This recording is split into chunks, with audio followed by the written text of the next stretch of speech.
And we are live! Hi, everybody. Let's get the chat popped out. Ray, good to see you, glad to have you. Reminder, no spoilers. Spoilers mean anything from Endwalker, any major reveal from any expansion after what we've completed, obviously. Anything from up to this point before is fine. If you wouldn't have wanted it spoiled for you, then don't spoil it for others. Thank you, Ray. Jellybean, Lolly Ho, Auroria, good to see you, glad to have you. Jellybean, good to see you, glad to have you. Wishing you all the absolute best. You too, Auroria. Jubilant. Indeed. And our continuing plan to take over every data center will be forming a TFC on Seraph Dynamis later today. Please contact Ray or Issa if you want to. Yes, to join. Jalali, good to see you, glad to have you. Doing okay. Hope everyone's doing well. Des, good to see you, glad to have you. Do we have people ready to go? I didn't think about this, but I am trapped on the ship, and we do not have any quests. We do not have any job quests to do necessarily right this second, which means I think we'll just go ahead and get into the Siren Song Sea as our setup. I will say it is eerily quiet also here. There are people at the tree. Okay, I can't get to the tree. Who are all the people? If you can tell me in chat if you're interested, that also is helpful. And if they're we'll try to do viewers first. I'm doing good, doing some side quest stuff. Good. I'm there. Cool. Because I can open up my friends list and I can just... Let's see who we got.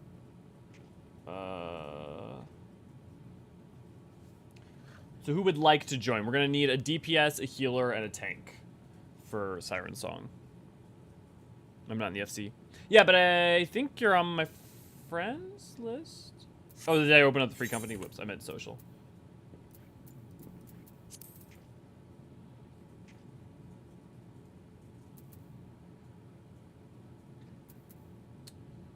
Yeah, we got Archery.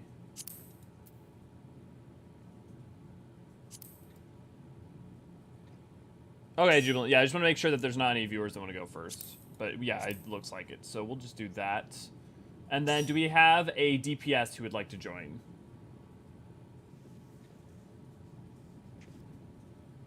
Oh my god, the silence in the background is off-putting me. You can go? Okay. Let's do it, Bean.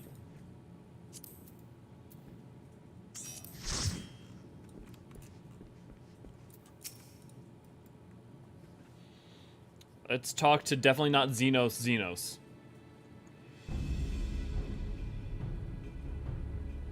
Odd. Most odd. Well, do you have any idea what's going on? No, as a man... Well, you know, I'm just gonna go to the accents this part. No, as a man that said despite the absence of the wind and current, the misery is somehow being pulled off course. Well, why not fire up the ceruleum engines you've hidden below? An excellent suggestion based on knowledge you should not have. Alas, our engines appear to be malfunctioning for reasons that escape my engineers at the present. Oh, interesting. The Siren Song Sea seems to affect the ceruleum engines as well.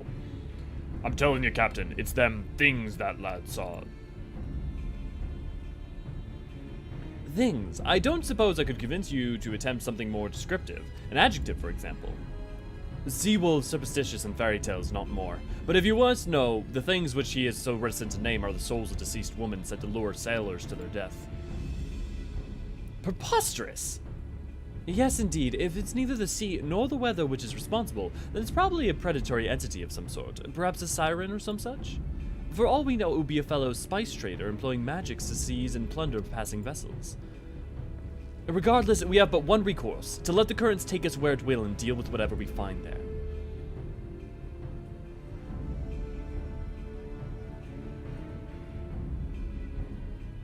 What a thoroughly pragmatic suggestion. Oh, and I'm beginning to like you, girl. I assure you the feeling is not mutual. Once we arrive at our destination, be it a vessel or an island of something else, Lisa and I will remain with the ship to defend its in case of attack. Elio, I believe you will be the ideal choice to venture forth and deal with the cause of our troubles. I wonder if they're going to rewrite some of this to make it so that like you can bring the scions and stuff along. Or if they're just going to make it so you bring pirates and keep it as is. Then it is settled. I know not what awaits us, but it will rue the day it reeled us in. Pirate Queen Alice say go. Now that would be a story. The Siren Song Sea now accessible.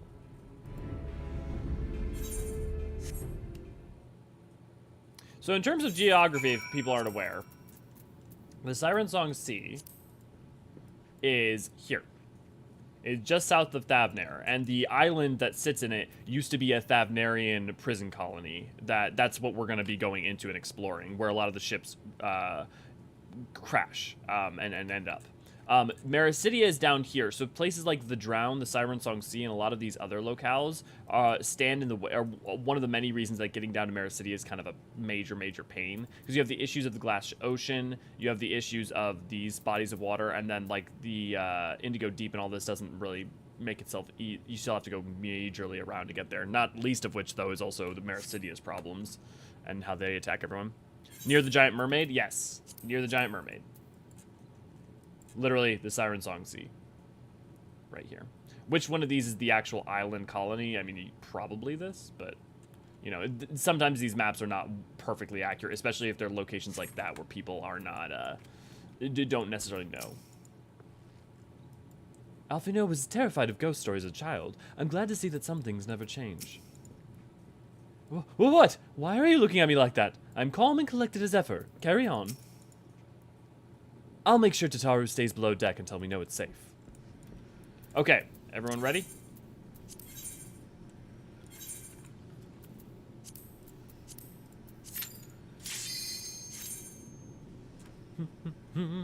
How is everybody doing today? How's everyone post Spookmas? Is people getting their candies?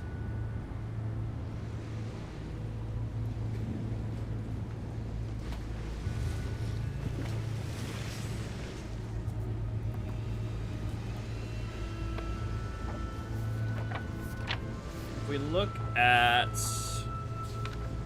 EE2.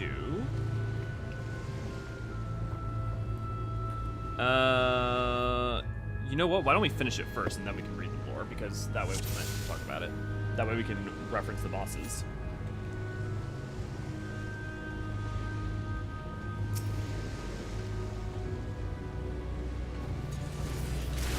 Ugh, not for it but fight.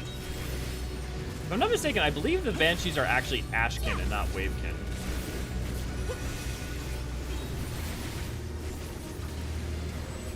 Which is interesting because of their aquatic nature. Though I guess they're so monstrous that also makes a lot of sense.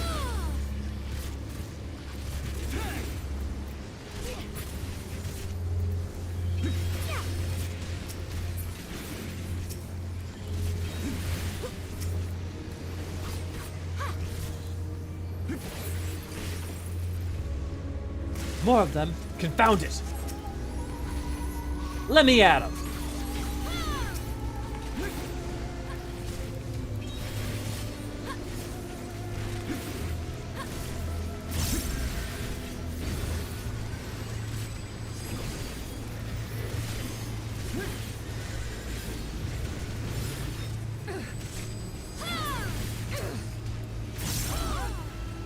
It's so interesting. You can see like the startings of them trying to do like a sort of trust pseudo system by having even this little thing here. Island dead ahead. All hands braced for an impact. I wonder if like they wanted to do trusts effectively for Stormblood, but they just didn't have the time and resources. We appear to have arrived. Care to greet our host, Elio?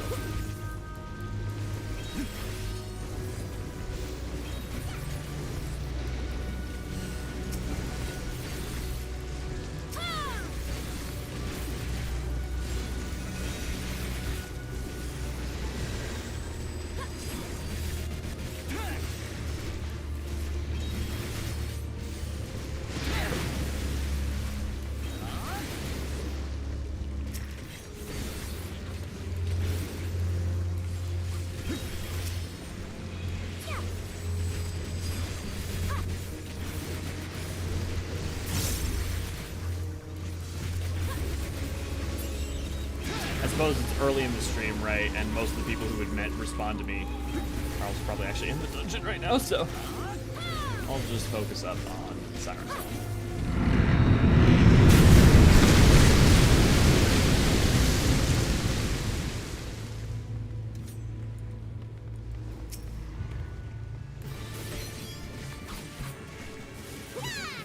Tracy, good to see you. Glad to have you.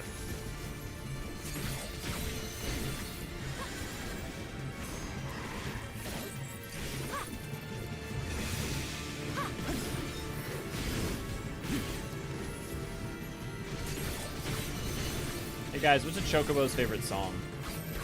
Send me on my quay. I'd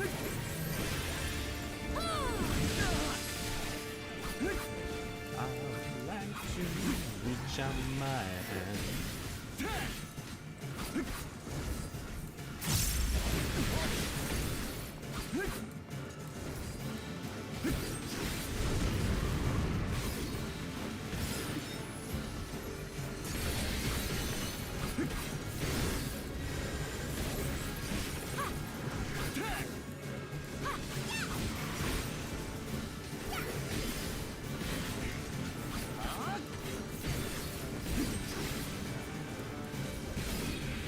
It's not quay me up before you go.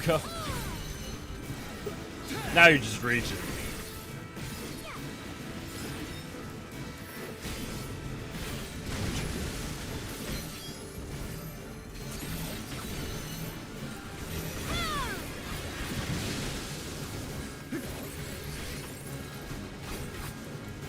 My heart will quay on. Now I'm just imagining the entirety of My Heart Will Go On, but like, instead the musical instrument is just the quays of chocobos. Oh god, that even just sounds bad. Every night in my dreams, I hear you, I feel you.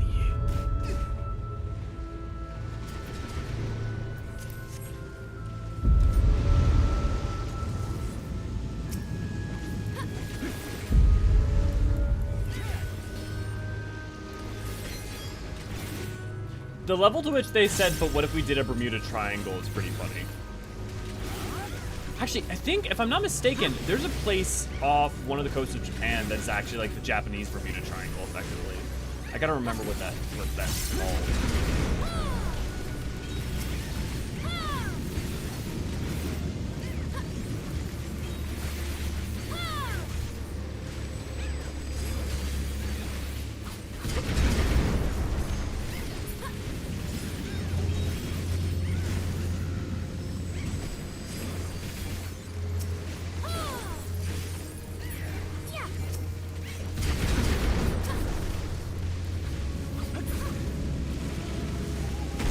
There may be a setting for this that I'm just not aware of, but boy do I wish that if I didn't have a target selected and I pressed an attack button, it would auto-select a target. Or at least that was a toggle, because I can imagine some people would get really annoyed by that if that was a thing.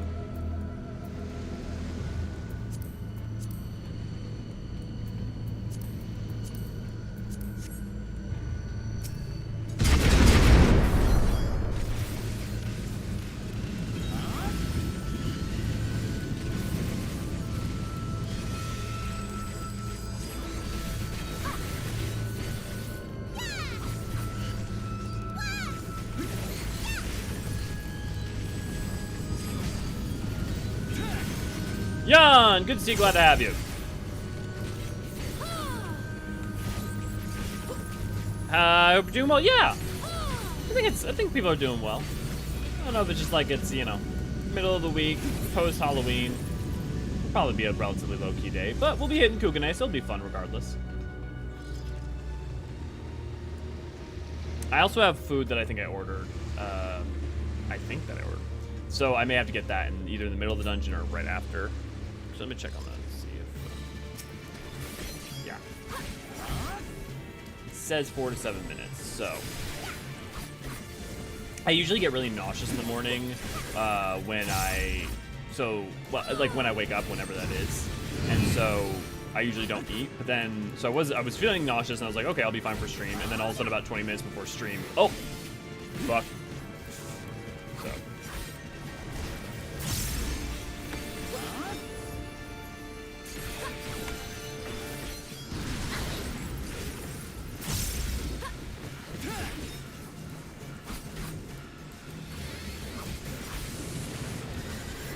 Devil's Triangle. Yeah, Tracy, for Japan, I think you're right. I think that's what it is. And I wonder if, like, the Siren Song is just, like, inspired by that specifically, or just, like, those general types of places.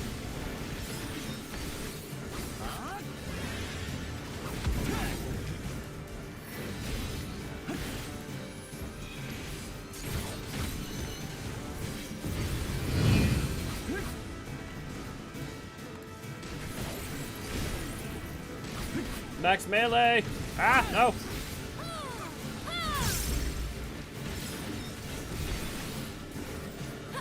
I feel like max melee in this game can be so finicky. Like, I get that it should be because you're like, you're having to like teeter on the edge, but at the same time.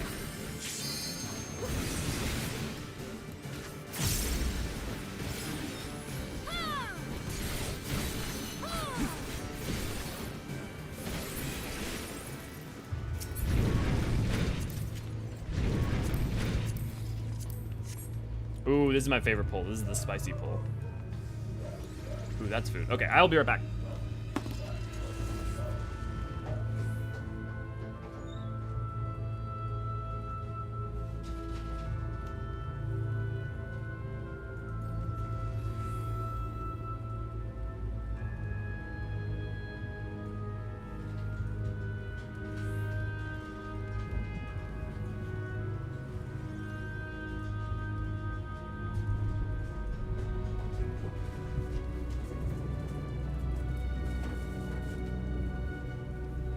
Time for the spiciest pull. Oh, fuck. Oh, it's hard to make you guys slow pull. I was about to say that this pull is so fun. Yeah, and of course I go and ruin it. Oh, I didn't realize. Bork. Yeah.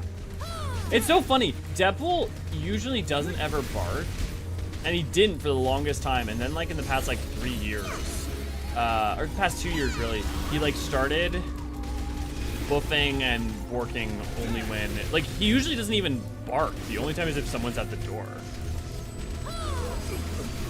Especially doorbells. Doorbells get it, but they didn't always. You just kind of started. Did you get old? What's going on, bud? Huh? You just staring at me now? You know I have num-nums and you're like, I must have. You want to say hi to the stream? You can sit there. Come here.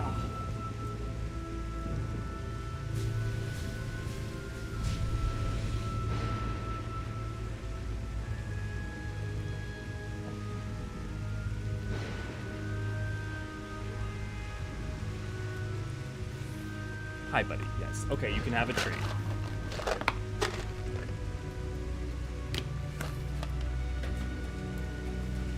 I got a job to do, okay? Des, I don't think you're here, but just so you know, I kept Kai 10 on my bar. So, it's always with me in spirit. Man, not a single piece of gear that I can use.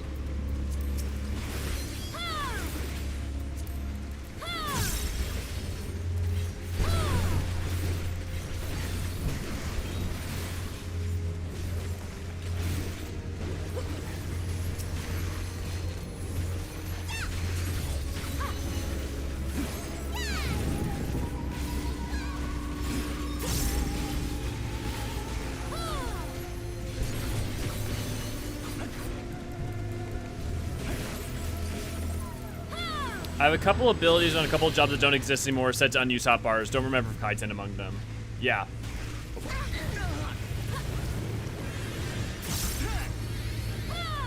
I don't know how many I've kept. I don't think I've really kept many.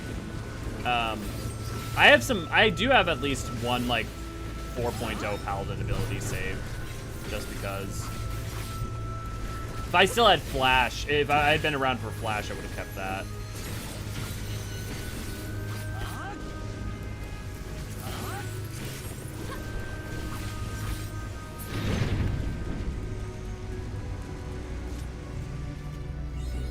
Also have fun storming the lighthouse? Yes! That prison lighthouse. I mean, I guess they even mixed Alcatraz into it in a sense. I would have to check if I still have flash, maybe on my gladiator pop art. Nice. I mean, if you do, nice. I don't even remember when they got rid of flash.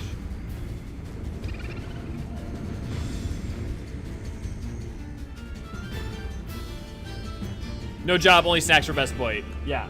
He's still sitting over there looking at me like, look, can you stop playing your game? And can you instead, like, give me stuff, please?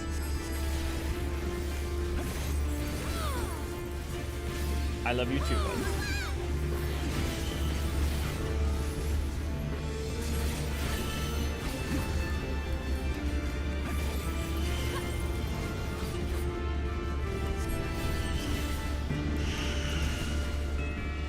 that's not the direction I was facing. What horse shit.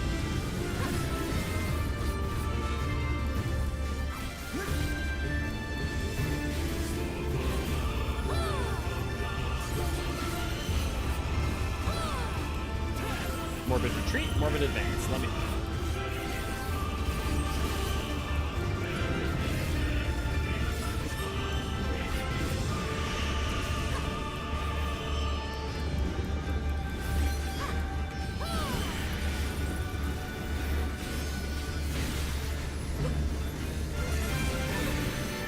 I swear, every time I see like your frozen stance thing with Samurai, I think you're actually getting picked.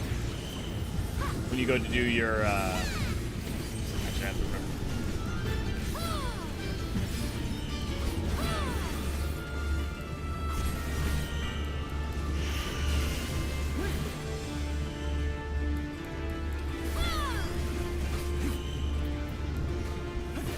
Your Midare Setsukeka.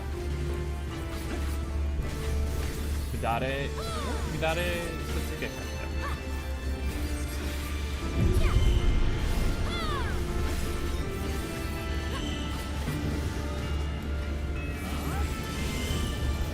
I can break after this. What? Horseshit.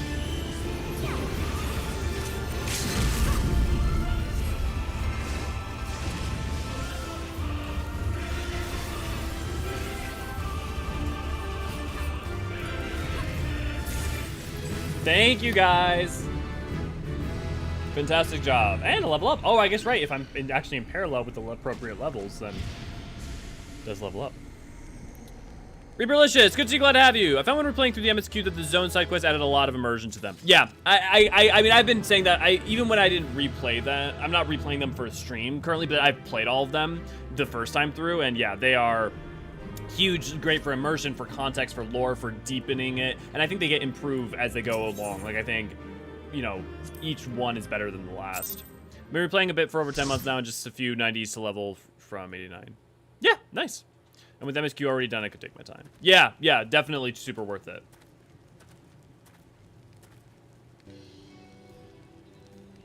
Oh, lovely sky. Thank the Deadberry, good to see you, glad to have you. I did not remember this. I don't remember this cutscene whatsoever.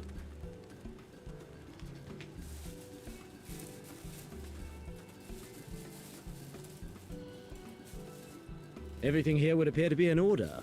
Good. It's Xenos Pirate. Repair should be completed by the time we return to the Misery, whereupon we shall resume our journey without further delay. It really does sound like if he did affable I swear, Xenos. if I never hear another ghost story, it will be too soon.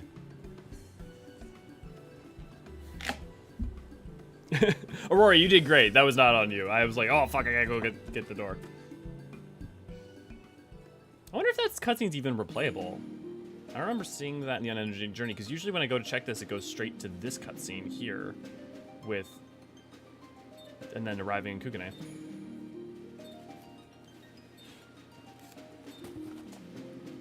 Forgive me if I eat.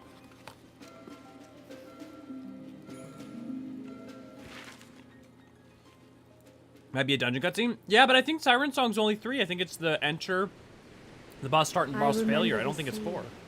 The smell of the salt and the crash of the waves as we drew closer to Kugane.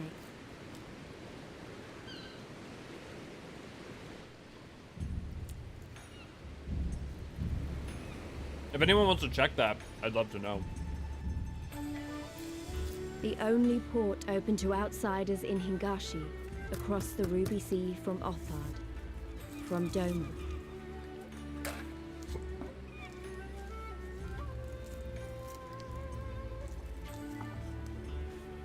All the colors of the rainbow, all the peoples of the world, all in one place.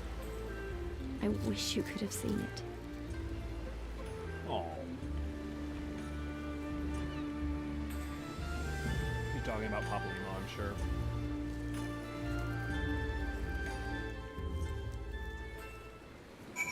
I work around my fave city. It's your fave city? Interesting, Tracy. Any particular reason? Oh, because the important thing is that no one died. Yeah, I mean, you guys did great. Who's your favorite zone voice over MP? Favorite zone voiceover MP? Ooh. That's a great question, Reaper. Thanks for a question. It probably goes to... I mean, it probably has to either go to Shadowbringer's voiceover NPC or the Endwalker voiceover NPC. Not just because of their performances, though absolutely because of their performances, but also because the information gleaned from it, especially in Endwalker, there's some like actually really relevant perspective historical information provided from some of it. It might be Endwalker, but I really love the Shadowbringers one. So it's not by, you know, I can totally understand why the Shadowbringers one would be someone else's bigger one. Yeah, shocking no one Jubilance is Shadowbringers. But like, I don't know that I could really compare and contrast them as being like better or worse. Like they just have both incredible value. Do you want a French fry, bud? Is that why you're bugging me? Congratulations, you now stand in Kugane, the western port of Hingashi, regrettably the only port in the nation open for foreign trade. Oh, and I do apologize for unseen difficulties which befell us during the journey. Needless to say, your assistance in overcoming them was much appreciated.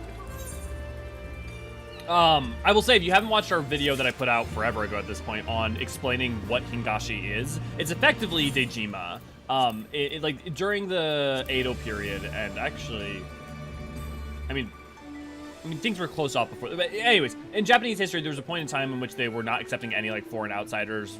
So they had, like, a little island city that a lot of the traders could go to. That was Dejima.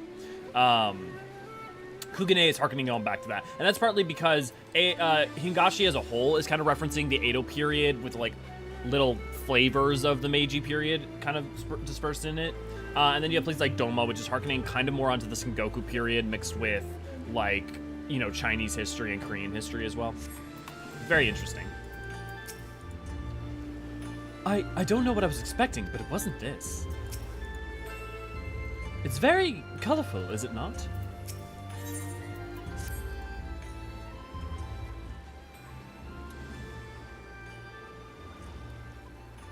Glad though I am to have arrived, I would remind you all that we are far from home with limited resources at our disposal. Duly noted, brother. I shall take care not to enjoy myself. In any event, Doma is our final destination, and our first order of business should be to secure passage there.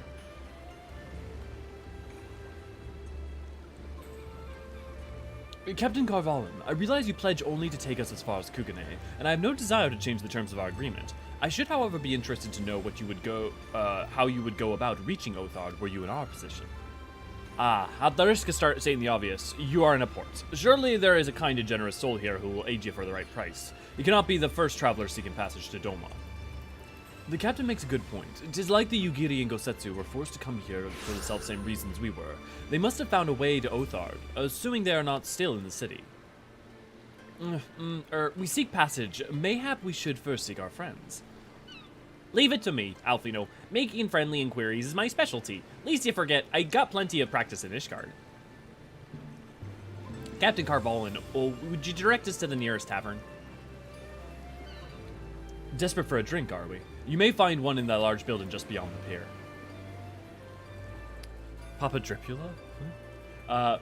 Whether your journey have come to an end or about to begin, the Shiokaze Hostelry is an ideal place to rest and relax and reflect, or so they say. And with that, my dear scions, I bid you farewell. As soon as we have replenished our supplies, we must be away. Ours was an ever fast-moving business. The spice trade, you mean? But of course, surely you don't think I'd travel halfway around the world and deliver you to your destination solely out of the kindness of my heart. Perish the thought. Thank you, Captain, and may the Navigator watch over you and keep you.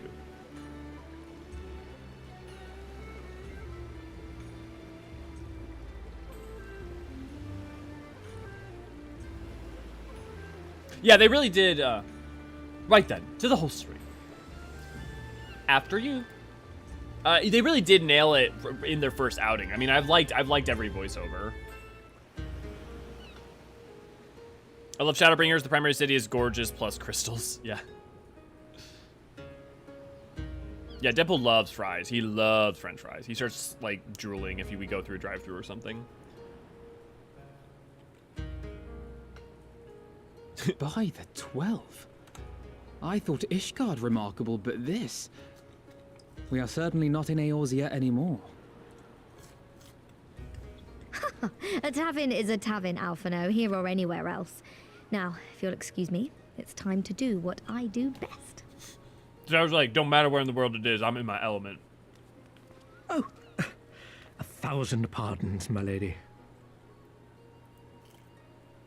The signs of the 7th dawn, I presume. I hope your voyage was not too trying. And you are?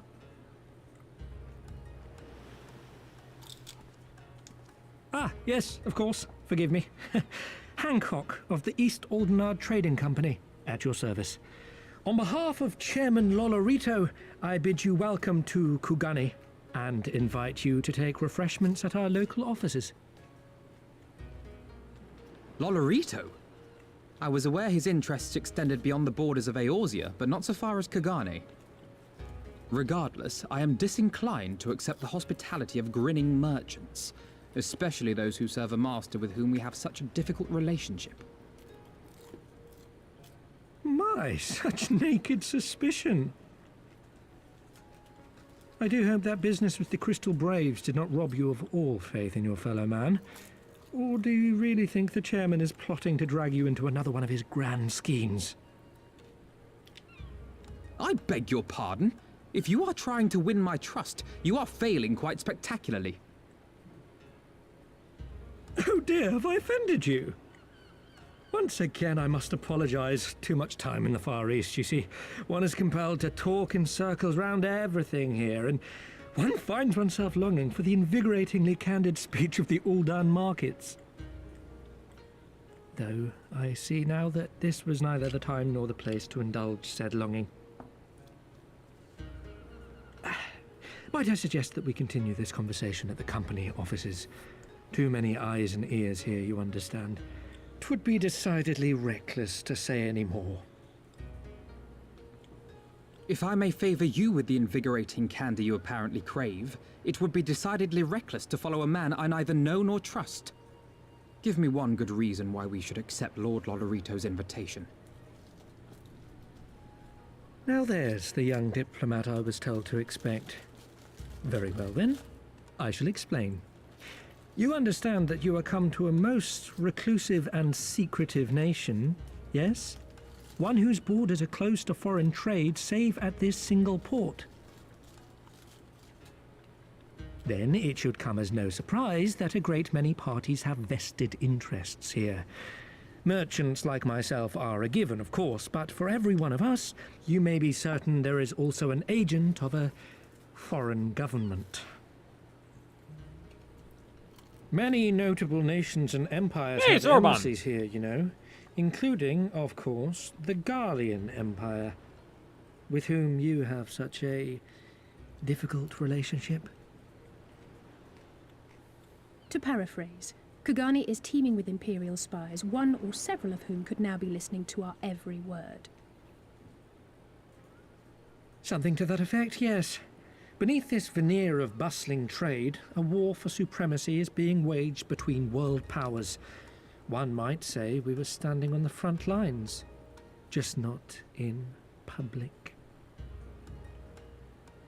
I still have my doubts, but he may have a point. I say we accept his invitation for now.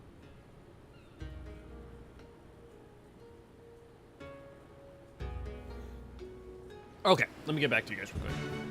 I actually like Hancock as a character. Long Branch, good to see you, glad to have you. Hey guys, it's my favorite FF lore streamer, Rebelicious, do you think 6.3 will be bookend by patch, like other 0.3 patches? I don't think, no, it's not gonna epilogue, partly because they basically said as much. But also because I don't think the cadence at which we're going right now makes that even particularly make sense. But I mean, it could, but also, you know, you think about how AR, for instance, doesn't have like a 0.3 ending in the same way. You really only see that in Heaven's Word, 0.1 to 0.3 being the epilogue, 0.4, 0.5 being set up. So I would definitely think that I would expect it to be different. And especially the idle comments that we've had from Yoshi P on it have made me think that the cadence of it would definitely be different. I wouldn't be surprised if like this is like a 0.1 to 0.4, or you know, it could be played a lot of ways. It also really depends on what they end up doing for the expansion. I can't see them doing a former, but or with Endwalker, will they break the format extended to 6.5? I really can't see them doing the former. Point 2 patches are known for being nuclear. Yeah, I would say that I would definitely say that don't expect it to be the same cadence. And I would also say that the nuclear thing may actually be where they choose to pay off the third trial, maybe more than anything, rather than the 0.3 patch in and of itself. If they only do 3 trials for this patch. Like, that's the thing that's interesting, right? Is usually you have like the weapons quest line, but then you also have the Seed of Sacrifice. Right now, it's, are we going to get 3 trials or 4 trials? And if we get 3, do we get 1 in the next patch as well, and then 1 in 0.4? Or, you know, how does it... I think there's so... You could try to make guesses based on cadence after Shadowbringers. Like, okay, they did this for Heavensward and Stormblood and Shadowbringers.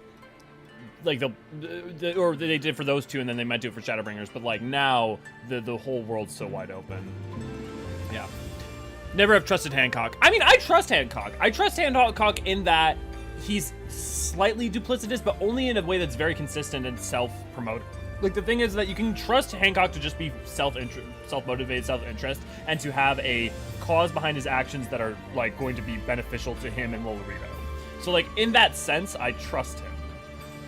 I don't like him. Well, I mean, you know.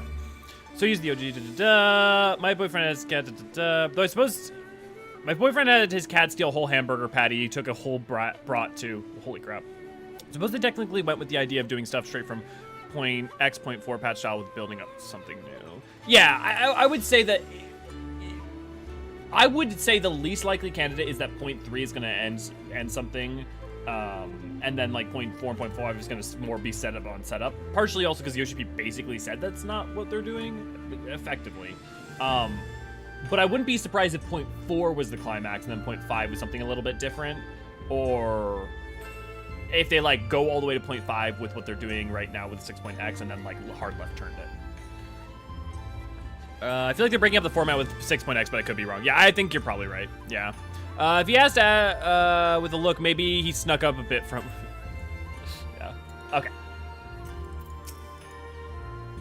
So there's Imperial spies everywhere. Great. Just great. And you must be Elio, Forgeron, Slayer of Gods, Rider of Dragons, Savior of Ishgard, Stealer of Pants. Wait, what? God, that keeps coming up. If some of the more puzzling rumors are to be believed. I knew it! May I say what an honor and pleasure it is to make your acquaintance, good sir. I just know you and I are going to get along famously. Now then, without further ado, allow me to escort you to my company offices. This being your first visit to our fair cities, I shall make an effort to point out various landmarks along the way, if you would be so good as to follow me.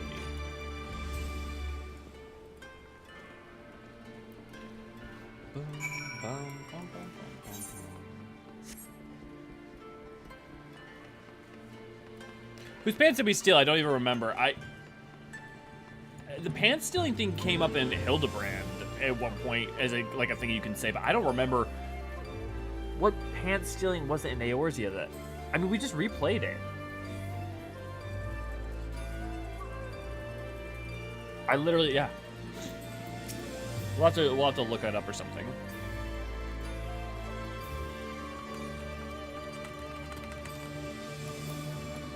It is.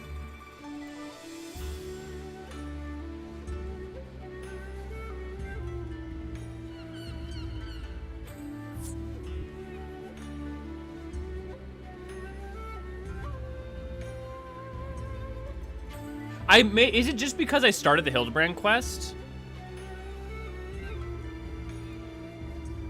It's probably just because we did some of the Hildebrand quests, but I don't think we didn't finish all of them. Yeah, okay, so it straight up stole the dragon's pants at Heavensward Hildebrand, but I didn't do the Heavensward Hildebrand for some reason. I guess even just having done any of it, it counted it? I don't know what's up with that. Empire troops when we stole their uniforms. Apparently it's part of the, yeah. Could you explain what really separates Amalja and Mamalja, apart from physical differences? I really can't say. I mean, their culture, their physical, I mean, everything? And then being a new world, apparently. Yeah, the mammal jaw from the new world, they have split. There's 2 types of mammal jaw that exist. Physically, they're completely different. They don't worship the same gods, have the same origin stories. One of them's more rooted in something more rooted in, like, salamanders in, like, arid desert climates, and, like, also beastliness with, like, horns and references to the flame, you know, and fundamentally associated around flame and ash. And the other is, like, mercenaries, like it's like they're a battle culture, but not a warrior culture in the same sense. I mean, I guess just, I wouldn't say that there's much that they have in common. I guess I really don't even know mammal jaws. Yeah, I guess I would just say, like, there's not a lot that makes them similar, other than kind of an association with salamanders very broadly. Yeah, there's lots of them in EE1 and EE2 that are both worth checking into, but, like, the Amalja, they're not, like, diametrically opposed or anything, but I mean, like, other than being bipedal and, like, loose associations with scaled life forms, I guess. Well, he does mention rumors. Yeah, but it's just interesting because we didn't do the Heaven's Word, Hildebrand, and yet still counted. Elias, good to see you, glad to have you. Everyone, if I could get your attention, please. You are now standing in Ten Kontor. Loosely translated, this means Spire of Drifting Souls, which, as some of you may have deduced, makes reference to the aetheryte which stands over yonder. The design is markedly different from those of Sharlayan, yet I trust its function is identical. So the reason that there are aetherites in Othard is because the Onishishu, who are the ones who construct the aetherites and are, like, deep, like, guard all the secrets of, like, guard their, like, no one really understands the Onishishu or what they do. They were founded by someone who fled Alag, and Alag had discovered the art of aetherite creation. So that's why also the Onishishu are the ones who made the heaven on high, which we'll talk about later. But so, that is why there's aetherite technology here, even though only Sharlayan is really supposed to be the ones who can make them. A diplomat and the design is markedly different functions. A diplomat and a scholar. Well, wonders never cease. Far Eastern aetherite technologies have long and storied traditions. I assure you. The particular example was constructed by the Onishishu, a collective of skilled craftsmen who guard their ancestral techniques with the utmost secrecy. In short, you will find it no less reliable than its Western counterparts. Attune if you like. I guess I know. Yeah, I thought the jaw part was like a connection, to be honest. No, yeah, their names are completely.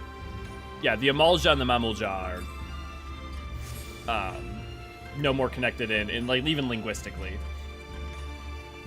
Like the Amaljan language is very different with lots of consonants, and there's a lot of vowel stuff going on in the little bit of Mammalja language that we see. Beautiful though it may be, we cannot spend all day staring at the aetherite. Come, let us move along. The markets are next. Yeah, so I do think, I do think I not see more of, but I see why Stormblood would annoy people when you think about, you just spent all that time setting up. We were talking about this last time, right? All that time doing setup and getting into things in Gearbania, and now we're putting Kugane, and we're like having to like, okay, here's the markets, here's the thing. It's just like it stops and starts at its intro. We have arrived at the largest shipping district in Kugane, Kogane Dori.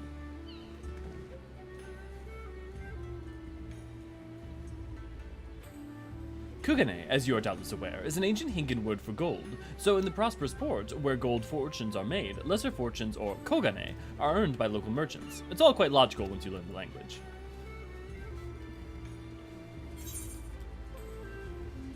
Like she said.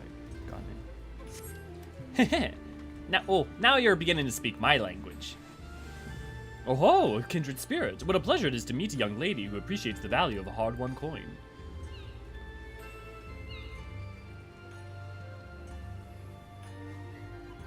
Hancock, of the East Alderaan Trading Company. You are with clients today. Why, if it isn't Master K10, pray allow me to introduce you to my esteemed guests, but recently come from distant Eorzean. This kind of generous soul supervises all transactions here in Kogane Dori. Yours sincerely is ever appreciated, as he says. I am K10 of the Hakuchi clan, and it is my honor to serve as overseer of these markets. As we receive many foreigners, visitors in Kugane, we accept all manner of currencies. Rest assured, your Eorzean guild are welcome here. I invite you to peruse our wares at your leisure. I love how they have to do that. They do this in this, and they do this in Shadowbringers as well. Justifying, like, Gil. Oh, no, don't worry. Gil's fine.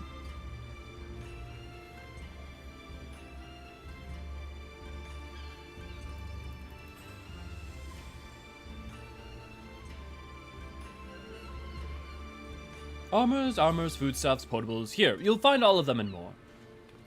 The thing is, so I understand that as, like, being annoying for some. For me, it's like, I don't mind taking that time to do it because it's like, I'm going to play the whole story anyways. So it doesn't bug me as much because I like lore, I like learning about the world and stuff. So I get more out of this than some people do. Maybe even a lot of people do. Where to next, I wonder? Because it's either that or don't set it up. I mean, like, I think there's some places where they could tune it to be a little faster, but... You know, I think there's also a lot in which I think if they had something, because they only have the Siren Song C between really, like you have the moment of red, you have like the moment the attack on Rhalgr's Reach as like a high point in terms of energy, and then you go into Siren Song C, and then so it's like it's doing the same thing that Endwalker and Shadowbringers do of an accordion structure of like, you know, expanding in terms of like huge amounts of energy, then contracting into smaller moments to like breathe and get more about the world and feel more in tune with it, and then expanding again. Like both those do that sort of accordion structure style thing.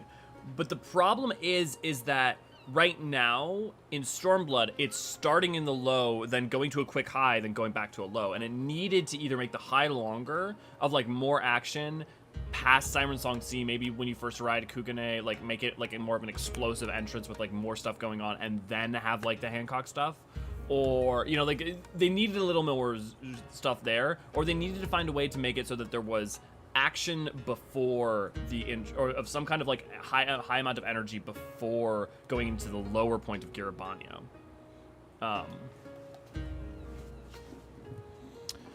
I also complaints about Ruby C, but I personally like that story. Yeah, I don't know why you like Ruby C. It's fine to me. Yeah, however, I think it helped me at least because Kugane was better than Garabania in terms of interest. I was happy to leave the other place behind. Just felt like a story reset.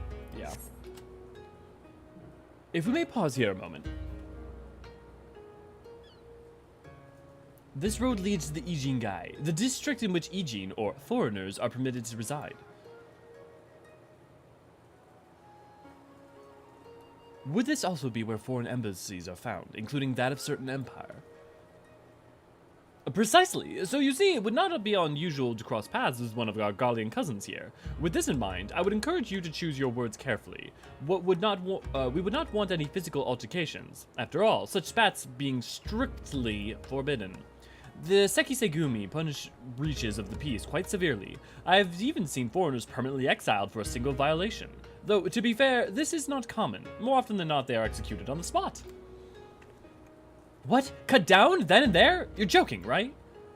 Would that I were, but alas, these samurais are a humorless lot. Why, I recall one instance when a foreign merchant and his cups dared lay hands upon a Hingan aristocrat in front of the Sekisegumi. The samurai cut him in half with a single stroke. Ugh, I don't even want to think about that. So, as you see, it would behoove you to behave. Failing that, we may be forced to part ways with one another, or you with yourselves in that manner, or in the manner of the late Telegietta. Ha ha ha ha! Oh. Alice over here just like... Oh, how I amuse myself. But we must carry on. I have yet to show you the Garlean consulate. Or maybe if the Imperial Showdown had happened when we arrived and Hancock did his intro like this after that. Yeah, but then you, like, also don't have the context around the Sekisegumi, and, like, that might be a solution.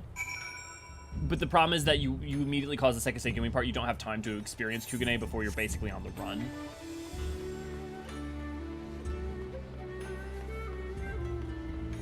And you know what? Maybe it's not even action. It doesn't even need to be action, but more narrative juiciness. Like, we need more to take that time. And I know, like, people don't necessarily like Lise at this point in the story, but, like, just bear with me on this on the idea that spending time having a conversation of interest with Lise about how she feels about Kugane or what happened in Garabania. You know, because think about it, a lot of times those moments, there are, like, major moments of, like, feeling like getting a reward or, like, even expansing, like, feel like higher energy that in like Shadowbringers and Endwalker that just come about because you're engaging with another character, learning about them, and having like zesty story, and like personal story and character moments. So I think if there was maybe even just more characterized in moments of like, whether it be with Lise, with Alice, with Alfino, like just more of that in those moments, even though technically that would in a sense slow it down, it would give it so that the more feels more like to chew on before you're just going back into being shown more of the world. So the building's full of Garleans. This, as you may have surmised, is the consulate of you-know-who. Mark the guards at the gates, as their uniforms are not different from those you have seen in the West. Are their uniforms not different from those you've seen in the West? I wonder what makes you think it's Garlean. Were you to travel far and wide, you would find that many such variations exist, often inspired by local designs, all of which goes to show that even massive empires seeking to rule all of creation is not without its artisans.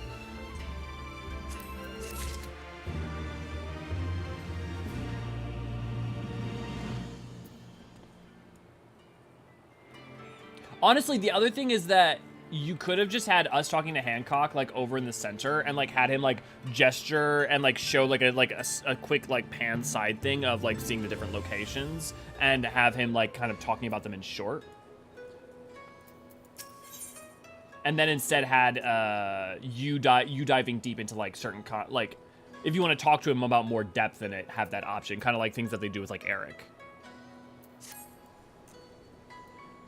There is oh so much more I could speak of, the soothing waters of the onsen, the ephemeral delights of the pleasure district, but you are doubtless still weary from your long sea voyage. Let's retire to the company offices. And I think it also reminds me of that whole ARR problem where there's like content in ARR which the problem isn't even that it's badly written or just like not engaging in and of itself, but like having to read it and like just doing text box after text box is less engaging than voice acted. So I think more of that would do something too. Instead of being Kadar's servant Shatra. At long last, we arrive at our destination. May I present you your humble offices? I mean, it's not that bad, but yes, Tammy, yeah. We have much discussed, so we'll refrain from further prattle. Come, right this way.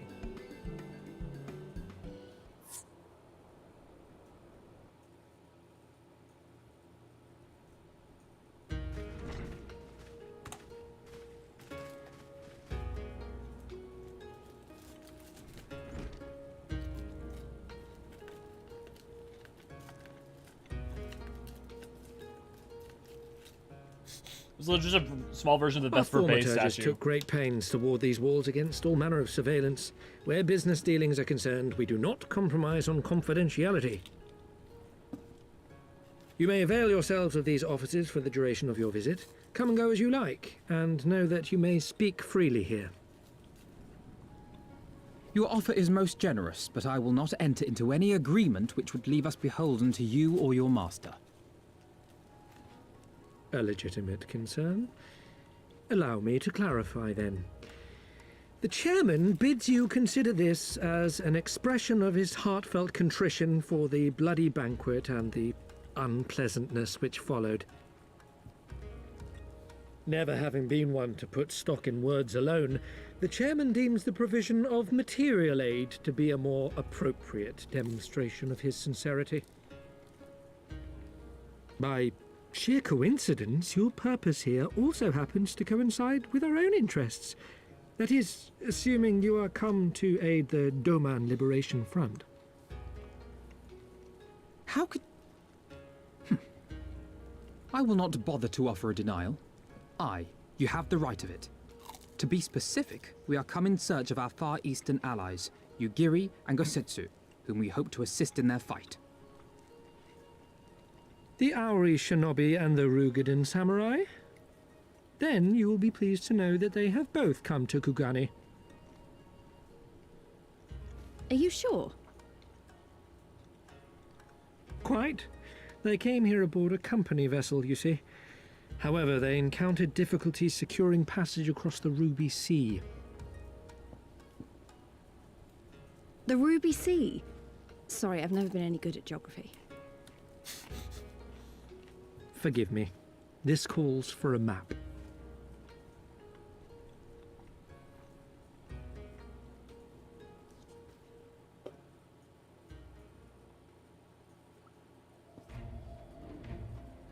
We are here in Kugani, the sole open port of Hingashi, situated on her western coast. Doma, meanwhile, is here on the eastern coast of Otherd in Yansha. Therefore, if your friends are to reach Doma, they must first cross the Ruby Sea. Alas, this is easier said than done, as the Ruby Sea does not fall within the dominion of either Hingashi or Doma, being controlled since antiquity by a third party, namely the Confederacy.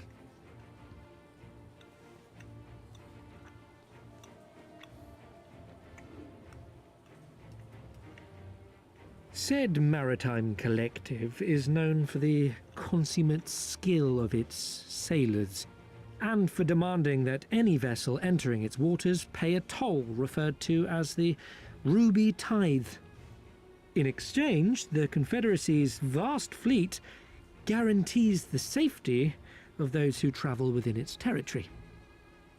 Now, as I'm sure you are aware, Garlemald conquered Doma some 25 years past, at which time the Empire saw no value in controlling the Ruby Sea, and thus did they turn a blind eye to the activities of the Confederacy. The recently appointed acting Imperial Viceroy of Doma had other ideas, however. She has formally condemned the Confederacy and declared that any who recognize their authority shall be branded enemies of the Empire. Bowing to this pressure, Hingashi severed ties with these toll-takers and forbade the payment of the Ruby Tithe, prompting the Confederacy to make it known that any merchants choosing to sail the Ruby Sea would do so at their peril.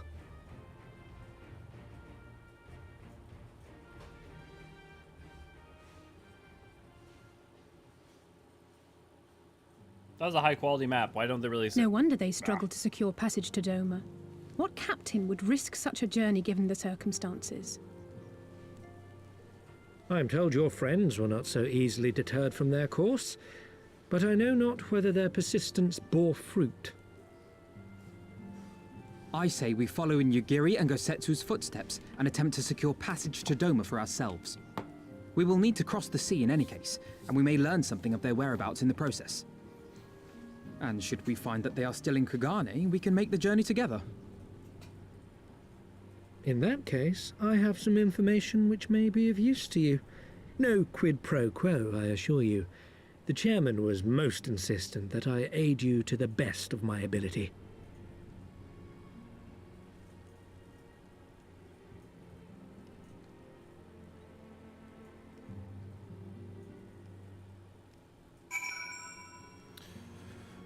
So this is a really interesting conversation, Reaper, because I mean, so like, yeah, my biggest pet peeve in Stormblood is Greenwatt. I like Greenwatt, but I have several issues with him. He's pitiful and not in the right expansion, to be honest. He's pitiful, and that is part of the point. And I don't know what you mean by right expansion, because if you put him in Heaven's Word, that doesn't work better. If you put him in ARR, that doesn't make sense, because you need the Garlean Empire to be threatening the whole time. That's why you have Ratatan, and also him and Ratatan are not related at all, even though they both have Arvina. They're like, specifically EE2 notes that there is no relationship between them.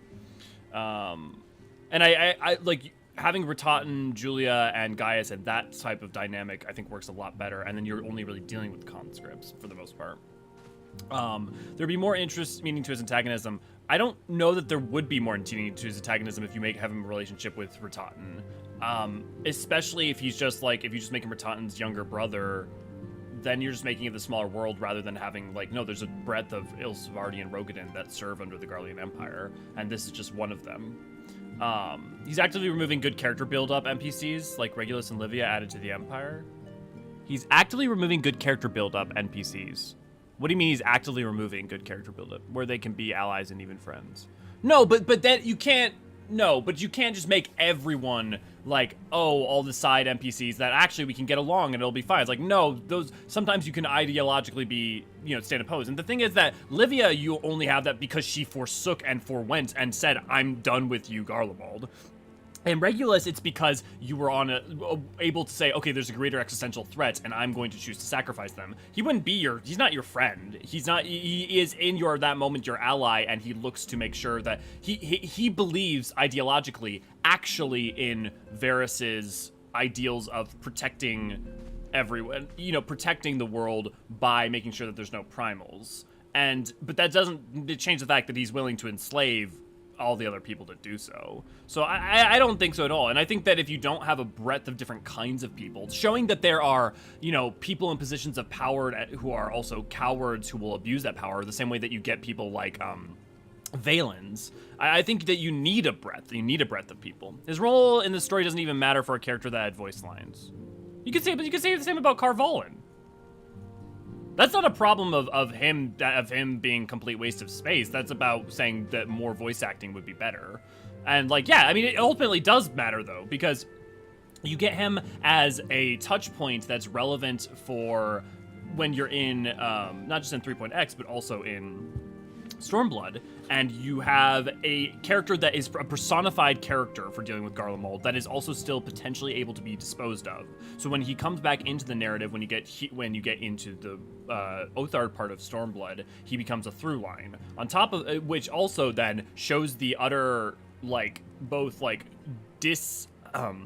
dehumanization of what Garlemald's willing to do when you ultimately see what they're willing to just do to him, and also his own desperation to do to himself, which then goes in line with the experimentation that you find out later with Aulis and with with the Castrum, with the Hypertuned, with the Resonant and stuff. I know they aren't related, but a personal grudge would suit him better. I don't know why it would though. I mean, he has a personal grudge. It's a personal grudge against you. I think his role in the story is more nuanced than it seems. I think it's partially to show things like the Garleans use of body modifications. Yeah, exactly, Tim. Yeah, but until then, he's there to be a bit of a comic book. Yeah, I guess you're right on that, but I was hoping Greenmont was more of an impactful enemy. I guess he's, even now I just pity him. Who? Xenos Pirate. Carvalin. Yeah, the Xenos Pirate we just talked to. I love Xenos Pirate too, don't get me wrong. I'm not saying that there shouldn't be Xenos Pirate. But so, for instance, remember that the boss of Doma Castle is Greenwatt. So he doesn't, even now I just pity him. But yeah, but that's good. You being frustrated with him and pity him, and especially pity him in a sense with what happens to him in the end, is kind of good that there's a breadth of emotional, Yeah. Also, everything Elio is saying here, yeah. Body modification is a good point, yeah. This exploration phase in Kugane was one of the high points of Stormblood for me. So, Michael, good to see you, glad to have you. And yeah, that's the thing that we were talking about, right? Is for you, this is a high point, and yet for this is the problem of the narrative. The pace of the narrative contracted a little bit too much after Garabania. So I think, if it had just been an Othard expansion, that would have been one thing, or just Garabania expansion. But I love on a macro level having both as the two fronts, as this dichotomy of these two stories of existence under the Garlean boot, of all these things, that I love about it. The downside is that they've created a problem for themselves in this. And I think the thing is, you see it not done the problem is it's two different worlds instead of two different parts of one world in a sense as well, because you see that in Shadowbringers when you get to go to you start in one place and then you get to go to two other places, and by that point you've explored 3 of 6, and that it at least started to, and those things also go by really fast and are also incredibly well voice acted, and not just, but beyond that also have a major narrative punches to them. Yeah. Tamlin is Elio. No, I think Tam is just saying everything I'm saying they're with. Yeah, I'm not Elio. His name is spelled like French, so I'm never sure if I'm spelling it correctly. Yeah, if you want to know how to spell it, it is, I'm just going to put it in here.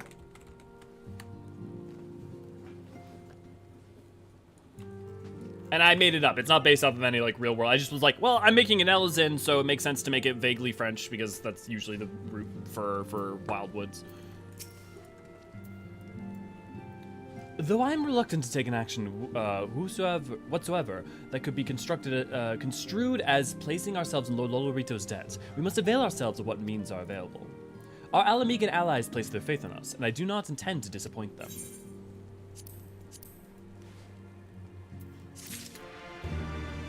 I was close to keep putting an E instead of an O. Look, I'm not good at spelling. I don't know that if I wasn't the one who made it, I would have known. But yeah, no, it's an interesting conversation around Greenwatt Reaper because I've seen other people say similar things. And so I don't think you're entirely alone on that. I would just say that, like, what does him having beef with Ratatin add? Because him personally being frustrated with us and then being pseudo willing to do what he does to himself. I mean, it's kind of like unclear whether it's like from my memory. I'm actually excited to visit that. How much like the process that he goes under is he's aware of, like fully aware of what's gonna happen versus like kind of just done to him because Yotsu's just like, nah, bitch, I need something. Actually, you know what? E2 might. I think the problem is E2 also gets kind of weird about clarifying that as well. But let's Arvina.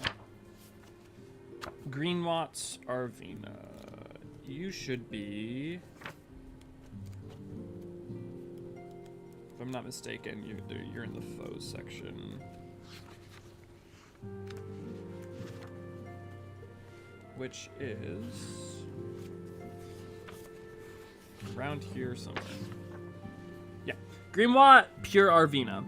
The native of province in the mountains of Ilsabard, Greenwatt enlisted in the Imperial Army in order to earn citizenship. Initially assigned the defense of Alamigo as part of the 14th Legion, he saw little actual combat and spent his days in idle tedium. After the Black Wolf was defeated, Gaius Balsar, however, the remnants of his legion were absorbed into the forces of the succeeding 12th, and the brawny Roganin was sent to investigate ancient ruins in the Cartnell Flat at the head of an expendable unit.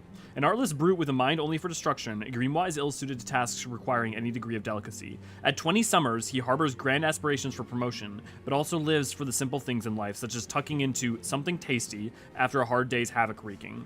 It bears more mentioning that Arvina is a popular imperial surname among those given to Rogadin of his homeland, and he is not related to the former 14th Legion Prefectus Ratatin Sas Arvina. Charon. The powerful new weapon was designed by Aulus Mal Asina during his days at the Magitech Academy. While its rapid firing rate is unparalleled even amongst Imperial artillery, it is considerably heft renders it impractical, save in the hands of the brawniest soldier. That's the weapon that Greenwatt uses when you get to fight him in Doma Castle. Remy, good to see you, glad to have you. Kick that Goryo for me. All right, have a good one, Tam. Will do. Start a new character.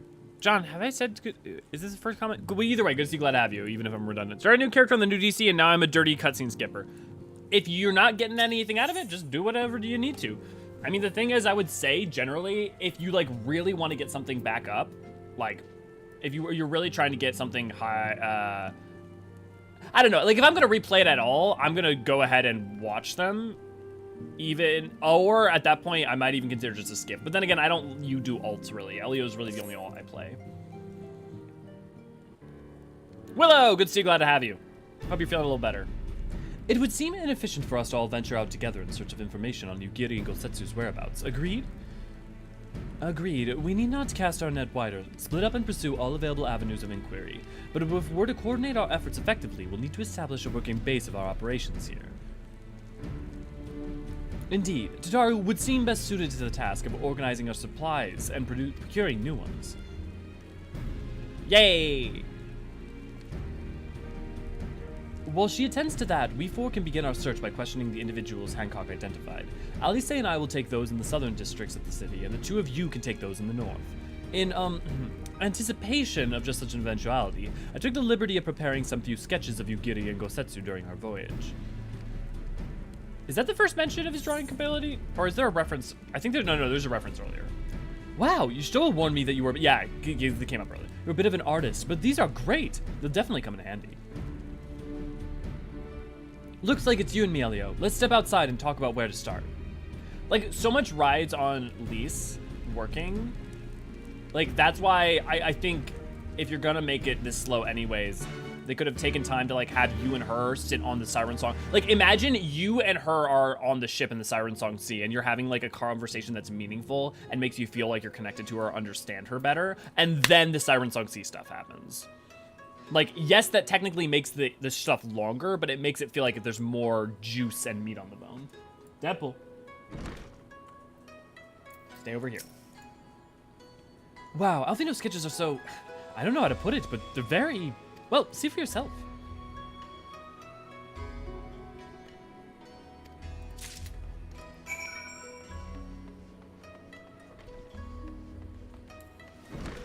Oh, am I just supposed to use it to look at it? That's some good art. It looks more like them than they do, honestly. You can make a living doing this. Sorry, no time for distractions. Why don't we start by visiting Karaku at the something? Onsen? That was it. I moved my main to Seraph, still had to change names. Now it's random. Yeah, you said so on the Discord. Yep, that's allegedly, yeah. I guess there isn't much new that I didn't get from him, but with the idea of the body modification being something the Warrior of Light caused, I guess he could be seen as a resentful enemy with a tragic end. Yeah, I mean, that's effectively what I see. Like, the fact that he goes from also being kind of and to get there, to get that character there to that point, making him a little bit of a butt of the joke and also having a little bit of a different flavor of Garlean leader, like small-time leader, but leader that we've seen, I think it provides a wider breadth rather than just if you did, because you already get a version of that as well with the character like Fordola from a very different context and what she's willing to do to herself. Like a puppet on strings, yeah, good thing lore channels exist to give a damn. Yeah, well, I'm glad, look, if anything I say helps enjoyment whatsoever, or like just something that seems like why is this like this, and it's like, oh no, okay, there's some interesting reasons, then good. That's the dream, baby. That and being the sort of thing that puts someone to sleep. I was cleaning like a couple days ago, and I was just thinking the idea that someone has probably used like end talkers or lore talks with me and Neri just to like fall asleep to, because it's like, you know, it's, you know, podcast to fall asleep. Not like there's something very specific to us, but I'd take that as a huge win. Should probably grab that Aetheryte shard before we go anywhere else. Wait, where the fuck is it? Oh, it's up there.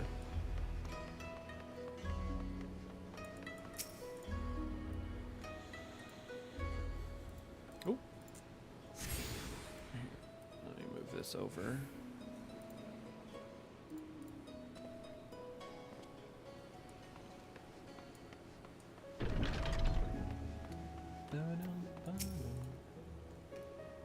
See, but that's the thing is, right? We just got introduced to all this stuff, and now we're going and searching. And so it's like, if it had just started at Kugane, I'm not put off by this, but I understand now. I understand better why people were annoyed by it. Yes, all Endwalker world quests done. Time to do Ultimate Duel. Yeah. Come one, come all. Burn, cuts, embarrassing rashes. There's not that the mystical waters of Bokaisen Hot Spring cannot heal. Oh, what is it that in your hand?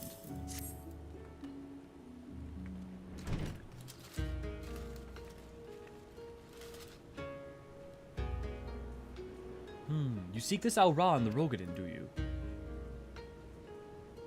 1,000 apologies, but I cannot help you. It is against our policy to divulge information regarding patrons or present.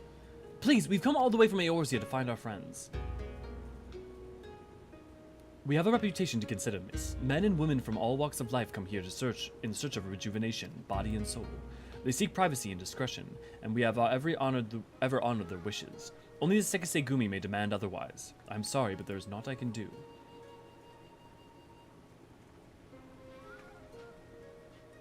I suppose we'll just have to ask someone else then. What about that woman who runs the holstery? Kotokaze, was it?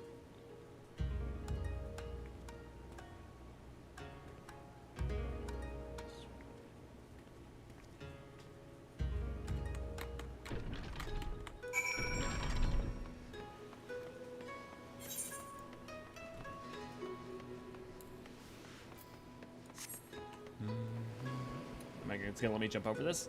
Hey! That's the wrong angle.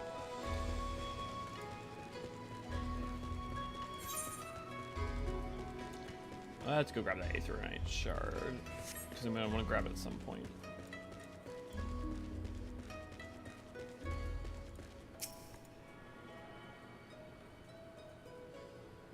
I wonder how much there's also just like a different acknowledgement of pace and design too, because like you're thinking circa what, 2017? I mean, it's not that long ago, but also you can imagine the acceptability for like content and pace, especially when, you know, you're not going to see a patch for, you know, 5 months at that point, before 4 months, I guess. You know, not worried too much about being a little bit too slow. It's not really defense, because that doesn't change the experience of playing through it in one go, but... I mean, they definitely continued to improve. Shadowbringers and Endwalker show that. Welcome, traveler. Can I interest you in some rice wine? Exceptional quality delivered but the other day.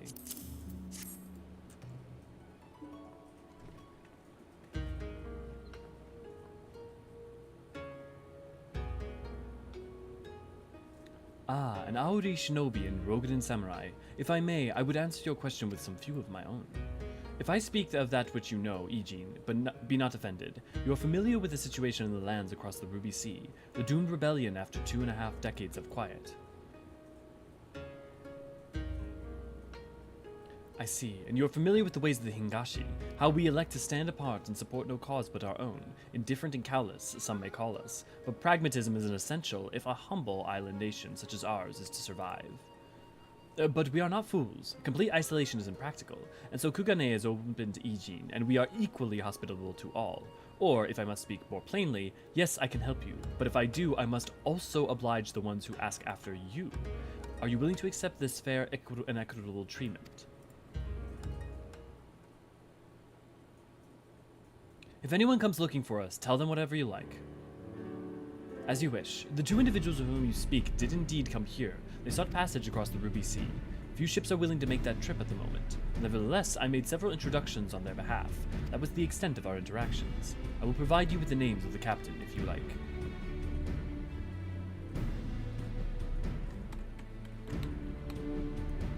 You've been a great help, Mistress Kotokaze. I'll be sure to come back for the wine sometime. We would welcome your customs. We should question those captains as soon as we can. You take the first 3, I'll take the rest, and we'll meet here when we finish. All right? Good luck. Insert scene of Han Solo at the Mos Eisley Cantina here.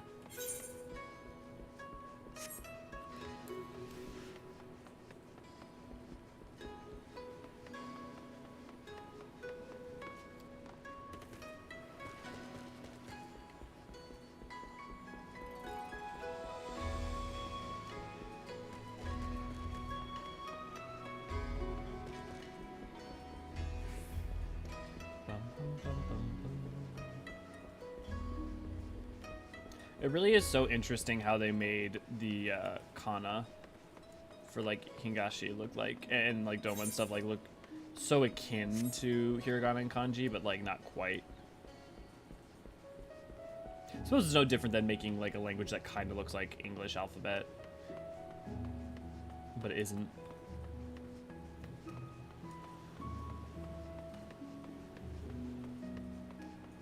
Speaking of that, there's a resort out in the middle of nowhere in Alaska called Ultimate Thule that I discovered while searching for something else.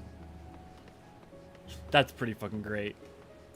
I mean, it makes sense though. Like the idea of an Ultimate Thule isn't like originally from this. It's the is it Grecian in origin?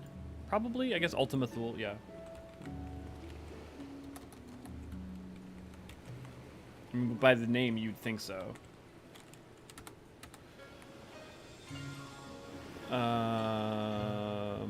In classical medieval literature, well, that doesn't necessarily mean that it's not. Well, interesting. Latin. No, sorry, Latin, not Grecian. I was thinking Grecian because of Charlene. Yeah, acquired meaning of distant places located beyond the border. Yeah, it came into classical and medieval literature. But it's their obsession with Latin is why they used that. Borders in the known world by lay Greco-Roman Thule was often identified with. Okay, so no Greco-Roman too. So it was using the same time.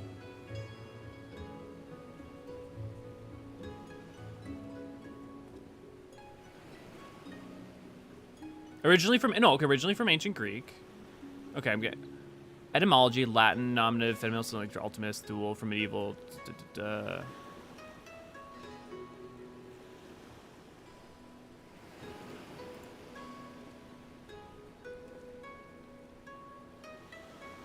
Huh, cool. I wonder if they had a spike in Google searches after Endwalker released. Probably. You have to imagine. I mean, think about even the fact that we know about this now is only because of Endwalker. So that alone shows you something. Passengers, no, we no longer offer that service. Too much trouble. Now we only transport goods. I told this to the samurai and sent him away. The woman? Pah, If it is woman you seek, the pleasure houses have plenty. Lovely individual. Possibly, it looks gorgeous out there, but it's like you have to get there by small plane. I mean, that's if you want to get to anywhere. In Alaska, you have to get there by small plane.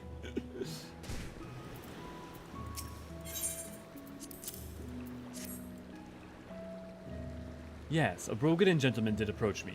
He wanted to charter a ship to take him across the Ruby Sea, the mad devil. I sent him away like all the others before him. The woman? Nay, I know her not. 1 star, no cat girls. Have to bring your own. Yeah, just get some cosplay tails and some cosplay cat ears, and you're good to go. You ask me if I've seen this Auri woman in the Rogadan Samurai. The woman is unknown to me, but the man is not. He was for Doma, but I could not help him. We travel solely between here and Razatan. It would be an unreasonable detour. Yeah, I mean, like, if you want to, like, so if they're traveling to Razatan, so they're traveling from here, effectively, down to here. So they would have to go, instead of going down this way, they would have to go into the delta, like over here, and then go down. I always thought the Thule part was referencing a Thuler, a sort of record keeper in Old Norse courts. No. Just like literally old end of world, like the beyond the edge of map. That's what the Ultimate Thule is referencing. We'll be getting myself a new tail at con this weekend. Nice.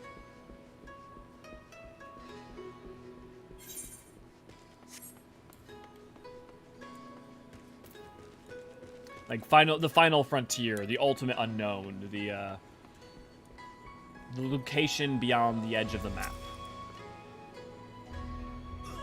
How did it... Oh, never mind. Judging from the look on your face, you didn't have much better luck than I did. Namazu time? Well, I suppose we might as well head back... Wait, I've just remembered. There was someone on my list I forgot to visit. Yodo. He's a Namazu fisherman, whatever that means, and a regular here. Maybe we'll find him if we look around. Oh god, what Namazu voice are we gonna do? Just pull a preach and just go...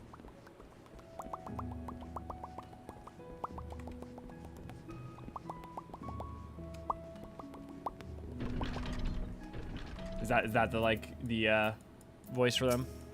The place where be dragons. Yeah, exactly, Tam. The here there be dragons.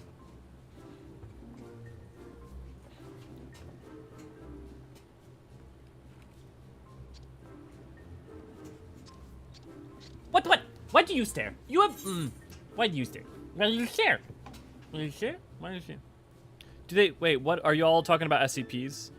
No, we're talking about Ultimate Thule. We're talking about the nomenclature for the term Ultimate Thule in real life, like the etymology and stuff.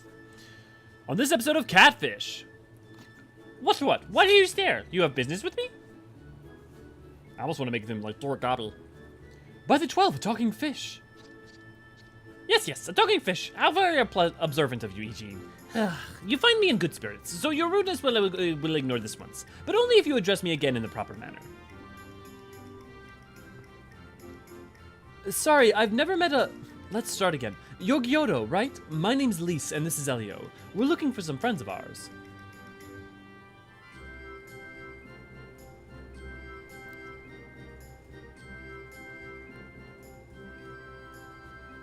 I see. Both of these I know well. I helped them secure passage across the Ruby Sea. Really? That's wonderful. Could you do the same for us? Yes, this would not be a problem for you. I would charter a ship that very day. But the journey is fraught with much peril, and the fare will not be cheap. Are you sure you can afford to pay? I'm being catfished, yeah.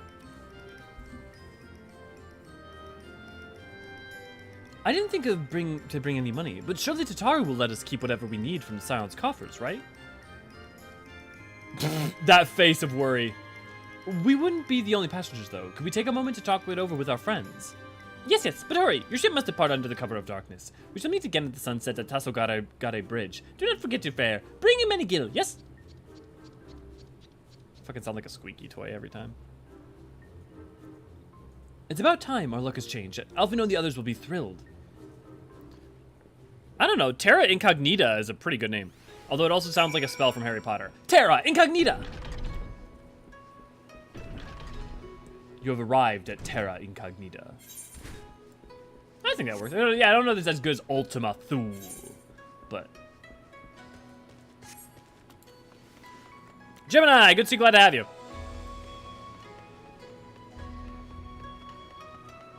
This seems fishy. Also, hello. Good to see you. Oh no, Rin, it's referencing the Here Be Dragons written on maps where the cartographer had no idea. Yeah. Also, Rin, good to see you. Glad to have you. If I haven't said good to see you. Glad to have you. It's hard to remember who like, some of y'all come in and out, so. If it weren't for the sound they make when walking, I'd actually use my Namazuma.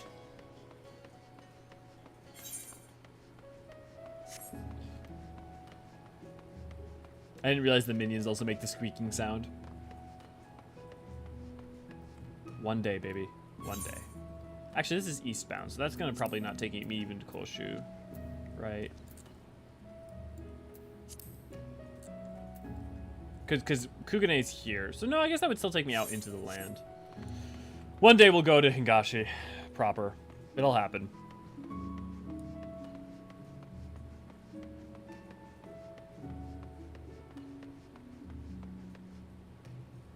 Isn't that like SCP-6 is that where the dragons went?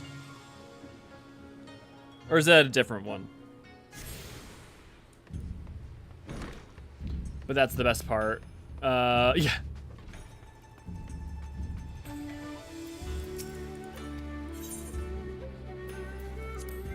It's interesting. A lot of people love that one. It's one of their favorites. It's never one that hit for me very hard. But that's mostly because like a lot of the SCPs that I like are more, a little bit more eldritch and horror. Like the more horrific, typically the better. And like that's very melancholic, more than horrific. We spoke with a number of merchants and captains at the southern piers. Several recognized Gosetsu and confirmed that he'd been searching for a vessel to deliver him to Othard. None, however, made any mention of Lady Ugiri. Yes, it was the same story for us, and then you'll never believe what happened. We got catfished.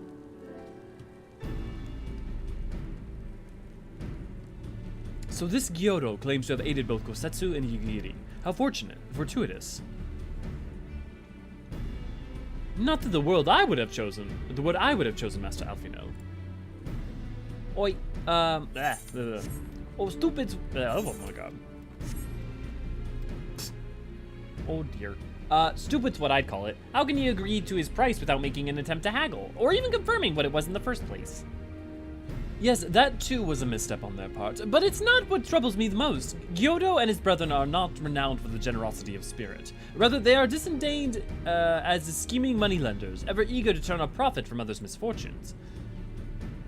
Everyone else we questioned stated that Gosetsu was alone. Only Gyodo claims to have met both him and Ugiri. I suppose it's just possible that Gosetsu made inquiries by himself and only called upon Ugiri once. He had found a willing captain? But it is equally possible, if not more likely, that you are being deceived. Do not forget that there are parties present in Kugane with agendas, which may run contrary to your own. The Viceroy was once a spy herself, as I recall. I should be surprised if she did not have countless agents here in her employ, all eager to prove themselves to their new master. And what better way to do so than by delivering her to the hands of the foreign insurgents? Fine, you may be right about him, but if Gyodo's working for the Empire, who's to say he didn't try the same trick on Ugiri and Gosetsu? I mean, if he did, he might know where they are, and if he succeeded, they might be in trouble. Anyway, if he holds up his end of the bargain, we'll have nothing to worry about, will we? But if he tries to betray us, I vote we take him prisoner and punch him till he tells us the truth. So if it's a trap, we'll spring it and deal with the consequences. I like the way you think. Very well. We should prepare for the worst. Tataru, remain here and I shall follow the three of you at a discreet distance. Once more, I must caution you to avoid physical altercations at all costs, even should Imperial agents attempt to engage you. The Sekisei Gumi will not hesitate to clap you in irons, or cut you down. If anything untoward should happen, you are to return here at once. Is that clear?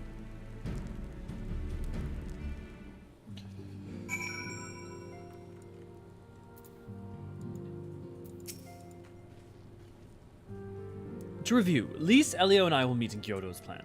Alphino will keep watch from a distance, ready to provide support in the likely event that Gyodo attempts to betray us to the Imperials or whomever else. Should that happen, you and Lise will subdue him, and together we will make our escape. As our actions will surely draw the attention of the Sekisei Gumi, we will evade them with Alphino's assistance and return here with our prisoners. Does that mean with everyone's approval? Of course, these precautions will be for naught if Gyodo does not play us for a fool, but we shall see. To the bridge. I love those ones too. Eldritch, Lovecraft, and Horror dragons. And dragons are my favorite two fantasy tropes. Yeah, you know, it's interesting. I just see dragons in my mind as like knights or like any other aspect of a trope. I don't have like a specific fondness for dragons that I think seems more common, like a very specific fondness of them, whereas I just see them one type of fantasy creature.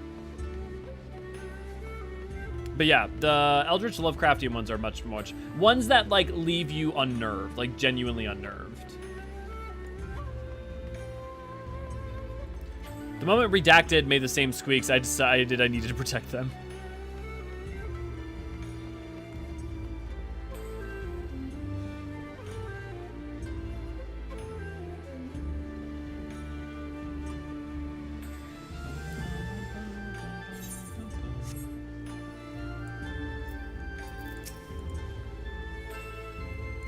Our would-be ally is nowhere to be seen. Make ready, Elio. Something smells fishy. It's not even that they're cliche or common. It's not like it's not a reduction from them. It's not even to demean them in whatsoever. It's mostly I've just never had that same reaction. But like I never realized it would be. He's late. It's commonplace for some people to have like a specific, really specific love of dragons, and that was very common. Even as someone who read a lot of like dragon narrative, like fantasy stories, or like played a lot of games and stuff. I only realized that. Endless and most sincere apologies to you and yours, yes, yes. This way, quickly now. I totally forgot you actually got a voice Namazu. Fuck yes.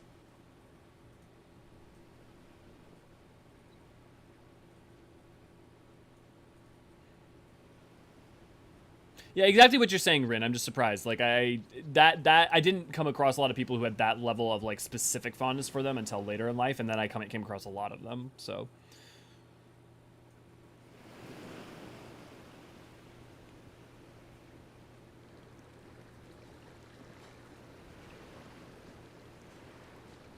Enough.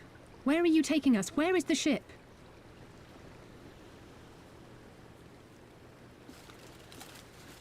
This ship.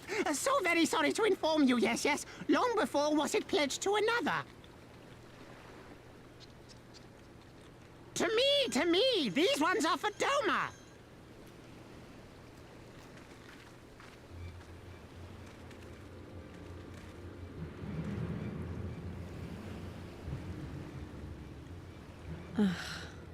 I knew it couldn't be this simple. Nothing personal, yes, yes. Just business. Certainly Then feels business personal. is about to take a turn for the worse. Lisa's done with this shit. Ah! Come on, let's find a way out of here. Beautiful, Lise. Beautiful.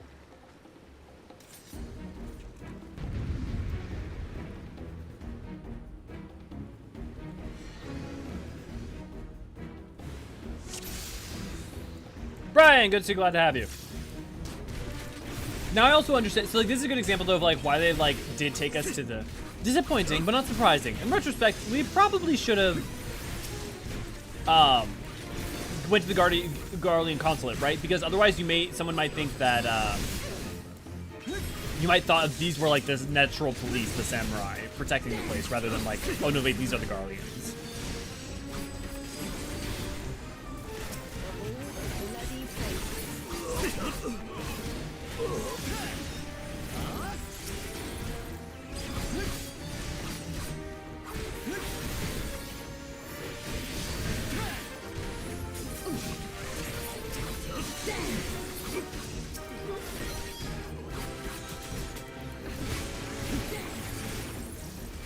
Of all the bloody places.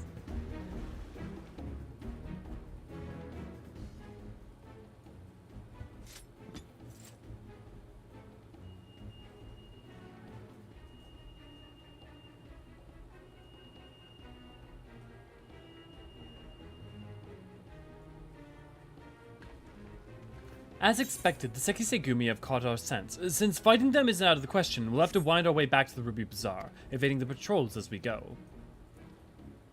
If they find you, use the smoke bombs to make your escape.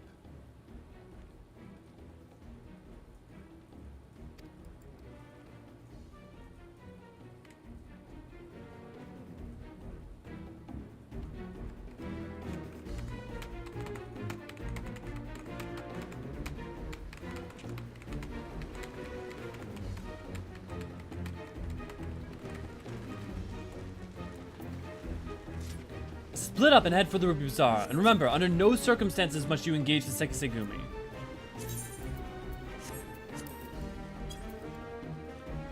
Damn it, they found us. Use a smoke bomb so we can escape.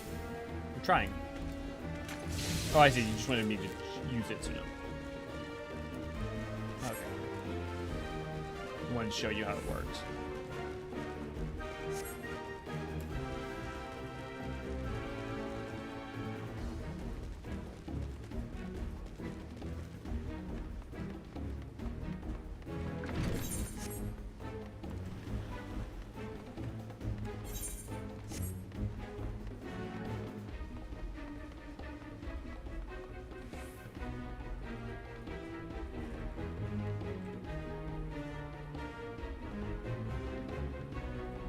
Wait for it.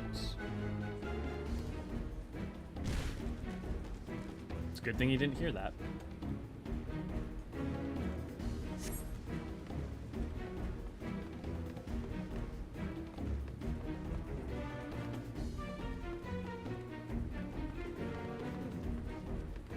Okay, I'm just gonna use the smoke bomb.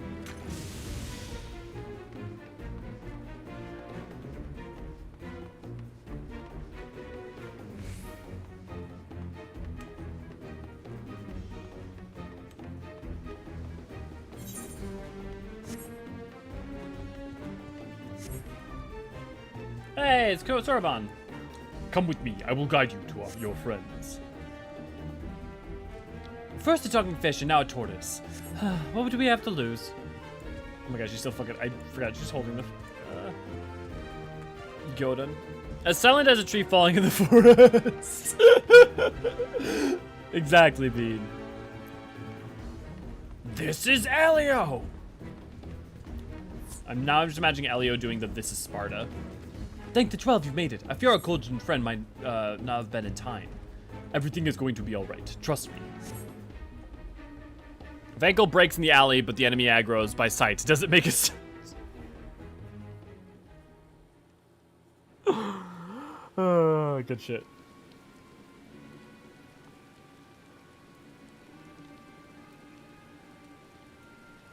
I love Soroban.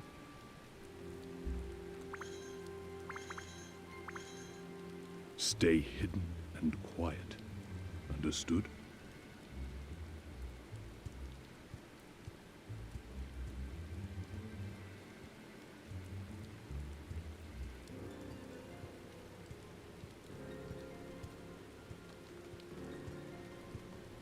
Clear the road! Clear the road!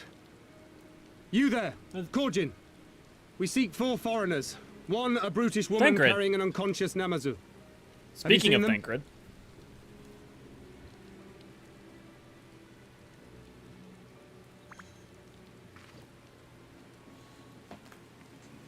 For foreigners, you say? Ah, yes! Very rude they were, making no apology as they barged past. They went that way, I think.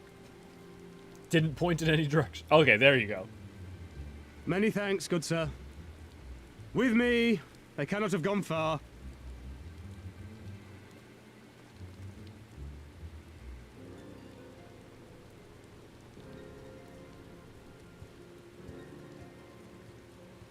All is well. The Sekisei-gumi will not return this way for some time, I should think. You are of the East Aldenard Trading Company, yes? Come with me. I know a safer way.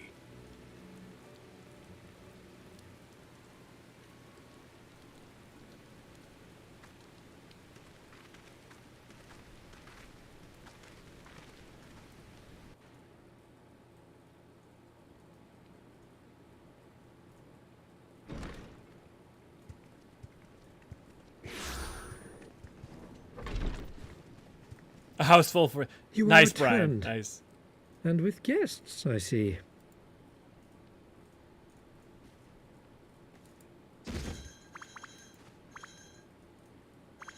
Our meeting went about as well as expected. We've brought the Namazu who thought to betray us. When he wakes up, we'll see what he knows about Yugirian Gazetsu.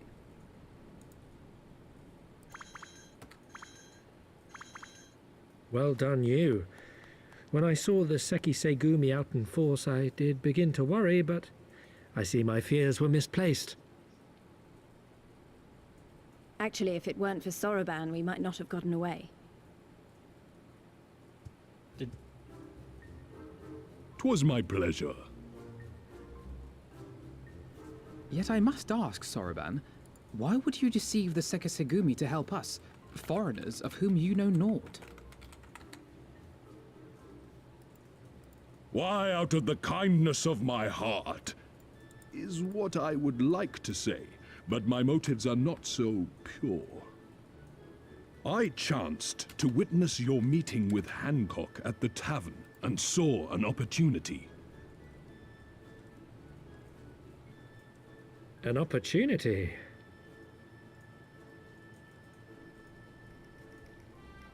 Like many, I came to Kugane as a trader to make my fortune.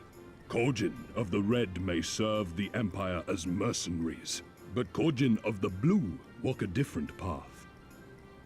Regretfully, most here would rather not meet our gaze, much less do business. So I seek the custom of those less predisposed to dismiss us outright, namely the East Aldenard Trading Company. He's not wrong, but also... Quid pro quo, is it? Well, there is no denying that we owe you a debt. What say you, Hancock? Will you consider doing business with our entrepreneurial friend here? Rest assured, Master Soroban, that in matters of trade, the company does not discriminate. We would be honored to hear your proposal. Effectively, you do something for me, I do something for you. Sir. Tit for tat. Yes. You sought passage across the Ruby Sea, did you not? I have a ship you can use. You do? Well then, far be it from us to refuse. You have our deepest thanks. And you mine. If you're wondering why Soroban is green, even though they are called the Kojin of the Blue, I suspect the reason for it. I've never had it fully confirmed, but I suspect the reason why is,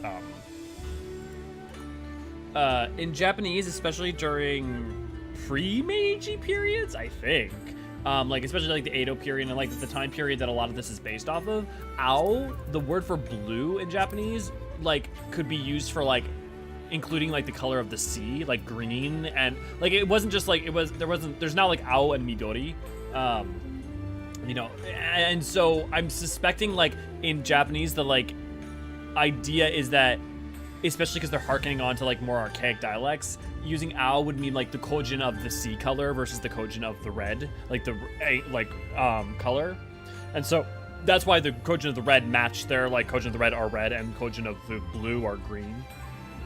Yeah. Isn't blue a more recent thing? Yeah, before it was just green. It's not so much that blue is more, yeah, it being only blue is more of a recent thing. Before it was just green. No, I mean like it was used for like water and stuff. I think that's the way actually a lot of the world did it.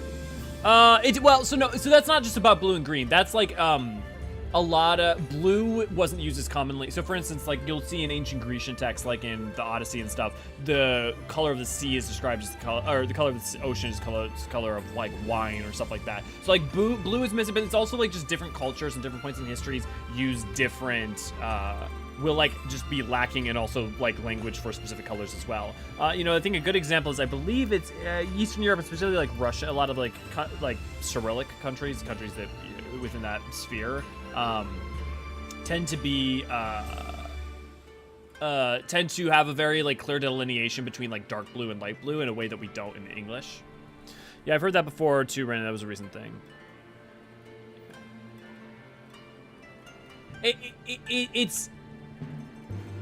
It also depends on what you mean by recent, because that derivation, like, that, like, more specific derivation came about. It's also that, like, Momo Iro, like, also was, like, a very wide-ranging color as well. So are the... Oh, Demins, good to see you, glad to have you. So are the Kojin actually turtle people or just funny Sahagin? Turtle people. Whether how much their helmet is an actual carapace or not, I think I'm not entirely clear on, but let me...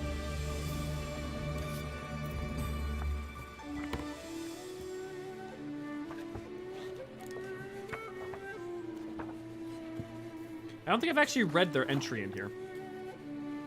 Easily recognized by their bulky shells upon their backs, these beastmen make their home in the waters of the Ruby Sea. Kojin hold the fervent belief that the kami of the Far East reside in all manner of objects, often valuable baubles or masterpiece of craft. If the entire tribe is consumed by the pursuit of such relics, the mercenary and merchant trades aid them in acquiring these treasures, and thus do they actively seek out contact with other races. Physical characteristics. In addition to their distinctive natural armor, the Kojin are known for their large and well-muscled frames. Their hearts and lungs are highly developed, allowing them to spend extended periods of underwater on a single breath.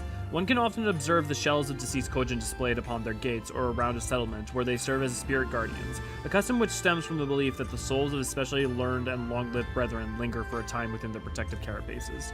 So yeah, so the helmet top this is also a carapace, outside carapace. There actually is like a softer thing underneath that as well, it seems.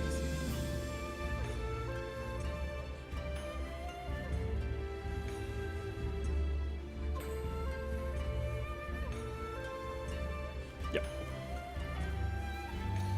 Remember Tom Scott Lingo Child language affects you view colors. Yep. There's a lot of good shit like that. Jade, good to see you, glad to have you. Yeah, there's also the whole Kiki Booba thing. Here, you know what? Let me pull up that. That'll be fun to see what you guys think.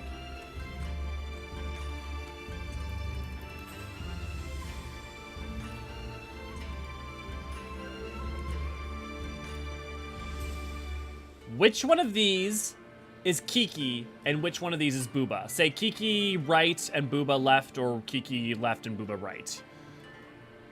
Which one do you think is Booba and which one's Kiki? It's not really that it didn't exist, it's just that our vocabulary for color evolved with time and we're better capable of describing shades and stuff. Or, and to add on top of that, it's not, yeah, it's not just not existing, but it's the delineation. Also, there is something to be said though, Jan, like, there actually is, like, people will not visually delineate the colors as different. So, for instance, some tribes in Africa, you can give a bright green and a dark green, and they will just see it effectively as the same color. Like, they will not even, not just not have the language to delineate the two, but, like, there is, to an extent, a, like, brains will learn to not delineate the difference between two subtleties if not trained to do so. I always just thought it was strange that a race of turtle people to be actually shellless. Well, they have shells. What do you mean? They have shells.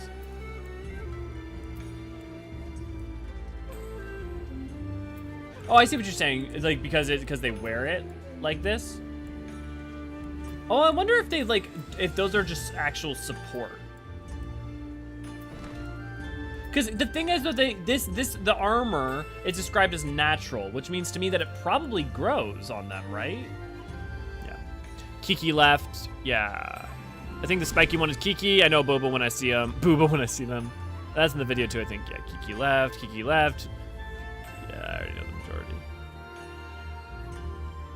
I have no idea what that is, Rory. Which is I'm different. The shells are strapped to them. Well, the shells are strapped here as support, but, you know, does that mean that they aren't at all connected to them? And also, notice that interestingly, you know, I mean, this is a leather strap, right? But, like, also, if this is natural armor, well, it looks like it's, you know, tied to them here. But then that means that this isn't natural, but the rest of the armor is described as natural. They're just very weird. Yeah, no, I figured it's a game, but I don't know much about it. I don't know anything about it. But yeah, so, like, we all go, like, we see this sharp key, you know, like, it sounds like, oh, that makes sense. But there's no objective reason, like, key, like, objective reason that this needs to be key. So it's just, you know, fascinating and byproduct of, like, human linguistics and our symbol associations and sound associations even. And also, there are, in most cultures, that's the case, but there are some where it's flipped. I'm still annoyed he had tried to deceive us, but at least we were prepared for it. Even so, next time we should probably try to avoid running around Kugane in the middle of the night with half the city guard snapping at our heels.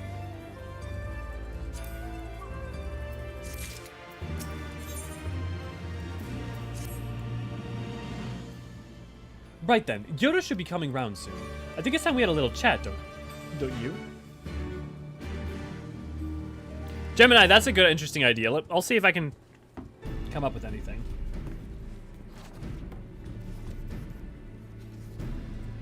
There may also be something in the tribal quest where they mention it. Rise and shine, shiny little fish. I know you can hear me, so stop pretending to be asleep or I'll give you another ride on my boot. Like, this is also, like, this is an example where, you know, an expansion later in Shadowbringers, you'd see this scenes like this be voiced. And I think, like, it's also Stormblood with Behoove, and Heavensward had this too, just be behooved by more voicing as well. No, more boots! All my secrets are yours for the asking. Tell us what you know about Yugiri and Gosetsu, every last detail. And if I find out later you lied to me... No more lies. The clear is unvarnished truth. You have my word. Only the samurai did I meet. Yes, only him. He asked after a ship, so I provided an introduction to the Garleans. You mean you led him to a trap as you did us, because you're an Imperial spy? No, I am no spy. It was just business. Fewer ships pass through Kugane these days, and we have struggled to make ends meet. So when the Garleans offered a bounty for any domins found in Kugane... Oh, my mistake. You're not a spy, but a common cutthroat. Not that I'm surprised. You need half a brain to be a spy, so what happened to the samurai? Such cruelty, vicious tongue you have. Ye would not go quietly, no. Blades were drawn, men were cut down, and the Sekusegumi came. They took the samurai away. Hold on a moment. You mean to tell me that the Ijin they arrested the other day was Gosetsu? Oh, I had but known. If he's in the custody of the Sekusegumi, I need only see to it that he requests the requisite funds find their way into the right official's hands, and your friend will walk free.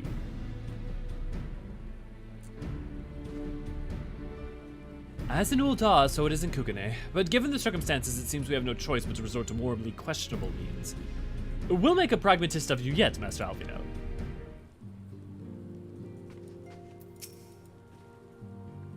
I hope I never have to carry a Namazu again. He's not heavy, but gods, the smell. I have given you everything that you have asked for, yes? Then there is no need for me to remain your prisoner. You are free to wait here while I speak with the relevant officials, but if you would rather wait for Gosetsu outside the barracks, we can go together. You wouldn't put it past the Imperials to try something again, so mayhap it'd be best if Lisa and Elio and I joined you. Alright, but what about Gyodo? I will keep an eye on him for the time being. We can release him after you return with Gosetsu. He will doubtless have some choice words to say, the little fellow. Soroban, mayhap it would be prudent to prepare your ship for our immediate departure. As you wish. Everything in his order, then let us be off. The Sekusegumi barracks are to the north. He's so great. I mean, he's great for the type of character he is. He's a great kind of, like, pseudo-foil. Traveling to remote tribal dwellings in Papua New Guinea and holding up a printed render of Estinian wormblood declaring, "This is Blorbo." Then hold up a picture of Graha. "This is Kiko." I want to hate Hancock, but I just can't. Yeah, that's how I feel about Hancock to I'm like, you motherfucker. Get his ass, Lees. Yeah. I had the exact class on Booba and Kiki last semester on my linguistics course. It's a very interesting discussion. Yeah. Fascinating stuff. Yeah, maybe shed their armor and then tie the old pieces on for more protection. That would make sense, but then why do you not see a proto shell on them to any capacity? And it's interesting because they describe in EE2 as them having the shells on their, like, the shells are in some place representative of them, but maybe they do find them, and then their closeness and association with them is what causes them to have it. Assume that their spirits connected to them over time. Let's check out that section once more, real quick. Panago, Lupin, Ananta, no. Drawing on the eldritch wisdom of their ancestors, the Kojin are able to create everlasting bubbles of magical force to enfold their underwater holdings. Tamamizu, commanded water. When aspect of energies can allow surface dwellers the ability to breathe. The spirit of Kami are gathered from myriad sources. Treasure vault constricted the purpose. Kojin won't share the vaults in the Aoseki, but do trade, handicraft. Particularly good thing, the pearl, distinctive beauty. Nomenclature. The Oviparius Kojin believe that when the soul that the soul that is to inhabit an egg falls from the heavens and into the sea. It first resides within a mundane object to ease their transition to the mortal realm. It is said that the choice of object is markedly influenced by the soul's own character, and thus it is the items referenced when naming the newly hatched individual. A soul which values knowledge gained through study, for example, might infuse a paperweight with the tongue of the Far East, would result in the hatchling being named Buchin.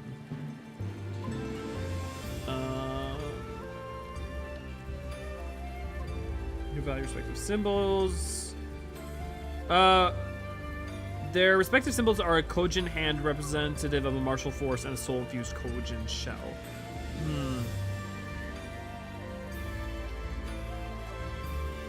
Known for their prodigiously long lifespans, the Kojin hold a great respect for the aged. It follows naturally then that there's an elders among them who elevated positions of authority. The actual powers of an elder vary between the factions, with the militia marine commanders of the Red Kojin able to extract significant influence over their kin. Conversely, the Blue Kojin gather under a single elder who provides the axis around which... Yeah. Exceptional skills in arms, exploit salvage of zoning, prefer those solely but often try Kojin had 2 for desire of solitude, left him alone as planetary adventurers. Yeah, I don't really see anything. Diet have bounty fish, harvesting due to the poor circulation of air within Thumb and Mizu, however, the rest of the fire, consume much of the catch, perfect engagement. Yeah, it doesn't have anything that's specific. We'll have to keep an eye out for that in side quests.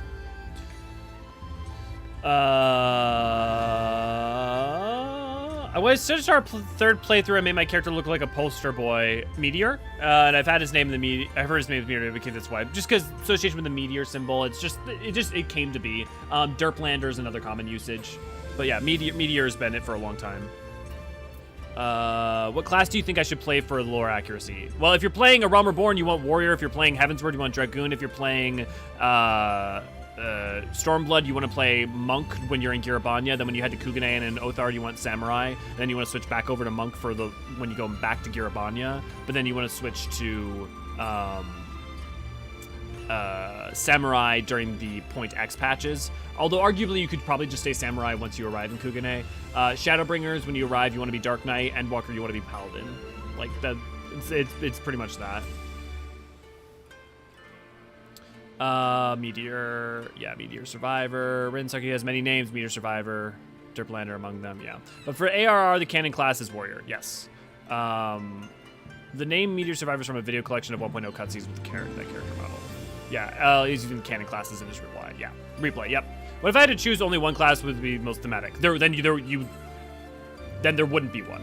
To answer your question, literally thematically, you changing classes, you changing jobs is a part of some of the stuff that they get at. For instance, playing Dark Knight and Shadowbringers, but also playing Paladin and Endwalker are like very like specific notes. Or also you switching to Dragoon when you go to Ishgard is like a very specific thematic element. So to answer your question, you are posing a thing that is fundamentally there is no good answer to.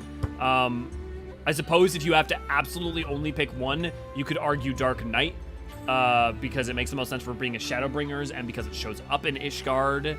But like even then, it's still basically your fundamental question is unanswerable because there isn't one. Yeah, then the Shadowbringers trailer makes the job change canon. Well, also, I mean, the job change isn't also in the Heavensward trailer. I must ask that you wait here. You must be assured that this will not take long. What if I went Warrior, then Dark Knight for Shadowbringers, then switch back to Warrior? I mean, you can do whatever you want. Like, that wouldn't be the canon answer, and that wouldn't be the thematic answer, but that is, you don't have to do those things. If you want to play that way, just play that way. Hoping for a caster 7.0. I think it's likely. I think it's really likely. I don't know if we'll ever see a healer because I think they're always going to want this Warrior of Light to be the one on the front lines. And I bet you they're going to make like Kryl either a caster or a healer. Or something like that. Maybe, yeah. But I would definitely say caster or range would be what to expect next time. Because we haven't seen a range since 1.0 with Bard. Or, well, Archer, not even Bard. Is it really going to be as simple as he says, do you think?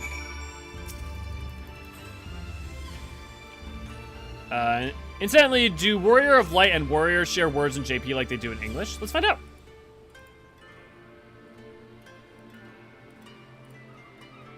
Let's see if they use the same kanji.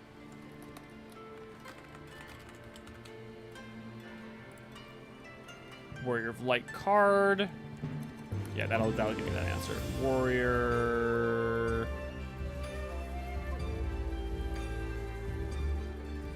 Yeah, cool.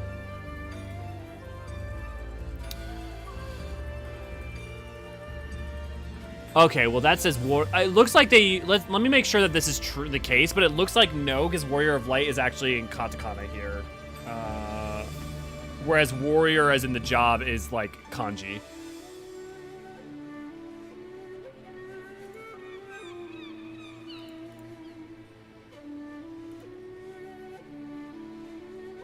Nope. Yes. Okay. So yeah, Hikari no. Oh, I forget what the kanji is. Give me a second. Jisho. It's only when the seated sacrifice boss that they use Warrior of Light.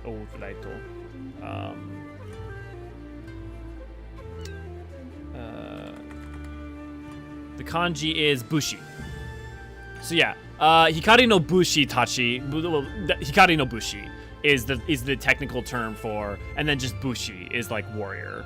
I don't know for sure that that's what it is for the job classes. Let me see if I can. Warrior. FFXIV. I want to make sure that that's not just like for a specific NPC that it's saying.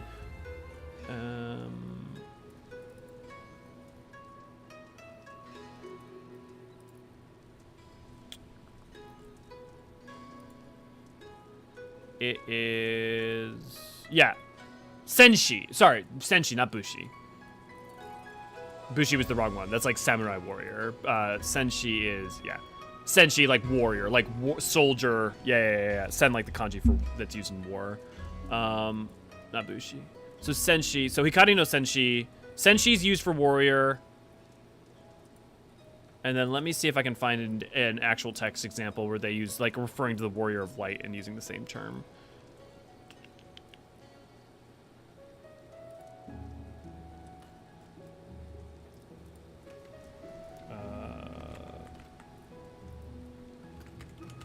Warrior of Light.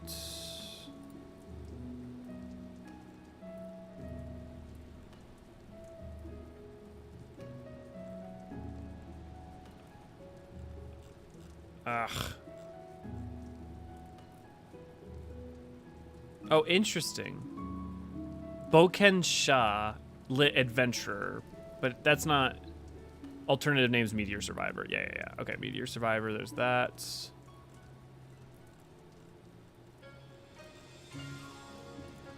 I'm gonna look and see if I can find other examples of Warrior of Light real quick, just to make sure that. English. Eco Warrior of Light complete. Shadowbringer's Warrior of Light card. Shop till the Warrior of Light drops. Yeah, that'll work well, because that'll definitely be the same term.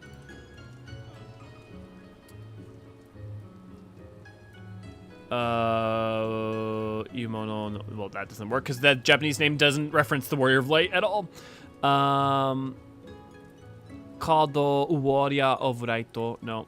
Hikari no Senshi Tachi.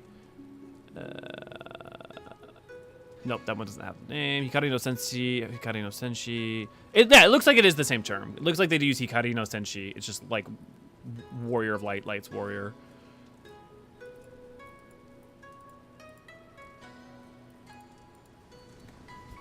Okay.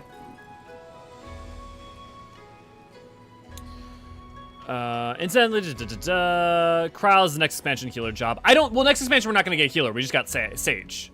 So there's no way that we're going to get a healer job in 7.0. I think they do Hikari no Senshi is literally Warrior of Light. Yeah. Oh, I misunderstood the question. Sorry. Yeah. Women get, yeah. Those torches lit themselves. What is this sorcery? They're ethereally infused. Don't worry about it. I'll see your gift and raise you my entire video. Yeah. It's literal magic. So, Summit, good to see you, glad to have you. So the Shadowbringer trailer is Meteor switching between jobs before the ending on Dark, right? Yes. I know those other jobs were the ones using expansions before Shadowbringers, but does that make it a case that they are canon in Shadowbringers too? No, because that fight is not a canonical fight. So CG trailers oftentimes will show events that are not the literal, supposed to be the literal canonic version of what happens. So, you know, the easy examples are, you don't fight Hraesvelgr on the bridge in Heavensward, right? You don't, Stormblood. You don't, I'm trying to think of a good example for story. Like, sometimes they are, in terms of, like, that fight with Lys, right, is basically a lot like what happens. Oh, right, the Lys reason is that reason why you switch back over to Monk for going for Eorzean, yeah? So, if your question is, like, are those jobs canonical that you would use while you're in Shadowbringers, I would say no. I would say you effectively probably arrive there as a Dark Knight, especially because some of the promotional material, you see yourself walking to the Crystal Tower the first time as Dark Knight. You know, that's just, that would be my argument. But what that does is really just, like, invokes the idea and the general gist of the idea of what happens. I mean, this is the same way, though, too. Like, literally, 1.0 is showing you look at a leave card and, like, go into a memory and then go fight with your friends, and then, like, also then it's like it's a weird echo vision thing, but also not. The CG trailers have always been played fast and loose with a lot of the events that actually happen in them.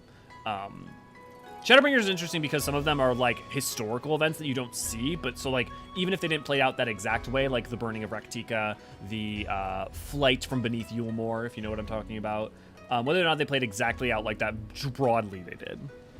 I watched that. That is the only reason I know about Comet, yeah. Checking in while on break. Sounds good, Sarah. Good to see you. Glad to have you.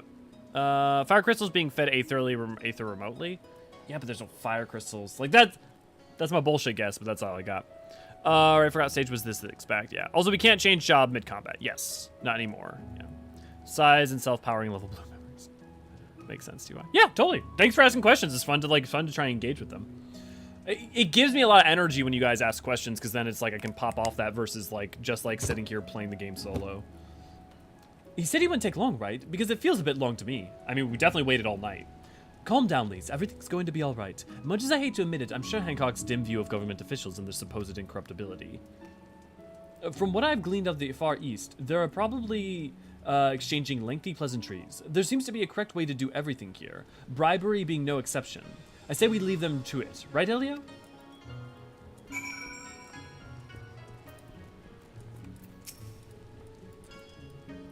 Right. Everything's fine. Probably. I mean, it couldn't be as bad as the last time we stood around waiting for something to happen.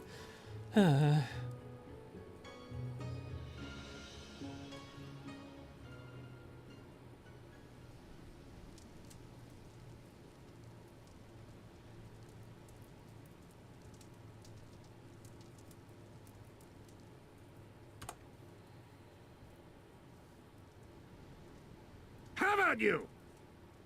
Gosetsu! Was that? That was Gosetsu. I'm sure of it. He's in trouble. Lys, wait! Yeah, Tam, I feel that. I suppose we should follow her then. I mean, Dimins, isn't that literally her story, though? Like, her arc is her learning to deal with that.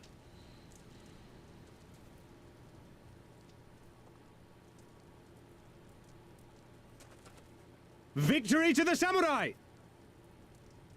Both of them are samurai! Which one do you mean? They're both samurai! I just imagine that guy sits there no matter who wins. Victory to the samurai! How many is that now? 10 in a row?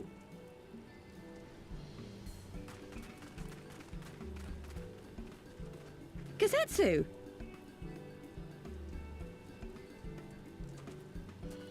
Oh, this is a surprise! What in blue blazes are you three doing here? I could ask you the same thing. We've been looking all over for you, and then I suddenly heard you screaming. It would seem there has been a misunderstanding. Allow me to explain.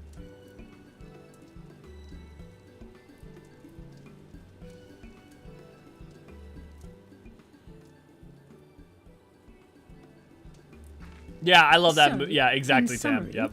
You started a brawl with some off-duty Imperial soldiers and were subsequently arrested by the Sekisagumi, whom you somehow befriended and convinced to set you free if you could defeat a given number of them in single combat. I fucking love Gosetsu.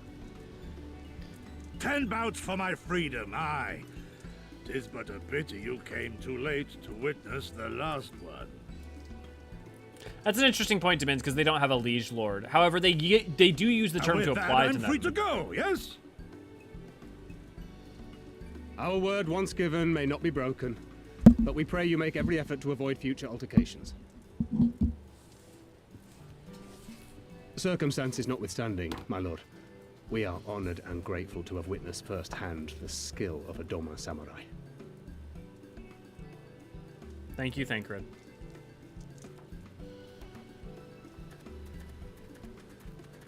Ah, and we had just concluded negotiations.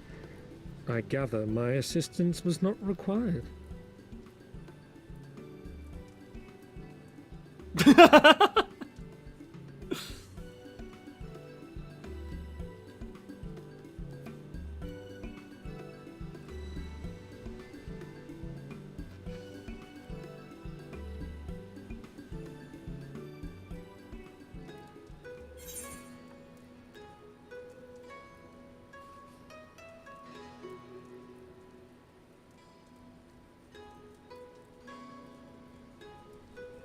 Because you're definitely right, Demins, right? Like, they don't have liege lords. They're in a lot of senses wouldn't necessarily be classified as samurai.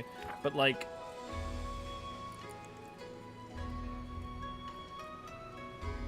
I guess none of these I really need. But what's interesting to me is that you will, like, generally apply that term to them under certain contexts. And I wonder if that's like a localization dealio or what's going on there. I must apologize that you've endured such trials and tribulations in search of me. There's no need for that. You had no way of knowing we would come looking for you. You were after a ship to take you to Doma, yes? It just so happens we found a willing captain. Truly, what fortune! And we will tell you about it back at the company office. Alvino and Tataru are waiting for us there. I feel like... And I know part of this I like Gosetsu, but I feel like the gaining of Gosetsu of your party is the turning point of, like, things picking back up.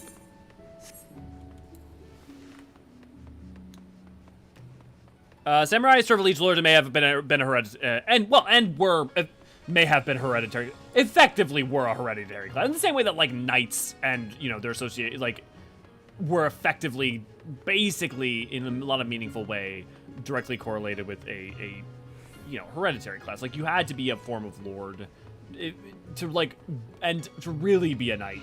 I mean, yeah, exceptions, but it also depends on what point in history you're talking about, though, right? Because if you're talking about like Sengoku versus like Edo, it's different. Greetings, honored sir. Will you be entering the Ruby Bazaar offices? Aren't they under the command of the king? I forgot what Kugane is ruled by. The Bakufu? Well, but that's different. So that's not quite the same. So there's a difference between them being sworn to serve a city-state nation that has a presiding leader versus a samurai being sworn to a liege lord. Because so for instance, it's like with our American military, you don't swear to fight for the president, you swear to fight for the Constitution, right? Whereas like a samurai would be as if you serve to fight for the president. You are devoted to them singularly as an individual. I think it's the difference between RL historical use of the term versus the in-universe term as a swords person. Right, but Japanese wouldn't denote the difference. So, like, the thing is, if it is different, that, like, those things are effectively the same thing, though. And you could refer, there are other terms that you could use, ultimately. It would be like, you could use the term knight. Well, I guess knight has become interchangeable, so that's not entirely wrong, Tam. You're right. I was just thinking he said victory to the samurai because the Sekisegumi almost universally don't come from samurai families, which is true, yeah. Gosetsu fits the definition of a samurai in that he serves a lord, yeah. But Gosetsu swears his sword to Doma, not to Kaien or Hien, if I recall correctly. But he reserves it to the royal line of, like, he is the protector of Kaien, and then he is the protector of Hien. Like, he swears it to them, to their family, their specific family. But no, I mean that is a nuance where you're right there. But yeah, no, I mean that's a fair point. But then that makes me think then. Yeah, there's still a difference though to an institution like a nation, city, state versus like specifically. Yeah, it could be a distinction without a difference. I don't know. It's historically been pretty important, though. That difference it strikes me as not being something that would have been ignored as a difference. But maybe I'm wrong. Gosetsu, think the 12 you're unharmed. As you can see, Master Alphino, I am very picture of health. You, vile fiend, malevolent trickster, how kind the kami are to grant me vengeance so soon. But first I demand you return the coin you so villainously embezzled from me. You have every right to be angry, good sir. Gladly would I return to you your coin, had I been not forced to repay certain gambling debts beforehand. Setting that matter aside for the moment, where is Lady Yugiri? Was she not traveling with you?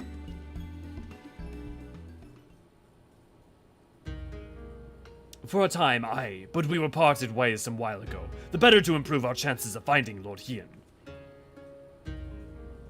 Lord Hien?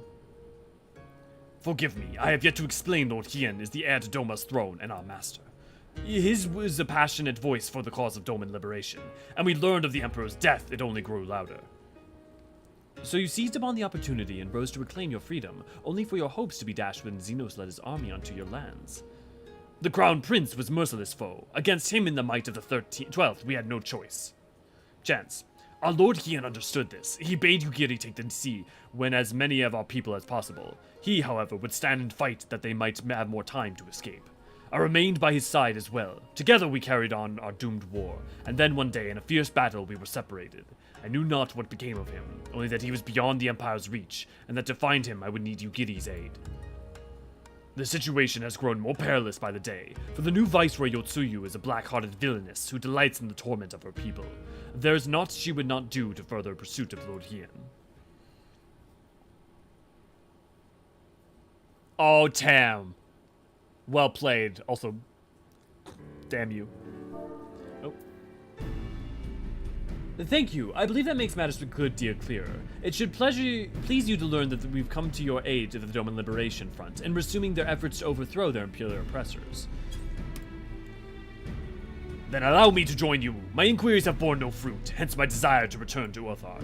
Once there, I can lead you to our headquarters in Yangsha, where we shall be united with Yugiri.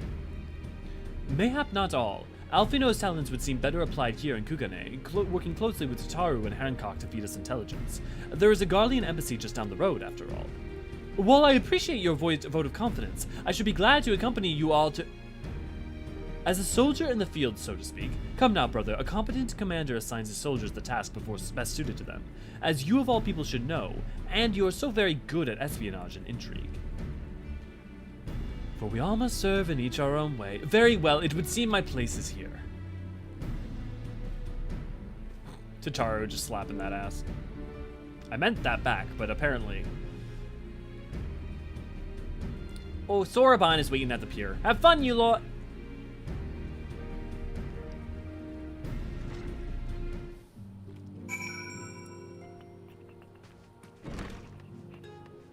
Yeah, you know, let's take a second. I'm curious now. I want...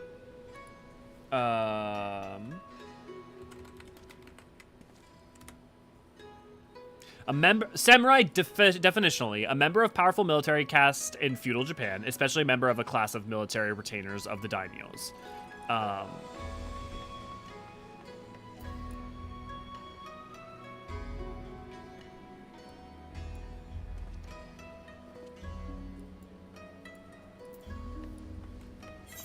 The other thing is the Sekisegumi, and I think this is much to Min's point, right? The Sekisegumi take people from all walks of life.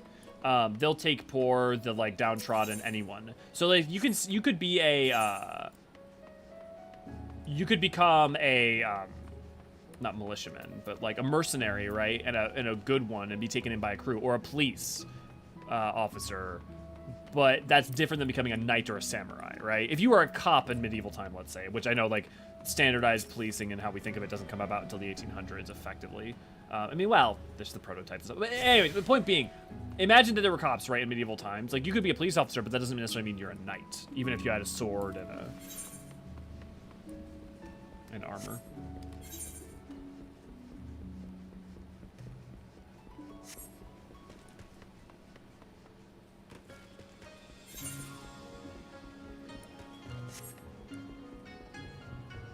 Shiokaze, the White Wind, hostile.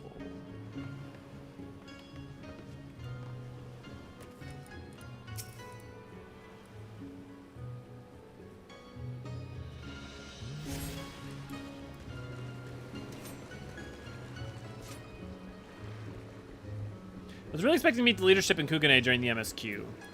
Well, I mean, it makes sense, though, that you don't, in terms of, like, what their role is in your occupation. Like, the thing is that it's not this story is not about going into Hingashi, right? With the Bakufu and stuff. Or, what is it? It's not, Bakufu is it Bakufu in 14, or is that just historically? Is it the Bugyo? I think it's Bugyo, not Bakufu, Bugyo in, 14, if I'm not mistaken.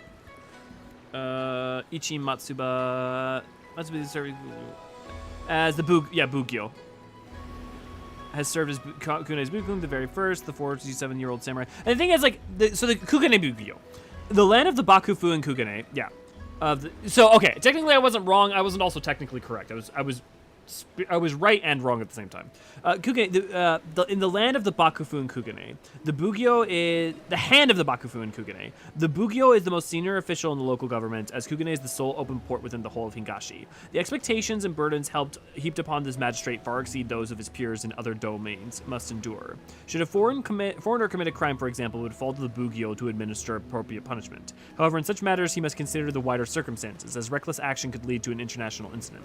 Therefore, the position of the Bugyo of Kugane is not awarded lightly, and familial connections alone will not suffice. One must possess a keen mind and a talent for navigating political and domestic and foreign politics, domestic and foreign, to be considered eligible.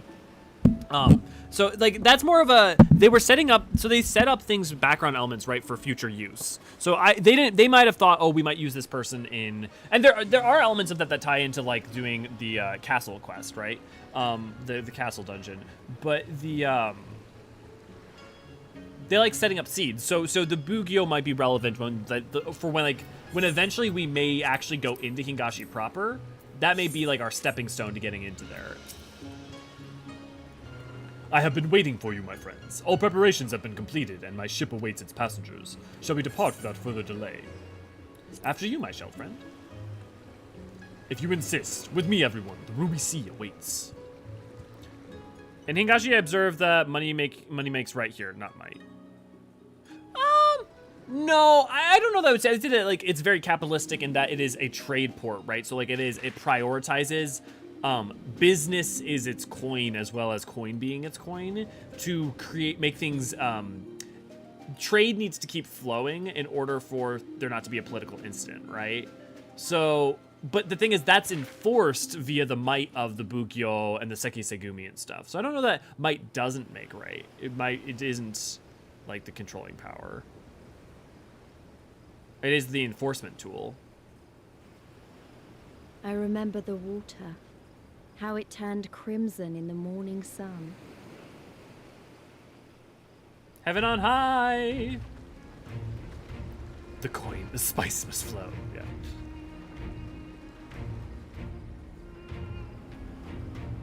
Looking forward to when Merleweb shows up with a giant ship with huge guns to open up Hingashi and economy. Yeah, when she pulls a Matthew Perry. A yeah, exactly. sea of rubies, stretching from horizon to horizon. You could almost believe it went on forever. But beyond that red expanse lay a land in turmoil. On the shores of Othard, our Doman brothers struggled in vain.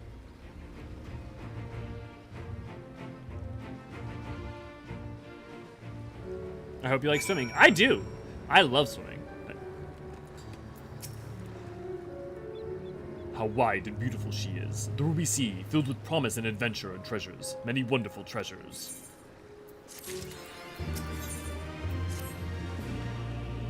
Now, in order to reach the shores of Othard, you will need to cross the resplendent waters you see before you. However, this is easier said than done. To set forth without making the necessary preparations is to invite Confederacy to claim your vessel, and your life should you resist. But that fate can be avoided by paying the Ruby Tithe, thereby earning you the blessing of the Pirate Lords. So let us go and greet them. Our destination is the isle to the west. That doesn't look very far to me. Elio, why don't we jump in and swim for it? I've had my fill of boats. An excellent idea. I think you shall find the waters to your liking. I will use my ship to deliver those less inclined to the Isle.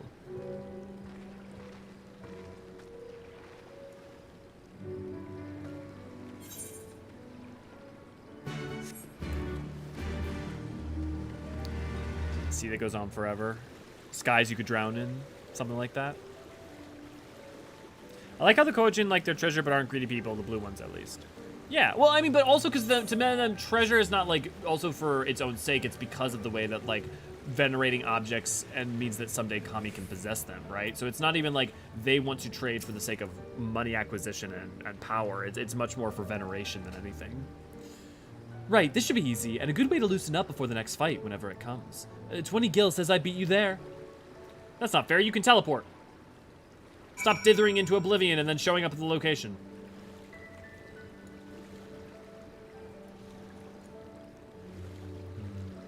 Warm waters. Oh! Well, that's interesting.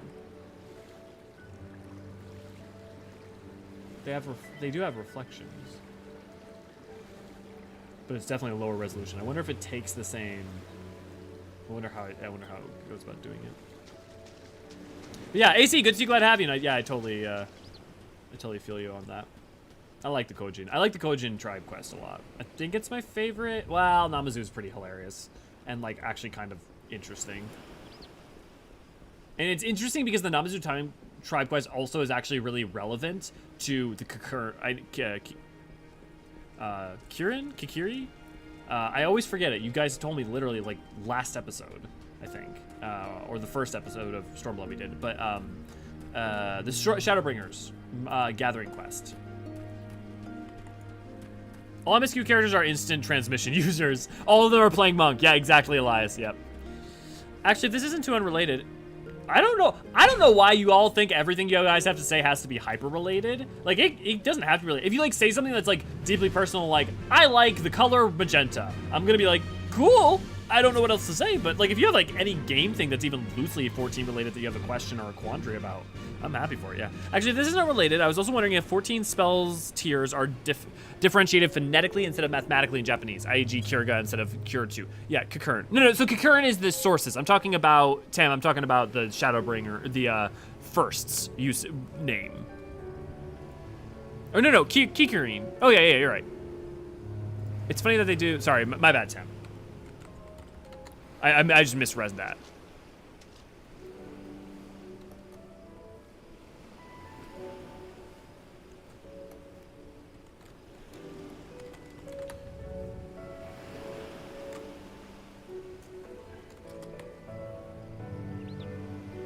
Let's Kukern. No, wait. Shadowbringers tribe quests. Let's just look that up.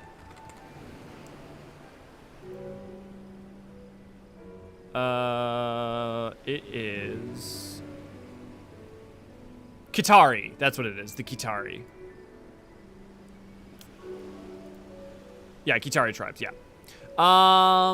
If this isn't related, so it's interesting. They have an explanation for why they were changed in English. That's actually an in-lore universe. But if I'm not mistaken, in Japanese they do use the Kyurga stuff, and I can double check that real quick. We can check that using, if we can check Garland tools, we just put in like Fire 3.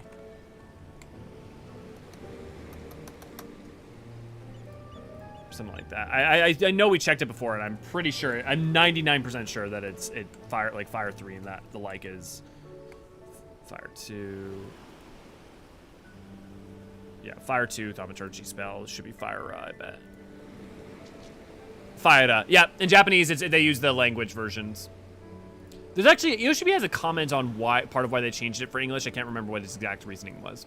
Oh no, sorry, Kitari. Yeah, if Eighth Emerald Calamity was the goal of the Asians, but the first for joining the source was Black.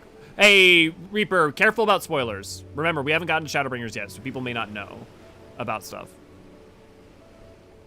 So I'm just gonna have to get rid of that. Sorry.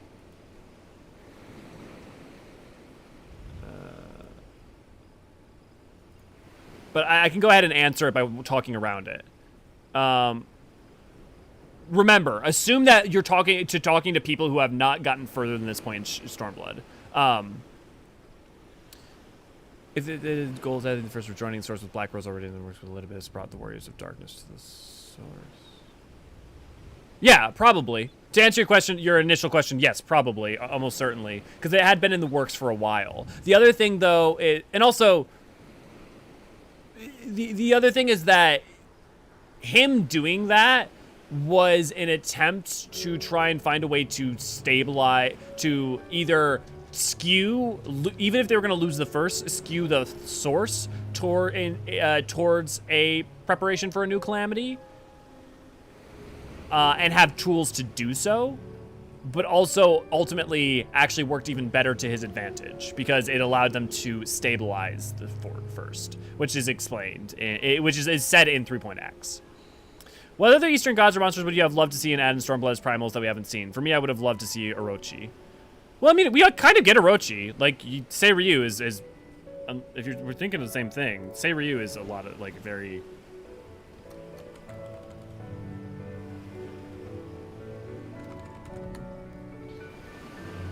Yeah, Yamato no Orochi. Yeah, I mean, like, Seiryu is already kind of doing that. Have to start prepping for something. I haven't had about half an hour while lurking able. Thanks, Aurora. Have a good one. Yeah, I remember hearing Kyoja, etc. in JP, but there's a book in Google Library talking about the numbers versus suffix. Yes, that book has a completely different text in JP compared to English. That explains why the Amdapori Council changed the names in English in lore. Yeah, it changed it to numbers. Yeah. No, and Reaper, don't feel bad. Feel free to ask questions. Just, like, be mindful of that. And if you want to ask me or other people questions like that, you can always do it in the Discord. You can always at me in the Discord with stuff like that. Would have been seen the boss staff of Shisa. I mean, we kind of already get some Amaterasu stuff going on with, like...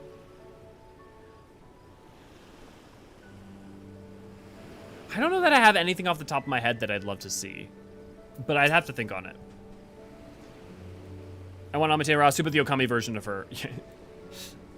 I love how much, like, people are now like, it's not that I want Amaterasu, I just want Okami. Ah, there you are. I trust you enjoyed yourself. Follow me, my friends. The one with whom we must speak is a man named Tansui. Thinking more of the eight-headed Hydra depicted in traditional art. Sayori is more of a Chinese depiction of a different deity. Yeah, but they do the multi-dragon hate. Like, they are hearkening on to Orochi in multiple ways with him, like, intentionally. Like, the Four Lords are doing that. Because they usually try to gestalt things somewhat, unless they're taking from prior Final Fantasy games.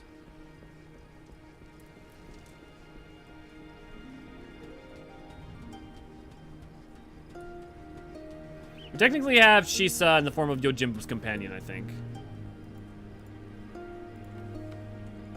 Daigoro? Shisa... Oh, yeah. Oh, yeah, I mean, effectively, that is what Daigoro is, yeah. So, Amaterasu to Sun Goddess, would she not be comparable to Azima? Comparable, yes, but I mean, that's the same way that you can say, like... I mean, like, you can compare... what's a good example? Helios and Amaterasu. You know, like, you could, in real-world mythologies. I mean, yeah, like, yeah, both their symbolism, the suns, or the sun, like, female personifications and stuff, and you could even think that Azima... imagery is kind of inspired by it, but there's a lot of aspects of her that are tied to, like, sort of Grecian imagery as well. And I mean, you could tie Amaterasu a little bit to some of the inspiration for Susanoo aspect, or Suzaku from Four Lords. So comparable, sure, but I don't know that it'd be like, oh, they're the same. You can compare a banana to the moon, but it's not a good comparison. The Ray dives. I'm new to an FF, but Stormblood would have been a thematically appropriate point for Gilgamesh to show up. Gilgamesh does show up. Gilgamesh shows up in Hildebrand. Gilgamesh is in multiple Hildebrand thing. I know he was an AR already, but he's mostly based on Benkai, right? Benkai. Well, Gilgamesh at this point is based off of Gilgamesh from prior. So, like, Gilgamesh in 14 isn't... The thing that's worth remembering is, like, there can be a version of something where, like, he is based off of that, like, originally. Like, in his prior original incarnations, right? In, like, 5 and stuff, Michael. But what the thing is that 14's taking less, like, the real-world lore at that point and the incarnations of other Final Fantasy games and riffing off of that. So it's, like, an abstraction on an abstraction at that point, really. But also, yeah, he shows up in Stormblood. He shows up in the Hildebrand story in Stormblood. And in some really funny ways. I don't want to spoil it, but he also is pretending to be another character. Only the same way Tyr and Mars are comparable, yeah. Yeah, Elias, that's a much better god comparison. Yeah, Tyr and Mars, yeah. What about Bishamonten? Bishamonten? Bishamonten. I don't know that one also. It's funny, I keep saying I don't know these things and then I see the Bishamonten.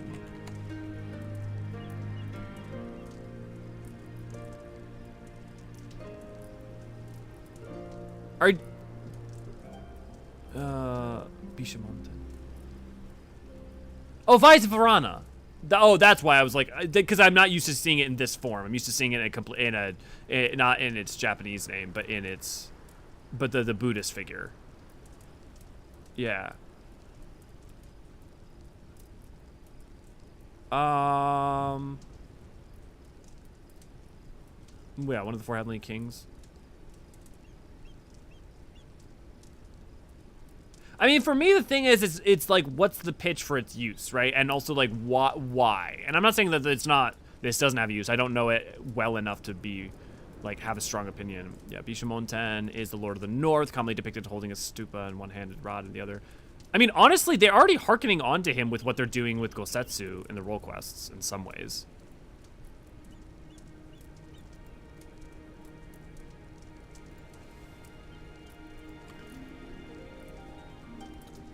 I fear you have the advantage of me. Let's do a little bit of story first. Most honorable and esteemed Elio Forgerant, I am Tanisu, a humble mate who serves with the pleasure of the Confederacy's captain. As you are in company of a shellback, I presume we have business to discuss. Yeah, Gilgamesh from 14 is the same Gilgamesh from the other FFs apparently, since he canonically jumps between other. Well, no, okay. In 14, he canonically travels between the Sea of Stars, which is a primordial eldritch chaos that, like, that's not fully understood and has that capacity. People take that to mean that he must be the same one from Final Fantasy V, but it's not explicit that he is the same one from Final Fantasy V. It is only that he is a trans-dimensional hopping entity within the confines of 14. So it could mean that, but it is not, people have to run with that to assume it must mean that, and I don't think that that's actually apt. It was partly joking, but also not really. Yeah, like, yeah, Gilgamesh is a trans hero, confirmed. Well, I mean, yeah, I think the Easter egg of Gilgamesh is that he's always the same Gilgamesh, just hopping from game to game. Again, that's the thing that people put on Gilgamesh, not something that is necessarily explicit within the text. So, like, it's not that I'm saying that is explicitly cannot be the case, but just because people would like to be the case, or there's reason that you could argue it might be the case, doesn't mean that it is. And I think that there's a lot in 14 that potentially pushes back against wanting to make, also specific dev statements, though I would have to source those, it's been so long since I read them, that, like, they don't necessarily want that. I think one thing you could use to argue against me in that capacity is the fact that Nier shows up, but also Nier is just all sorts of wacky. I mean, the other thing is that, like, Nier less so because it's an alliance raid, but, like, events, obviously, you have things like 15 events, but events and their canonicity has always been really vague, like, unclear as to how canon we should treat them. Yeah. I'm not really familiar with Japanese gods because there's way too many for me to remember. My forte is more Egyptian Smith. Yeah. Gilgamesh is trans here. I mostly have a hard time seeing Gilgamesh from 15 is the same entity. I doubt it. I even remember what he's like in 15. I even remember him being in film 15. What even is Gilgamesh from 15?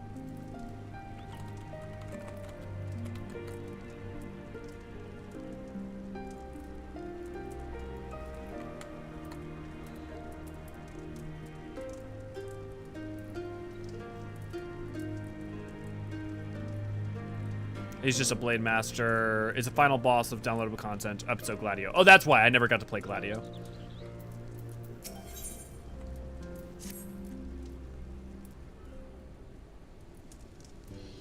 Yeah, pretty much, Tam. Like, they may be...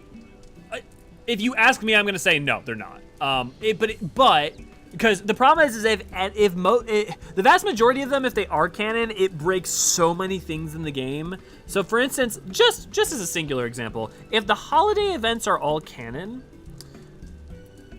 the timeline for 14 makes no sense. whatsoever, and especially because they will reference past years or past events. So it's not like you could rationalize, oh, these all are actually all taking place during the same All Saints Wake. Just that alone, let alone adding in like the Dragon Quest things, the like 15 stuff. So you wish to pay the ruby tithe, yes? With your guild, perhaps. It is just as well your foreign currencies are in demand these days. I would pay for the passage to Ulthard. Does the sum meet with your satisfaction? The sea has been quite tempestuous of late. I cannot say with confidence that you would reach your destination safely, unless you tripled it. Do you take me for a fool? I know the price says do all. Alas, we live in interesting times. As you came through Kugane, I should think I need not tell you that. The shadow of war looms. The wise and the cautious shirk at our waters, and our customs and the foolhardy sharpen their knives in anticipation. Meaning? Sir, you've got to come quick. The bastard's at it again. I've tried to convince them to stop, but they weren't having it. Very well, I will be there shortly. A proposition. Your comrades strike me as a worthwhile investment. I will not hear men name my cat before Koban, so I shall consider their tithe paid, not for what they have done, but for what I expect they will do.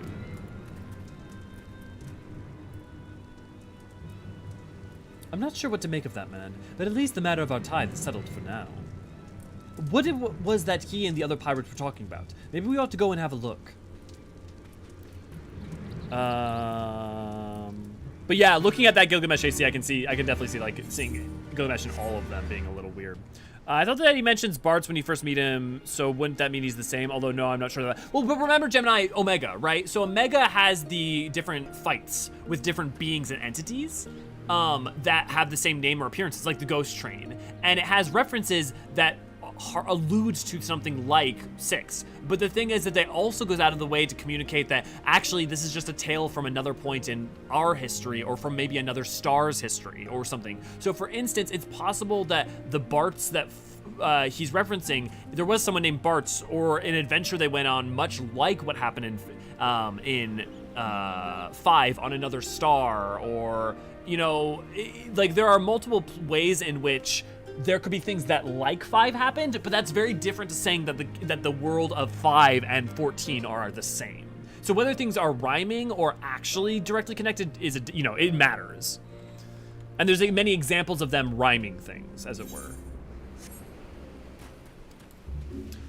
I've got to go. You see you, Deathberry. Thanks for hanging out. Y'all have a wonderful day. You too. Thanks for a great stream again. Always glad to have you guys. Always glad to hang out with you guys.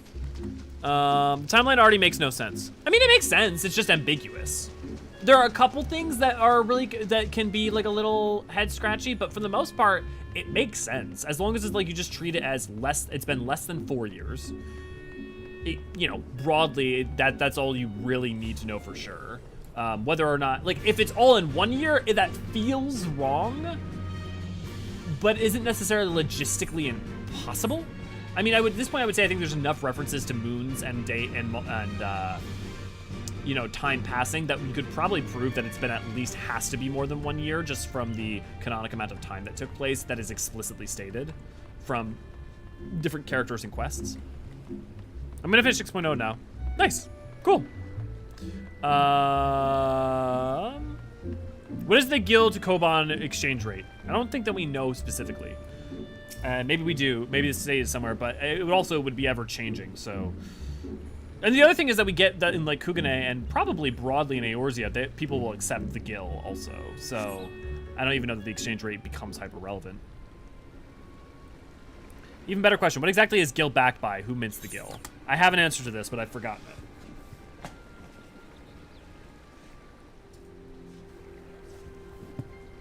But I know where to find it.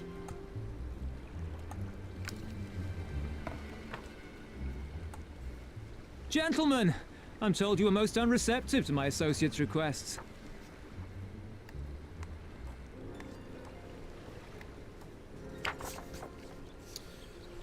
Gil is... Come on.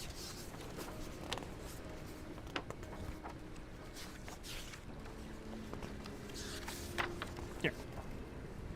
When the 6th number calamity laying waste to the land, swallowing up once proud nations, magi, wise men, and currencies minted and circulated by these civilizations lost their value, and the economy of Eorzea returned to a primitive system of barter and trade. The currencies of Mach and Ampor came back into limited use. As cities and nations came to flourish, certain interests took steps to mint their own currencies, with Sharlayan and Ishgard quick to follow suit. As contact between nations in these times was limited at best, no effort was made to introduce a universal standard, and for years many and myriad currencies were exchanged throughout the lands. This changed in the years of peace that followed the Autumn War. Trade and diplomatic relations between nations flourished, and for the reasons of economic convenience, voices calling for a universal currency grew louder. In the year 1477, so literally exactly 100 years... 1570. Yeah, basically almost exactly 100 years before Realm Reborn. The Sixth Astral Era, the leaders of Eorzea's 6 great city-states came together and after some debate reached the decision to mint a universal currency to be used in the realm over. So it came to be that the Gil coinage was used... a coinage once used by the ancient Allegan Empire was reinstituted as the standard currency for all the land. That becomes relevant in Shadowbringers.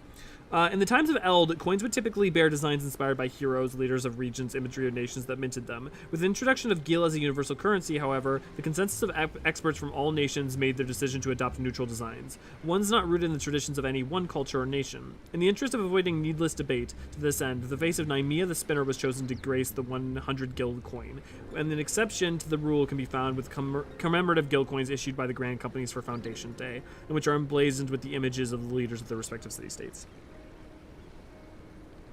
So I guess it doesn't specify who is the ones who minted that, but basically somebody that is a neutral party.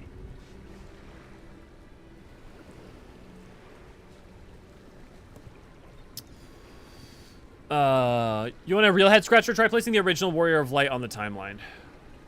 Do you mean the original Warrior of Light or not? I mean, that's not a head scratcher. That's just we don't have enough info because we don't know if they showed up for the first time during prehistory or the first astral era.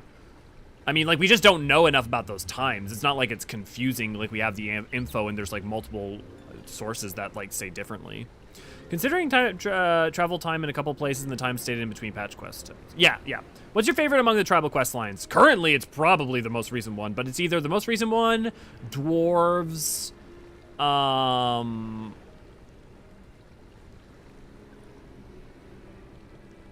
It's probably between those two. I really love the Qatari one for a lot of reasons as well. I love the Qatari one. I love Namazu. I love the Kojin. The Ixali one has some great stuff going on in lore. But I mean, probably right now the one that's the most emotionally like hit me emotionally the most is the current one. But also the humor in the dwarf one is hysterical. Less than a year seems very unlikely. I agree, Tam. I like if we ever find out that's the case, I'll accept it, but I definitely won't. I wouldn't be like, I would be let down. To me, like 2 years is the safe bet. I like the Ixal one though. All of them are good. Yeah, the Ixal one's really good. The thing about the ARR ones is that I think the Ixal one's really good, but it's not as the like side little things aren't as engaging as a system, which hampers it a little bit, as well as just being smaller budget. But they did really try to do interesting stuff with it. It's got good lore. I love the 5.x Battle Tribe and the 6.x Gathering Tribe best so far. The Battle Tribe, Pixies and Gathering Tribe. Yeah, Pixies is good.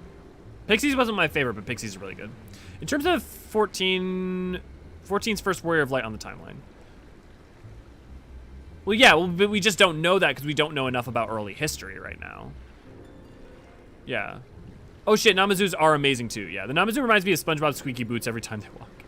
I love the healer role quest because of the dwarf you work with, especially. Yeah, no, the healer role quest is the best role quest. I love Nile. I love the tank. I love Tank. Tank's really good, really tragic, and and I really liked Caster too, quite a lot. But boy, is the healer one the best one by far. Like, just no question. I realize you do not look kindly on the Confederacy and her ways, but if you refuse to pay the ruby tithe, your safety in these waters cannot be assured. Spare me your concern, pirate. Your feeble attempts at extortion will not work on us.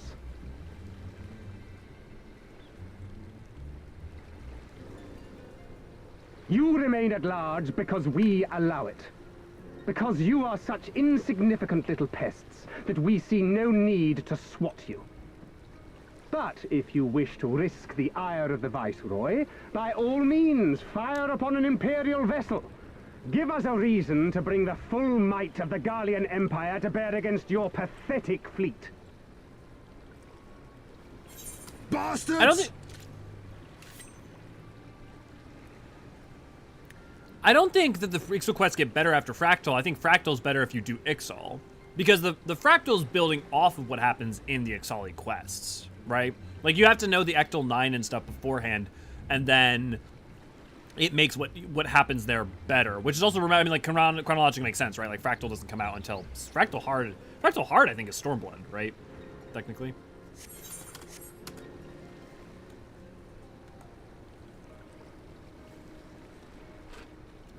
Gentlemen, surely the fact that you have such limitless resources at your disposal gives you all the more reason to spare some few coins for the less fortunate. I feel like Fractal Hard. All talk, just as I thought. Come, let us away. I have no time for this rubbish.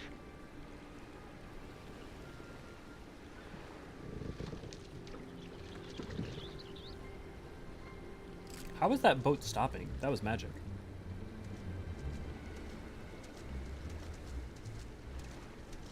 I feel like Fractal Hard can kind of slightly spoil some things for the Ixali quest in some ways. We're all the same to them, aren't we? Savages to be ruled or slaughtered.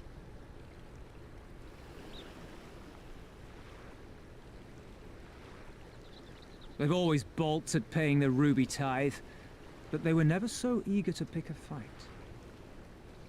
The problem, you see, is that many of my comrades in the Confederacy are of Doman descent.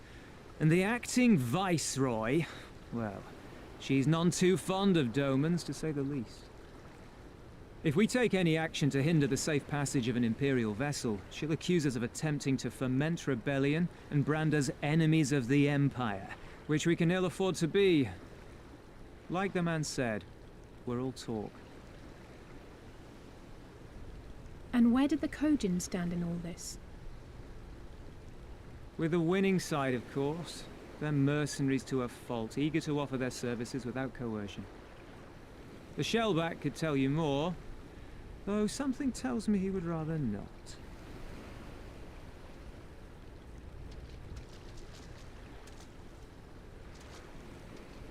I don't understand.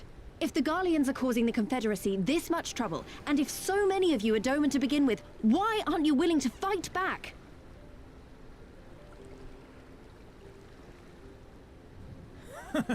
Spoken like a true friend of the Doman Liberation Front. If you're planning to rouse us with noble words and grand promises, don't bother. We all know what the Imperial Army can do. Compared to them, we're boys with boats. Besides, what ties a man may once have held to his home are forsaken upon joining the Confederacy.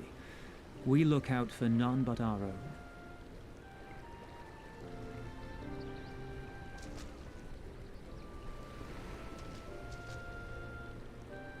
Be that as it may, our livelihood is under threat, and the captain will need to decide soon whether we're to go down in a blaze of glory or bow and scrape for crumbs from the Emperor's table.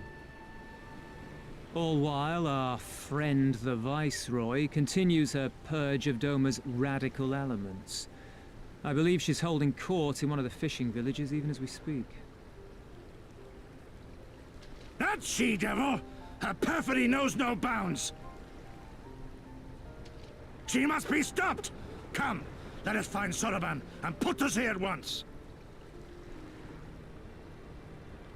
Tell the others that these ones have paid. We all have places to be.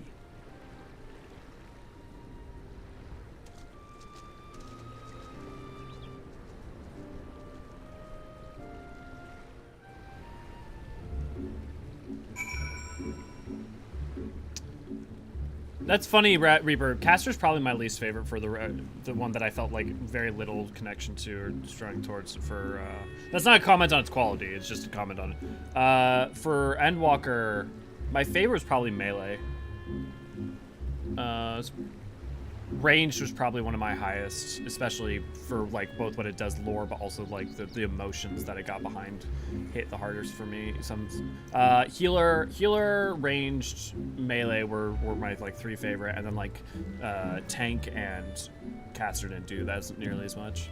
Yeah, 70. Shame Confessories don't have the same laws regarding Garlean vessels that Limsa has, but I understand entirely why they can't. Yeah, well, that's also because they're not under the heel of them, right? Like, they're surrounded on basically all sides by... If they wanted to send garrison into there to just blow them up, they absolutely could. Whereas, like, Limsa is protected, because Eorzea is, like, you know, has... You know, even though there's the castrums in it, the castrums aren't, like, running roughshod. They're, like, being held at bay, you know?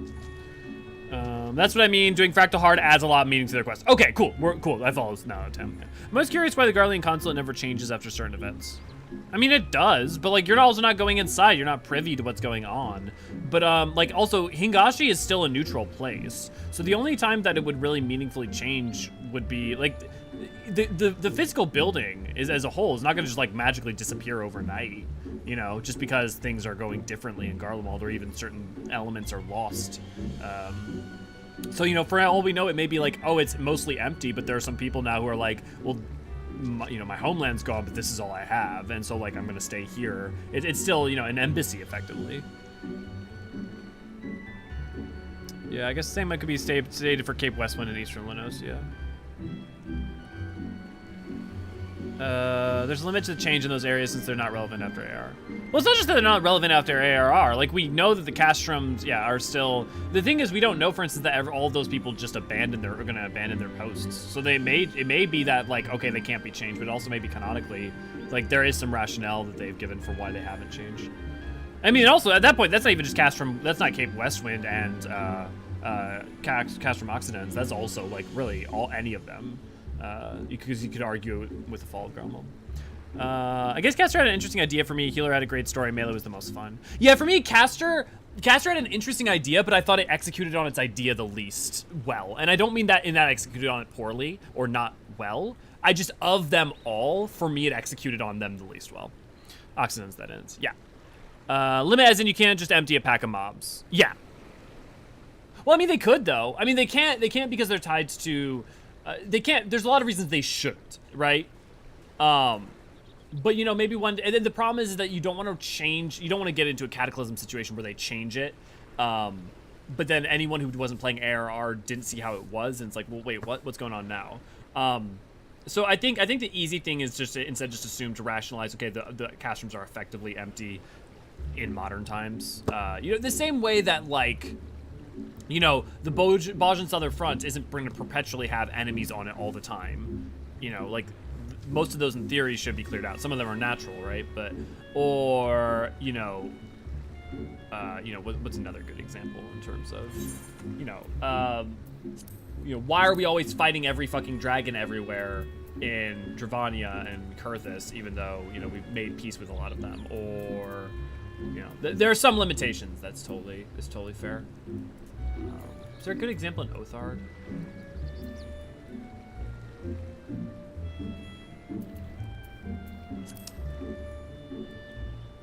I mean, honestly, there's a couple in Shadowbringers that would be interesting based on the world state, but can't talk about those yet. What are we waiting for? Come, Sorban cannot have gone far. Though now that I think of it, it's a passing strange that he left without warning. Mayhap he did not wish to be seen by his Korjian brethren. I doubt that he thought to leave us behind, but nevertheless, it may be prudent to return to our ship, or at least the Confederacy encampment. Kind of a shame since I didn't really want to kill Ratatan. He was actually a decent guy. He was willing to support and enslave people against their will to fight for his cause, and to kill all those that you held dear in order to take over your home. Like, I'm not saying that he didn't have morals or he didn't abide by them or he wasn't, there's an empathy to be had, but like, just to be like, oh, he was a decent guy, I mean, like, literally he was there to take your home from you and to put you into servitude because you were beneath, because he treated you as beneath them. Eureka. Well, Eureka though, but Eureka does change in the only meaningful ways that matter. Right? Like, the thing is that the creatures of Eureka are not a byproduct of Eureka. they're a byproduct of the teleportation magic that affected it. And so, like, the things that when you complete areas or when you get, like, the lasers going for the Baldesion Arsenal and stuff, it does affect the world state. So Eureka, like, being how it is actually kind of makes sense. Not changing, because there's no reason for it to imagine, like, its ethereal ley lines are still fucked and are going to take time to, like, rejigger themselves. Yeah. Speaking of him, we never got to face reveal for him and Livia, did we? No. Livia presumably probably looks a little bit like Lucia, and Ratatan. Technically, you can look at the files to see what he would have looked like, but I mean, effectively, he would have looked something akin to what, if he's also an Ilsabardian Rogadin, like would have been an Ilsabardian Rogadin like Greenwatt, he would have looked something like Greenwatt, not like Greenwatt necessarily, but more like a Hellsguard than a Seawolf. But that's assuming that he was an Ilsabardian Rogadin, and which his description seems to imply seems to state in EE1. Oh, my friends, 1,000 pardons. As you may have guessed, I was reluctant to be seen in your company by my Red brothers. Ours is a complex relationship. I pray you do not misinterpret their actions as a reflection of our allegiance as a whole. You understand. Kami be praised. Too often our shell is quick to judge after all Kol'jin for the deeds of one. Right then, now that our business with Tansui is concluded, we must traverse the Ruby Sea without fear.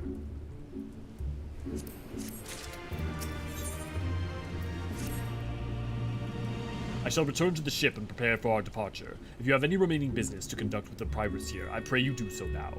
Ah, that reminds me. Elio, would you be so kind as to inform the Confederates of our plans? The more that you know of our movements, the less likely we are to be mistaken for another vessel by their comrades. What exactly was the spell used to dip the Isle of Val in the livestream? Flow. Yeah, it's effectively flow. It's just flow on a mass scale. Floja. Yeah.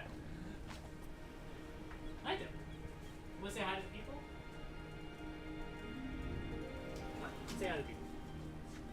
Hey guys, I got a pup for you. Come here. Come here. Come here. 1, 2, 3.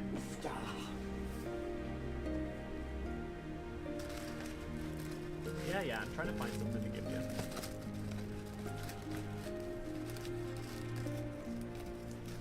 Yep.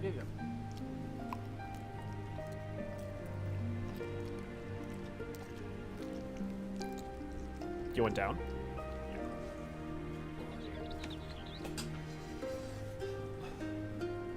I mean, to be fair, like, yeah, but like, yeah, it was just flow, and it cast it into the live stream, but it was brought back out by a certain intervention that I'm not going to go too specific on until we get to Eureka, and I'll talk about it then.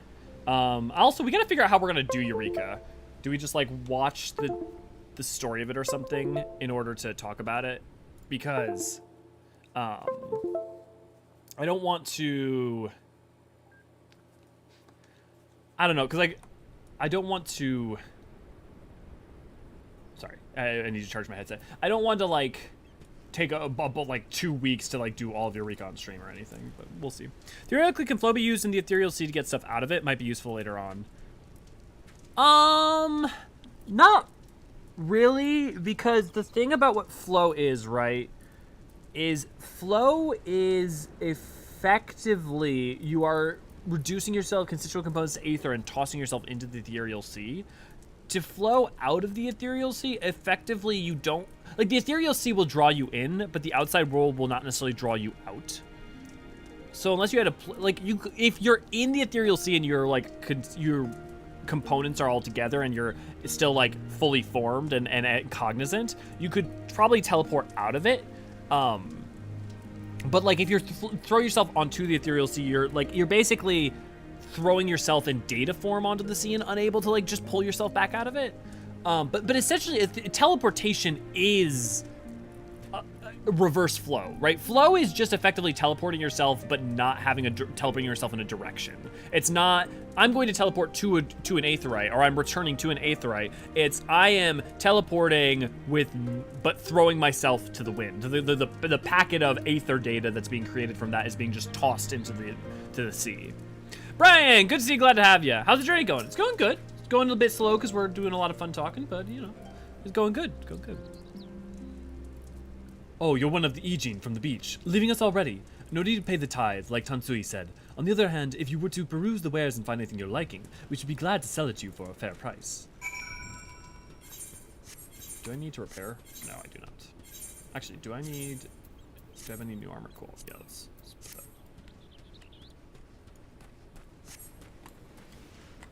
I'm gonna see if I can find an answer to that turtle shell, to that Kojin shell question, because I'm still curious about that one.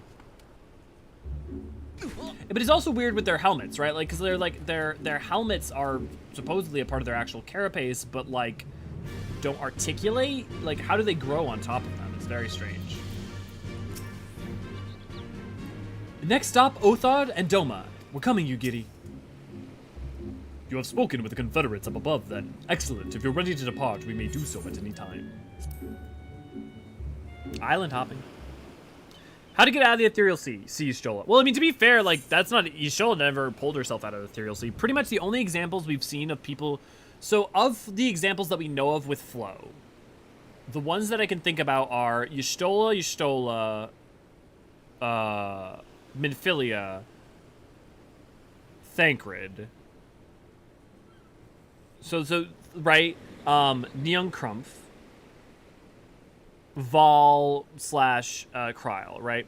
So with Vol and Kryl was saved specifically by intervention, and as was Vol pulled out of the Ethereal Sea through intervention. Thancred seems to have come out naturally, so was thrown into the Ethereal Sea, but effectively, I'm assuming what would have likely happened, because flow is a teleportation, right, from one point to another, but that point that you could be teleporting to could be within the Ethereal Sea, it could be without, it could be, and so it was effectively flung into it and flung back out just quick. Like, imagine, like, maintaining your momentum. So you, like, went into the sea and then got flung back out, whereas Y'shtola, like, went in and then, like, got caught there and then, like, was caught in its currents instead. Minfilia, we don't know what ultimately would have happened to her, but to some extent, she probably would have been lost in the Ethereal Sea, but she offered herself up to Hydaelyn within the Ethereal Sea as a way, and, you know, all that happened there. Neon Crumph is an interesting example, because Neon Crumph teleported into the entire ship he was on and all the people on it into the Ethereal Sea, and then it flung itself back out of the Ethereal Sea on top of the mountains of Girabania, which is why Neon Crumph's hope, that giant arc ship, is still there, because he used flow, and it ended the ship up there. Then let us be off. I shall deliver you unto the fishing village of Isari. Wait, Tansui said that the Viceroy was holding court in one of the fishing villages, did he not? Should Isari chance to be the village in question, he would instantly find ourselves surrounded by Imperial soldiers. I think it's safer to come ashore some distance away. Very well, I know just the place. Y'shtola is the exception to the rule. AC, did you mean to make a pun? Because Y'shtola rule. But, yeah, I mean, like, right, like, she's not the exception to the rule, right? Being lost or coming out of it is, both of those have happened in multiple cases. So it's more that you don't know what will come about as a byproduct of flow.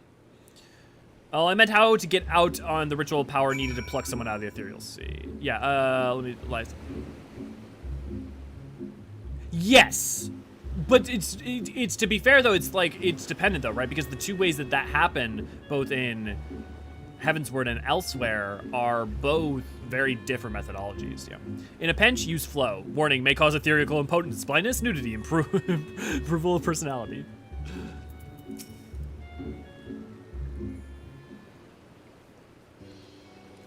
Here we are. I am reasonable certain none bore witness to our approach, and with this, I believe I fulfilled the terms of our agreement. Aye, that you have. You are my deepest thanks, Soraban. Truly, we are blessed to have befriended such a clever and industrious merchant. Oh, you are much too kind, good sir. I know not whither your path may lead, but I wish you to have the very best and hope that we shall meet again.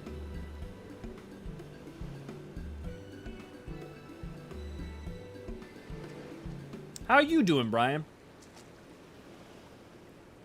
So finally we arrived in Othard. All we need to do is, liberate Doma. Huh. Ah, yes, that.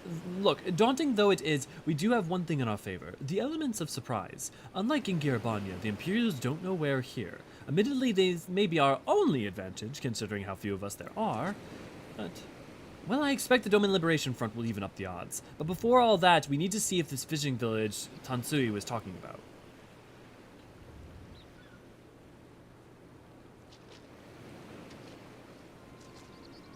It may well be. I smell ceruleum on the breeze. Good, Brian. Getting pulled out more than once and living to tell the tale sounds like very exceptional to me. Most people don't usually survive once. They don't always have someone to pull them out even then. I mean, but yeah, yes, like, you're right? No, having twice is a rarity in and of itself. But, like, the fact that it happened twice. Even accounting for the rebellion, such indiscriminate shows of force seem pointlessly excessive. Like, the fact that it's happened twice is one thing, but, like, twice is in a sense no more dangerous than once. Like, it is more dangerous in that you're doing it again, but like, it doesn't compound your effects because it's happened before. If you do it again, it may, you know, it's just inherently dangerous regardless. And the methodology to pull someone out doesn't get harder because they've done something again. That was more my point. But yeah, her experience because of having it happen twice is the singular for sure. If only you knew how commonplace such things have become. Are we too late? Over there, someone's coming. She's the exception in that it's happened twice is the point, Reaper, I think. Is what AC was getting at. It is she, sworn enemy of Doma, of my master. The traitor who sold her homeland to the Garleans. Yotsuyu. I was waiting for someone to say herself. And look behind her. Isn't that...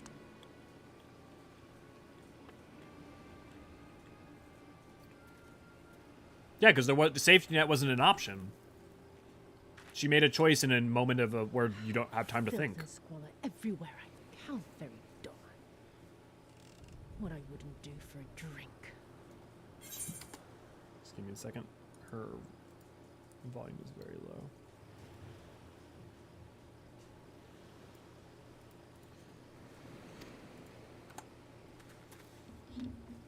Come now. You've no reason to look so afraid. You have lived through a quarter of a century of Garlean rule, remember?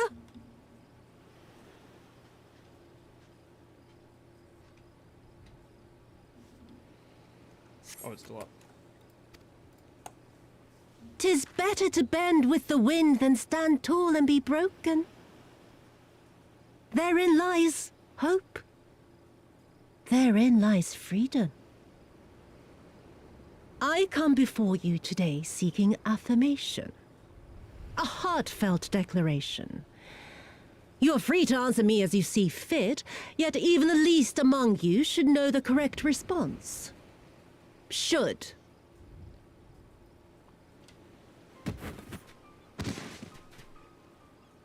A resident of your village, one of your neighbors, mayhap your friend, was detained by the Eorzean this morning. They say he was attempting to flee to Kugane, but we both know that simply isn't true, don't we? Have you anything to say?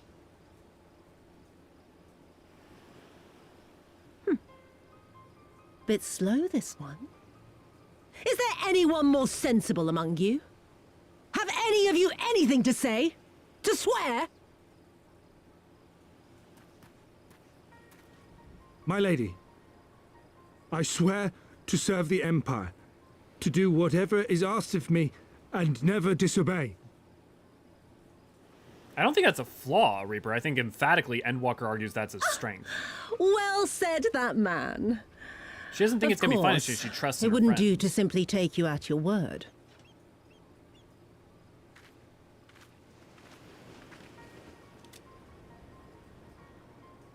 Current MSQ is more about curiosity, though. That's a very different case. Kill him. Surely you can do that much. He must be guilty of something or other, or he wouldn't have attempted to flee the Empire.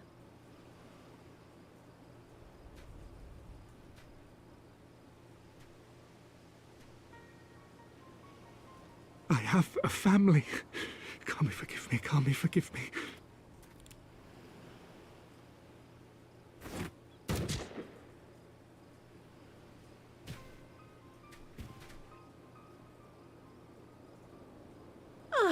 Very, Very good. I've always had a soft spot for men like you. Next, I want you to shoot those two over there. Too old to work, you understand. A burden on the Empire. We can't have that. But they're my parents. You can't expect me to...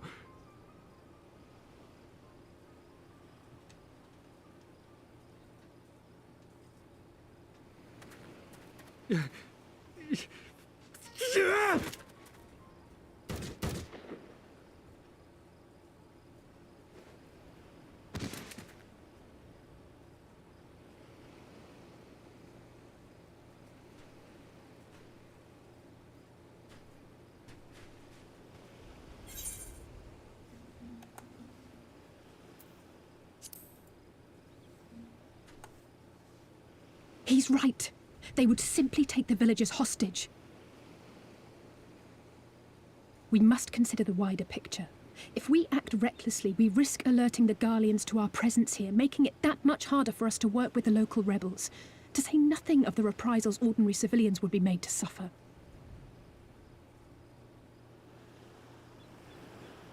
Open your eyes, girl. They are already suffering. Let me go. I am putting an end to this madness. I will approach the village alone and identify myself. As a former leader of the rebellion and a known fugitive, they will wish to detain me until they are certain they have learned all I know. Use this time to make your plans. You saw what those monsters did to the villagers. Who knows what they'll do to you, assuming they don't kill you where you stand? We live and die at the pleasure of the Kami. My fate is in their hands and no others. If it be of any comfort, I am no stranger to chains. You can't expect us to stand idly by as a comrade goes marching off to his death. And this is nothing like Kugane. Nor is it like the Reach, Lys, or the Wall. Let him go. Hold out for as long as you can, but remember, noble sacrifices are to remain an absolute last resort. I wish I could say it won't come to that, but only the gods know how we're going to get you and the others out in one piece. A miracle, perchance. He's already spent his time in Garlean chains. He's lost his wife and his child already. A great tower stands to the north and east. Look to its occupants for aid and succor. Together, you may yet find your miracle. Now, leave this place. I must go.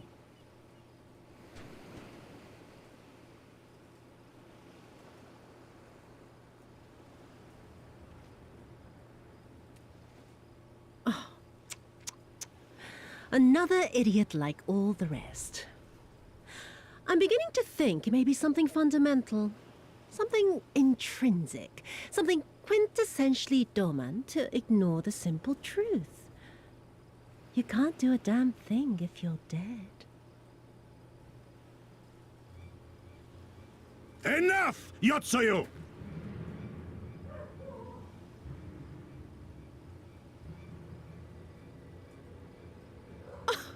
Well now, this is a surprise.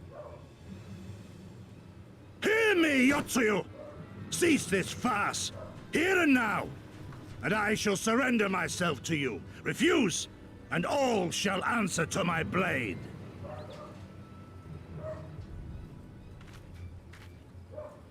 Bring him to the tavern.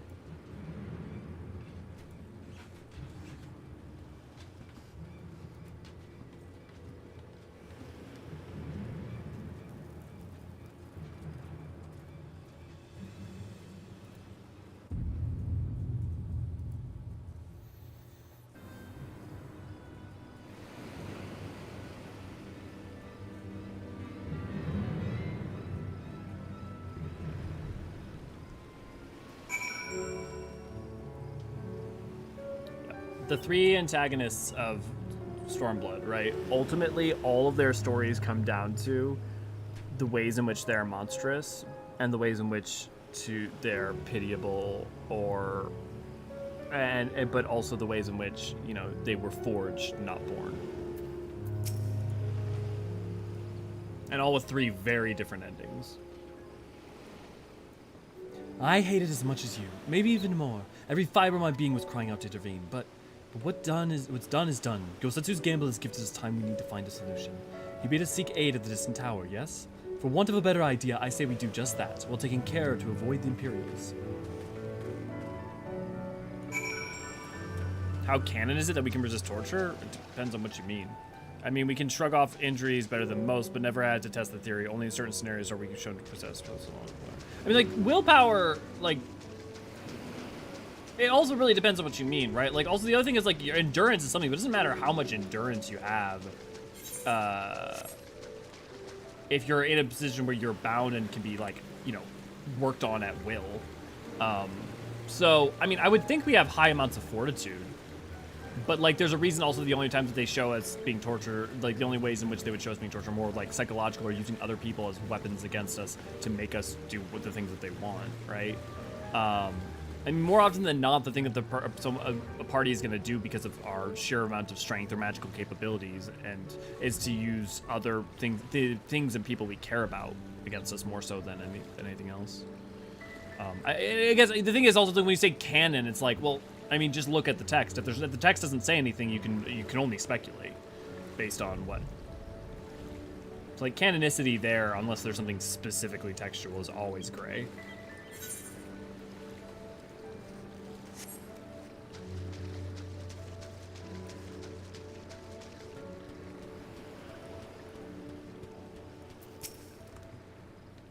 She's right. This is not like the Reach. This is worse. They were defenseless.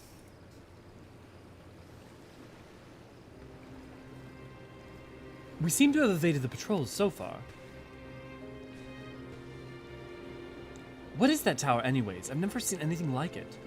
According to my maps, we are on Onokoro. The tower is known as Heaven on High, a mysterious structure built long ago by persons unknown.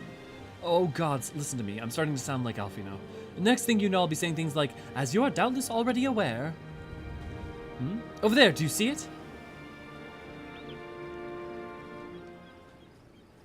Doesn't look like it's been dead long. Whoever did this, they are a good shot. I can see a single stray arrow. Well, someone's hungry. Wait, that wasn't either of you two, was it?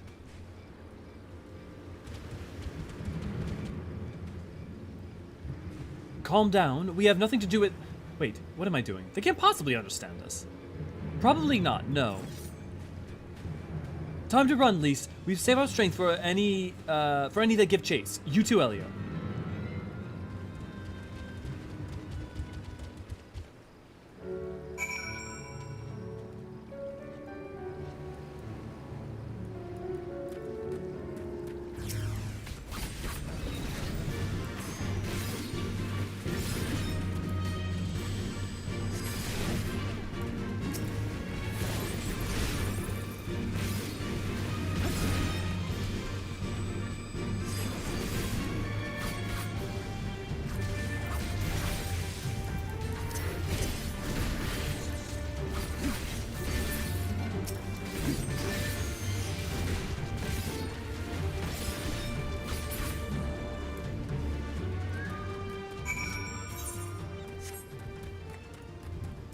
Attack of the thick walruses. Look, all walruses are thick. Like, let's be real here. For example, Garland collars like in Gunbreak Westline. Think we could resist those? Have you played Endwalker? Actually, I mean, Endwalker's interesting because Endwalker, whether or not we can resist them, they think we can. Do I think we could resist those? I think we would have a lot better time resisting them than most people. I think we still have a finite amount of endurance to withstand pain and like stuff like that.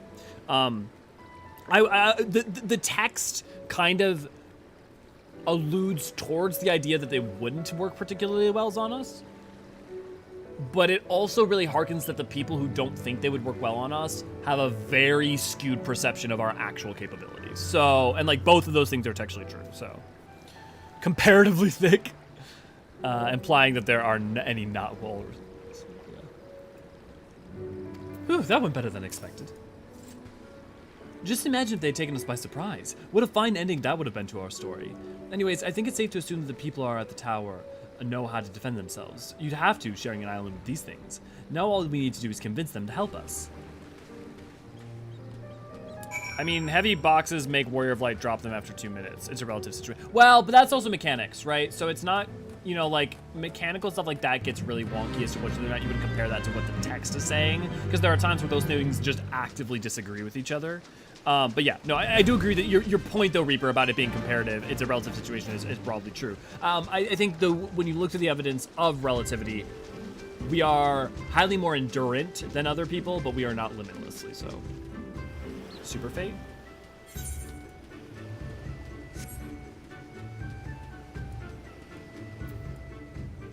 Why wouldn't Garleans be afraid of the stealer of pants? Oh, there's a settlement here, and they've even got their own Aetheryte. Wait a minute, I've seen that standard before. It was when we met with Tansui, which means this place belongs to... Oh.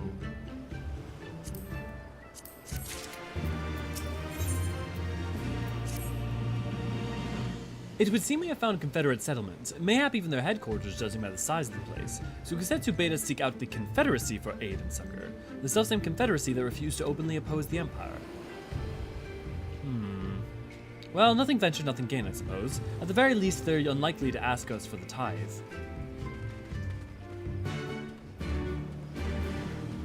That fate drops the day theme of this zone. I would have never say daimyo. I never would have... That is not a piece of information I would have remembered. Props to you for remembering that, knowing that. I heard Torn from the Heavens. Yeah, no, that was just the intro, the fate intro thing. I mean, maybe it was Torn from the Heavens for a second. I don't know. I wasn't paying attention. I always find it hilarious seeing Lalafell carry those enormous boxes over their head. No doubting that they can do it. Just find it funny how long they can do it. You know?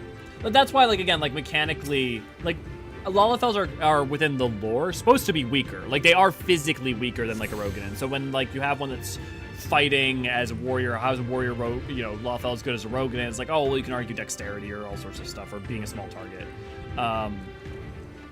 But, you know, like, but, you know, obviously you're not going to make one player plays a Lalafell and a player plays a Roganin, so, like, one player gets 5 minutes of holding the box and the other player only gets 1 minute. So that's why it's, like, mechanical stuff sometimes is a bad, it's an iffy metric. Look what I found. What brings you hither to all places? Were you not bound to Othard's shores? Interesting, Tim. I had no idea. Guys, I had no idea that. You're teaching me something. I see. I trust you have not forgotten our precious conversation at the subject. No? Then we do... what do you want? A second opinion? Very well. Come with me. I will take you to the captain, Rasho. Just like that. An audience with their leader. How very accommodating. We must needs choose our words carefully. You leave it to me. I've always been good with people, and this will also give me a chance to use the Eastern greeting they showed me in Revenant's Toll. Hey, that came back up. Or at least have that extraneous intro. Yeah, interesting.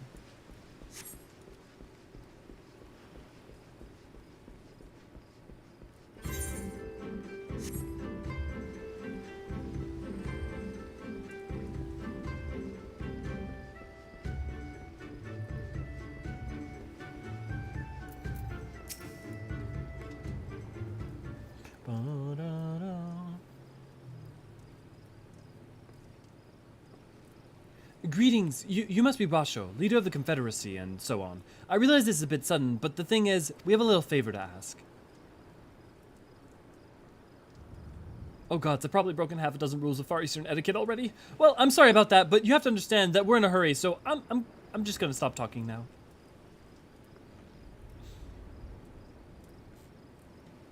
Men who revere manners and traditions can be found the world over, but not here. Your candor is appreciated. Speak your heart.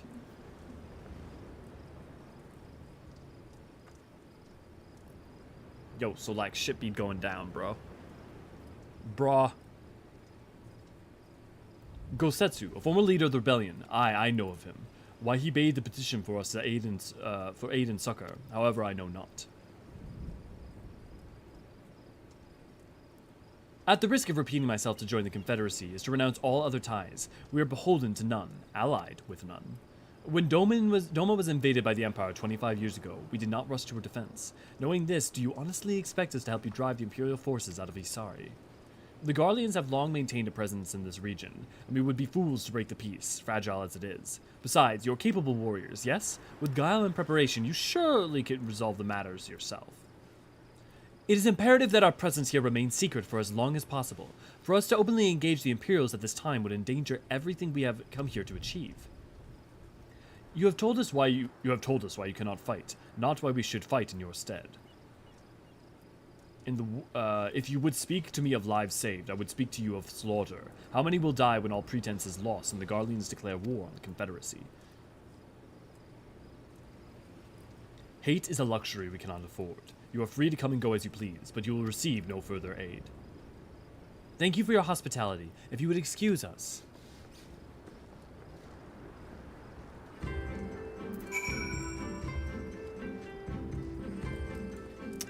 Yeah, let's pull up the song.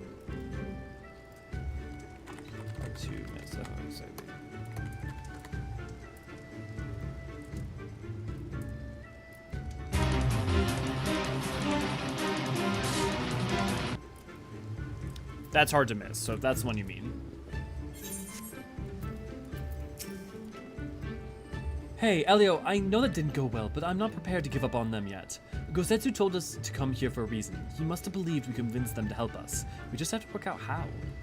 My thoughts exactly. I'm glad to hear we're of the same mind. It is little wonder why they refused. We have done naught to persuade them. The real work begins now. We need to learn more about the Confederacy, what their needs and weaknesses are. Once we know that, we'll know how to earn their trust. The world is a mess. Please help us. Yeah.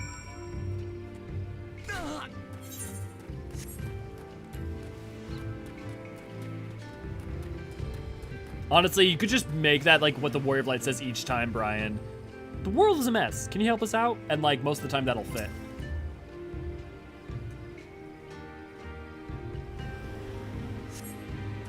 The arms and armor have been piled up haphazardly. They display no signs of recent use or maintenance. I wish having my backflip on Dragoon. Just let me Hisatsu Gyoten. Like, even if I don't have a target. Please.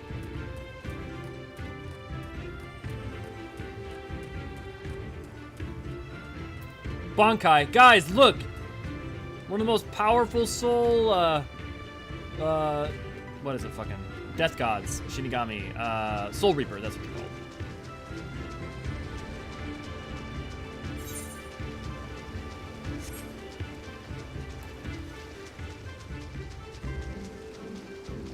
Oh, when exactly did the Warrior Light begin to be less enthusiastic after every dungeon?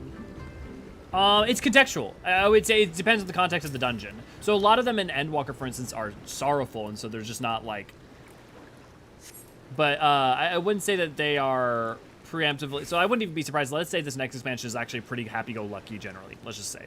I wouldn't be surprised if every one of them, they're like, yeah, at the end of each one. The number of crates and barrels have been stored here. On closer inspection, however, most are empty. So it's usually just the context of the dungeon and the boss they just fought. The only fun thing about Dancer is dashing places. Playing Dancer is fun. Like, it's not great if you want to, like, mastery do or peak because of the RNG element. But, like, I don't know, like, being like, press glowy button, ooh, glowy button, press glowy button, and then dash, dash, dash, dash, dash. I think Dancer's a good time. But that's me.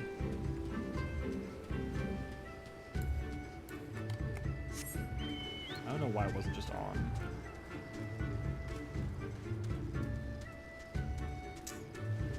Okay, we checked out there. What about over here?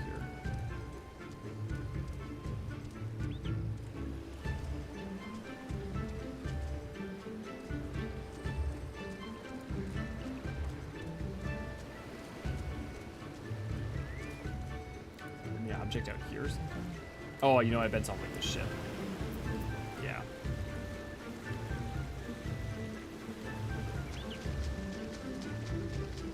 I like Dancer. I can use the RNG as an excuse for why I suck at DPS. Yeah, exactly. I mean, like, that's the thing, is I play Dancer to relax if it's the one time that I don't want to, like, be trying to, like, perfect or get, like, better and improve and stuff. I know, like, yes, there are things you can do to play Dancer correctly, of course, but there's a lot more press the shiny buttons with Dancer and you're doing it right. Exactly, yeah. Take an interest in the ship. Good eye. She's not much to look at now, but once upon a time, she was a beauty. The Confederacy flavors flotillas of smaller ships to capture and board errant vessels. The larger ones, like this Sekibune, only take part in major engagements. Not that we've had any of those recently, what with those Imperial bastards throwing their weight around. If it wasn't for them, well, no use moaning about what you can't change, eh?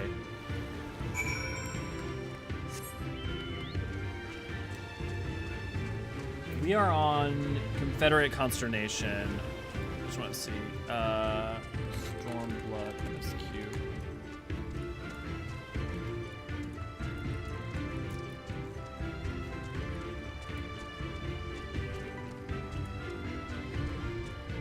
Sirens on Sea, Ruby Sea, Stern Bow. Saul's in the Sea, The Last Voyage, obviously Stones under the Sea. Okay, we got a couple quests. We'll see if we'll make it in time. I'm thinking that maybe we'll stop when we get to Tamamizu, but maybe not. Had good look around, then we just need to wait for Lise. The world ending, we need our savior, to the Ward of Light who just sat down to take a nap. Sorry to keep you waiting, but I wanted to talk to as many people as I could. It's just as Tansui said, they have no intention of standing up to Yotsuyu. I don't know if the two of you got a different impression. Under the right circumstances, they might help us. I agree. It's obvious they are struggling to survive, and that they blame the Imperials for the recent troubles.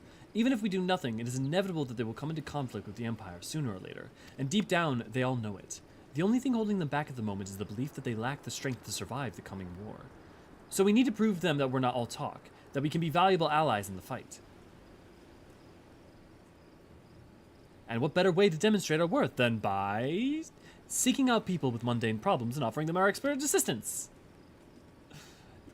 I feel like Stormblood is when they became even a little bit more meta-aware. Couldn't be the first time we had to earn someone's trust by helping them out with this and that, and you know what? It won't be the last. I'll look around to the western end of Onokoro. You two take the east. Good luck. Same way that they like reference like finding random strangers for fighting Susano.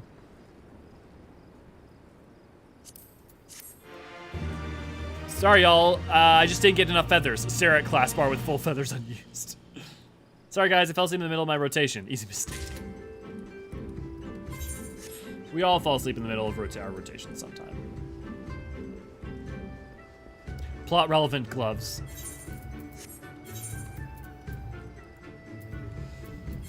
Were they? Did I miss something?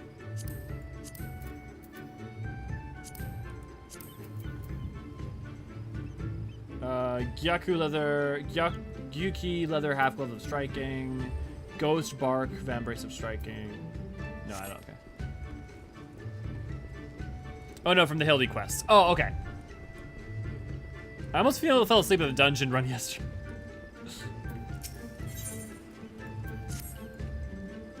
Kami take me. What kind of pirate cannot suffer the sway of the ocean?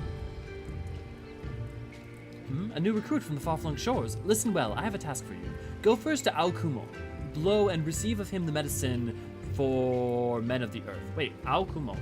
Interesting. I bet you that the person we're about to see is going to be a Othardian Rogadan. Then to the Quistgate Pier and hapless Domans bemoaning his wretched fate. Quickly. Because his name is Blue Kumo Spider. Or Blue Cloud, but if it's like Blue Spider, then that would match the naming schema, or Blue Cloud actually would work too. Either of those would work. Oh, but it's not. Interesting. That would have been really interesting if they had done that. Come at the behest of Aofumi for medicine. My very best is yours for the taking. How pitiful the lot of this doman unable to reach this. Stomach the sea. A true Confederate could raid a dozen ships while in his cups. Mayhap this one should return whence he came. Let's see the ones down here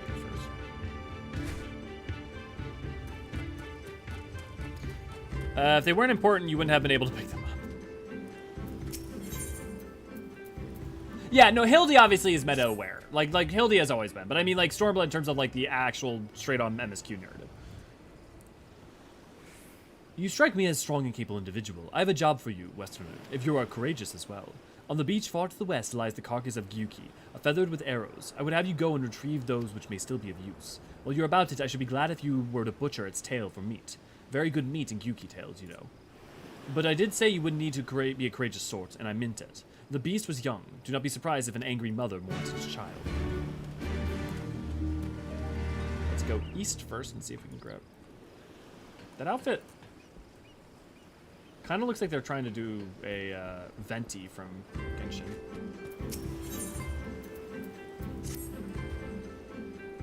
You there, aye, you. Have you seen a bumbling clod of an Aura? A new recruit I ordered to patrol the northern edge of Omokoro. He is late in returning. A strange boy he was, quiet and brooding, reluctant to speak unless spoken to first. Better than a fool who never holds his tongue, perhaps. Much as I would enjoy dragging him back by the ear, I cannot. Duty compels me to remain. You, on the other hand, I have no such obligations. Does that mean you drag him back by the horn? Drag him back by the ear?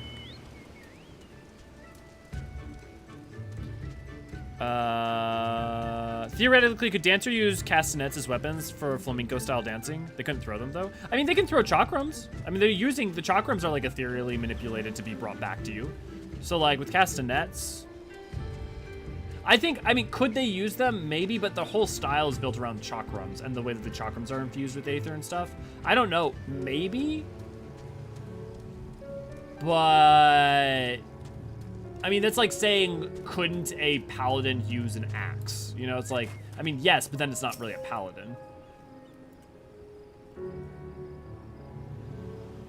Do they ever explain how archers and bards get endless arrows from their quivers? They always pack the exact right amount and they refill it after they're done. Hammer space quiver, yeah. You cast about for Confederate recruit, but see no one matching his description.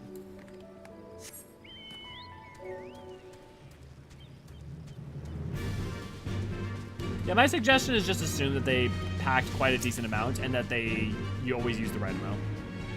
Oh no, you can throw castanets. Right, but they're not the same thing as chakrams in terms of fighting. You can swing an axe, you can swing a sword, doesn't mean it's the same skill set. And also, like, throwing a castanet is going to be very different than throwing a bladed chakram at someone's head.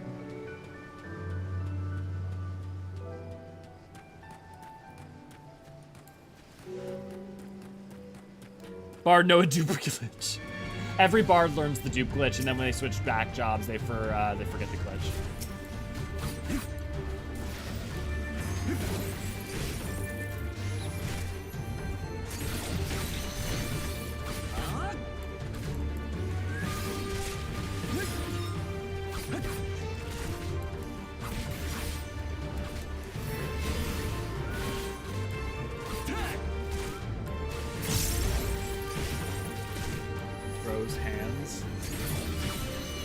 Because the crafters and gatherers use paladin animations. More like, couldn't a botanist actually use paladin moves? No. I mean, just because you use the same form and animation. Also, they're not all the same animations. Some of them are a little bit different. But like, I mean, even if they use the same animations, it doesn't mean they have the same skills. Like a Garlean could be a crafter without being, being able to like channel Aether to be a paladin.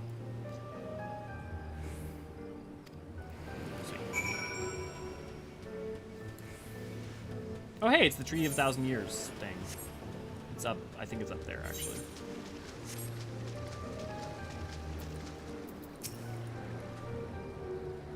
Whoa, who are you? You do not look like a man of the Confederacy. Forgive me, 'twas but yesterday we bid farewell to one of our own, and I worried that she might have lost her way. We laid her to rest in the boat and pushed her out until the current claimed it, for the sea is our home, now and ever after. But those sent thither with burdened hearts may drift back to shore, he said. Out of concern for her comrades, she strove to earn far more than her keep. She hunted rare and deadly game in treacherous waters and lost her life for it. But my vigil is ended. Her vessel has not returned to Okoro. She has made peace with this life and placed her faith in us to live on. I don't know why that just hit me really hard, but it did. I mean, probably because of how much it harkens on to something like Endwalker. In this game, we can turn almost anything into a weapon with Aether, so I wouldn't be surprised. Yeah, I mean, I guess. I assume, though, like, if there was, like... There are reasons why no one has devised the tossing great swords and returning them to your hand school of Aetherology. You know what? Here's another thing. Oh, no. We're going to have to wait till EE3 to read about chakrams. I was going to say, like, maybe EE3 will have some more clarifying aspects to like the fundamental metaphysic mechanics for how a chakram works. Bards use the Oblivion infinite money glitch, but with arrows. Just give them all the Dorian, kill him, and eternally loot his corpse. Oh, why does it shift and shudder still? Medicines, give them here. They may look down on me for restoring such measures, but I would do aught to render the world stable and motionless once more. You are kind, as is Afumi. You may tell her that I'll return to my duties as soon as I'm able.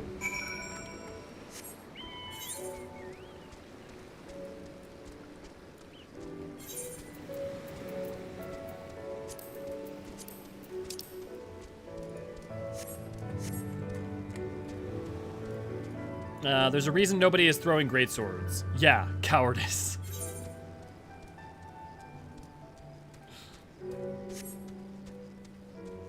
Well, because it was just as simple as to make everything flow. I mean, like, you know that people can. But the thing is also, I think the heavier the object, right? Think about the heftiness of the object is going to increase the ethereal energy required to maneuver it, send it flying, and all that. So why would you develop a thing where you throw great swords rather than like lighter objects that are bladed to do 1,000 little cuts like that with chakrams? Especially when like movement and flow is so important to how a dancer functions. Frey approves of this message. Yeah, Frey thinks everyone's a coward.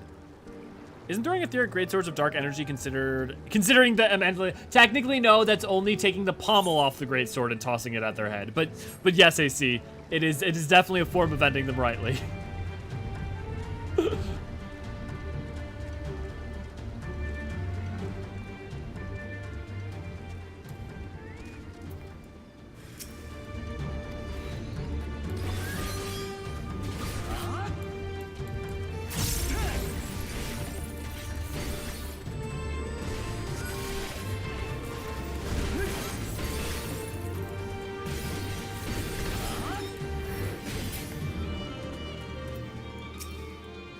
So I think having a throwing knife duel as ranged physical striking class is the new one. Sounds cool. Yeah, might play a bit like Red Mage, but with more slashy.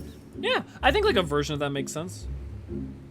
Honestly, I would say do it something more with like chains though. Think about like what's the fucking Japanese weapon called?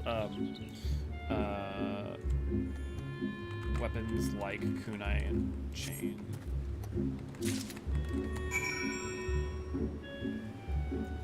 Sailor hook and chain. Weapon. The Kusari Gama. Like something like the Kusari Gama too would be a way to like make a version of that made sense, because even if you weren't ethereally manipulating it, you'd be able to draw it back and just connect it to the chains and stuff. Like, yeah, that'd be a clipping hell, but sickle and chain, yeah, effectively. Kusari Gama, right? That's what it said it was. Kusari Gama, yeah, effectively is a sickle and chain. Throwing Aether in the shape of a dark sword don't sound too hard, does it? In theoretical sense? Well, yeah, I mean, it sounds very Aether intensive.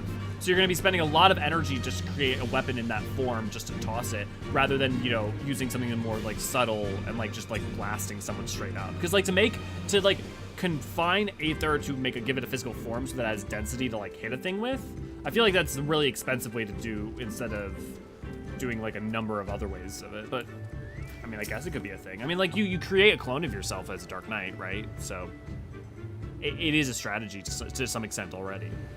I mean, you totally mimicked your own ass. You have been away for some time, perhaps in search of a young Yuki corpse.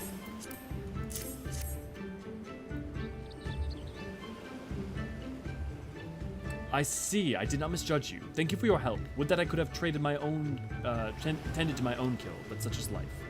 A pity that his meat is not as delicious as it is nutritious. Under normal circumstances, we do not bother hunting Yuki as game, but as you may have heard, there are not normal circumstances. Arrows, too, must be reused when possible. A prudent measure become necessary, alas. With every passing day, our future grows more uncertain. But this day we shall have full bellies, and in that we must take solace. And wayward travelers need not risk the ire of vengeful Yuki by wandering near my neglected kill. A strange sigh passes your lips. Have I said something odd? No matter. Thank you again for your aid. Kunai with chain! Yeah, talking about Yu-Gi-Oh cards. Did someone say kunai with chains? Who has the card? Yeah. Yep, the rope dart in his giant weapon. Yeah, I immediately was thinking about Kunai and Chain from. I wonder if like in the original Japanese card for that is called Kusarigama instead of Kunai with Chain, or something like that. Painter sounds interesting, but I'm so turned off of the idea because of Lost Ark. Oh, did Lost Ark do a thing like that? I only played Lost Ark for a very short period of time. You have also like the painter mechanics that exist in certain places. I think where you would see painter is you'd see aspects of that put into something that around either Shugendo or Omyoji, in terms of like creating the like talismans and stuff. I think that would be the way to include painter rather than making painter itself a class. So what of my recruit? Did you find napping on the beach of some such? What? All this time he was standing watch for the funerary vessel, huh? So rarely does he give voice to his own thoughts. I had no idea our comrade's death had affected him so. Too quick was I to judge him. It is good that you went in my stead, else I might have misspoken and made a fool of myself. Please accept this as a token of my gratitude. Shugendo. So if you've played the role quests for Endwalker, Shugendo is the art that is being practiced by Gosetsu.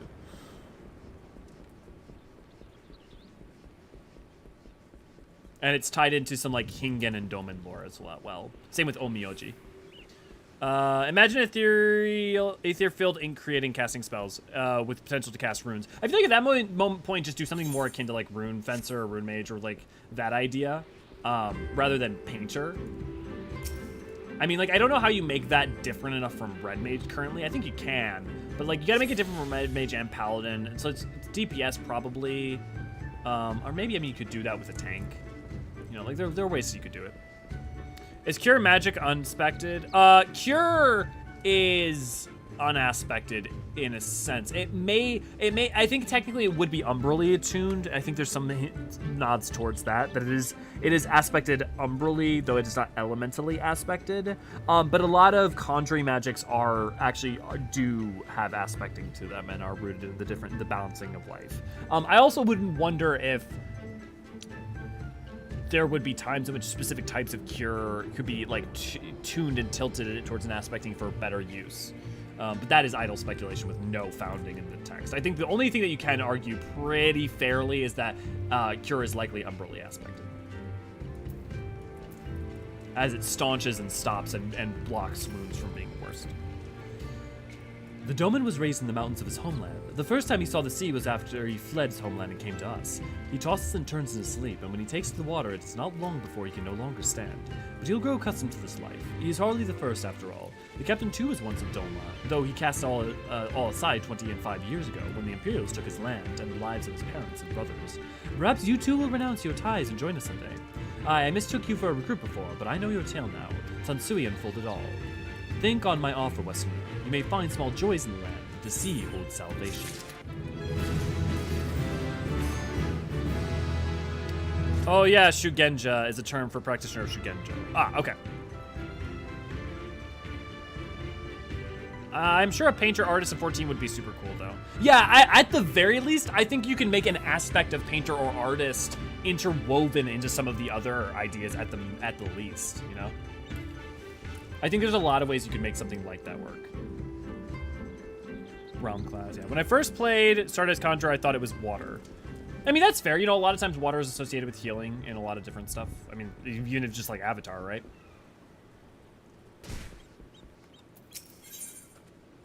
Let me double check. I don't think EE1 has any comments on Cure, but let me double check that.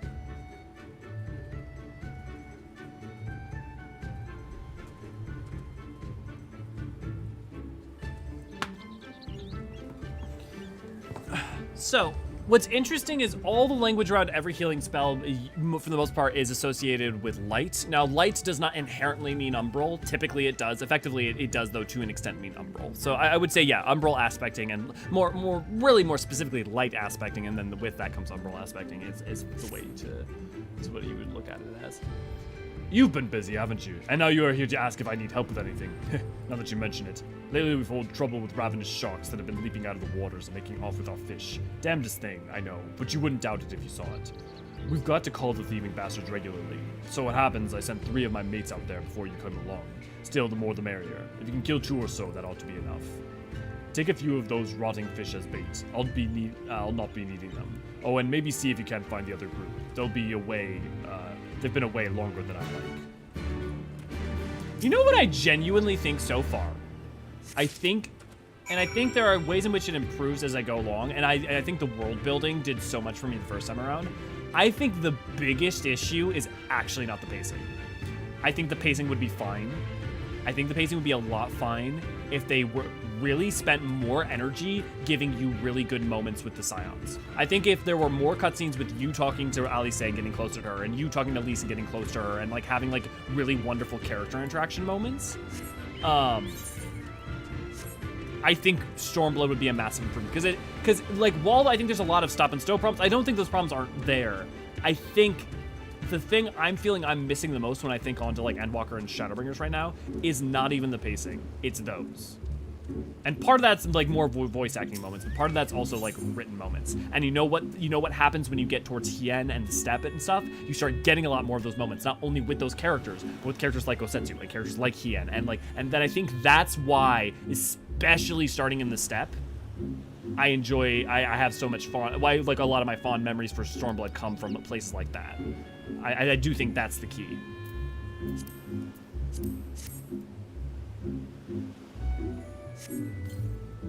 Black Mage has lightning, fire, and ice. White Magic having only earth and wind, but not water. No, it did have water. A lot of water spells were removed over time. So like Condry and stuff had water spells, but they've been removed for balancing stuff. So the elements broadly have all been used by Condry as well. And the thing is that though Condry does not use the astral elements as much, I mean, obviously, you know, Black Magic uses ice and stuff. They still, there is crossover to an extent. But yeah, there is water for Condry and for White Mage. It's just been removed as a course of time. They're not in terms of like metaphysics canon, but in terms of balance. They like got rid of certain abilities, and some of the water ones were the ones that went.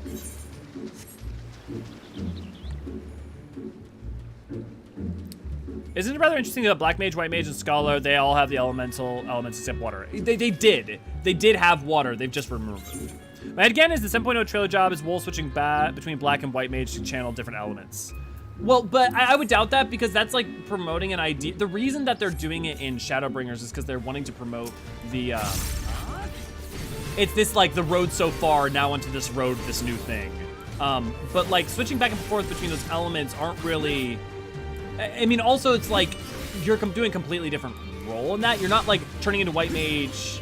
I mean, like, yes, you have DPS skills, but like, if you're gonna turn the hero, the Warrior of Light in a thing, you're gonna have them healing. And I think they're gonna always want the Warrior of Light to be like up front and center, but that's because, I'm saying that because they've done it that way. You know, they can always change it up, but I don't know. There's something about that like, doesn't ring as likely, but like, I wouldn't expect them to do a lot of job changing stuff regularly. I think they only did it for Shadowbringers because they were showing like, you know, 1.0 to 2.0 to 3.0 to 4.0 to now. And like this like shift. Like even like with Endwalker, right? Like you start the trailer as Dark Knight and you turn into Paladin. It's, so I don't know how likely we are to see that kind of transfer over again. Because I mean, the only other time we get is Heavensward, right? But even then, it's not like the job switch. Especially not in the middle of combat. I don't know. Yes. So this is YouTube. We're contractually obligated to say like, share, and subscribe. Thank you, Ray Ray. Yeah, there aren't any campfire moments until you hit Step. Yeah, that's very true. Aquavale sounds water aspected to me. Yep, Aquavale too. To be honest, we lost all our husbandos, and Hien wasn't good enough. This is the real reason why Stormblood sucks. Mysteries. Yes, obviously that's it. Hien is great, but he's kind of married to his duty, is what I mean. And Justinian's not. Hey, Merrick's not married to his duty. I mean, come on. Like those. I guess Isinian's freed after Heaven's Word, right? But like, I mean, Americ, like, I mean, come on.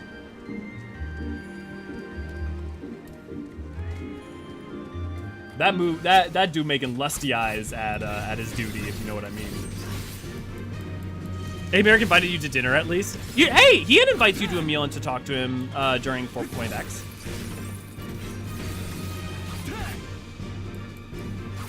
Is that Hien slander? It's not Hien slander. It's just that she does not like Hien as much as certain other characters. Yeah. Hien invited us to get wasted with him. Yeah.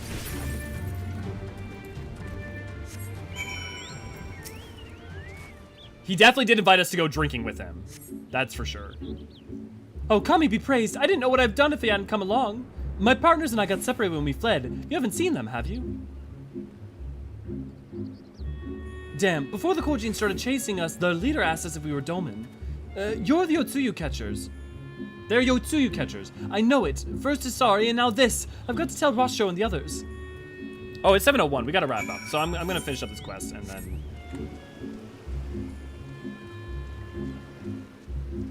If I learned one thing from Spider-Man movie. Oh no, it's in print. It's libel.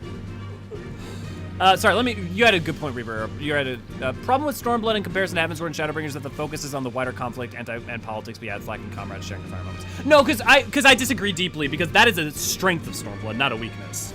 I think that Stormblood is much better for doing that, and I don't think that weakens it as a whole. I think that you can talk about the moment to moment in terms of weakening his fireside, but it being about geopolitics and a wider conflict, I think is why I love Stormblood, not I love it in spite of that. If it had just been another fantasy story like Heaven's Word, I would have been kind of really bummed, and also would make Shadowbringers weaker to me, because then it's just kind of the same thing over and over and over again. That's the reason I like Stormblood more a second time. I knew those moments would come. Well, it's interesting though, because like the first time I played Stormblood, I was actually enjoyed it more because I was learning all these things for the first time. And these times, like, I know all this lore and these interactions. And so I'm yearning for those moments more, ironically. It's funny that we had a swapped experience. Ah, there you are, Elio. I heard you went shark hunting. We too did our fair share of beast calling, though I think Lise made a stronger impression when she bested a drunken pirate in a sparring match. See, why didn't they show us that story? That would have been hilarious. Fastest knockout to date, I'm told. I should like to think that we have proven ourselves to be rather... Why do I get the feeling you have something important to tell me? I guess it's the lack of connectivity if you aren't interested in the Garlean conflict. Yeah, but if you aren't interested in the Garlean conflict, like... The Garlean... You're not interested in parts of Heaven's Word. You're not interested in major parts of Shadowbringers. I mean, like, the stuff that's not on the first. And then, like, Endwalker shouldn't work. I mean, there's, like, major parts of Endwalker that won't work for you. And if you're not interested in the Garlean conflict, I think for the most part, that's not a failing of the game. So I think that's, like, you can just be disinterested in that kind of narrative. But I don't think it's because the game failed to communicate them in interesting ways. Kojin mercenaries rounding up Doman Confederates. Surely Yotsuyu has crossed the line now. We must go and speak with Rasho immediately. Even he cannot deny that this changes everything. At least I should like to think that he cannot. Okay, this is where we'll finish the quest and I'll go out here. But look, I mean, there's a lot of wide-ranging opinions on Stormblood, so...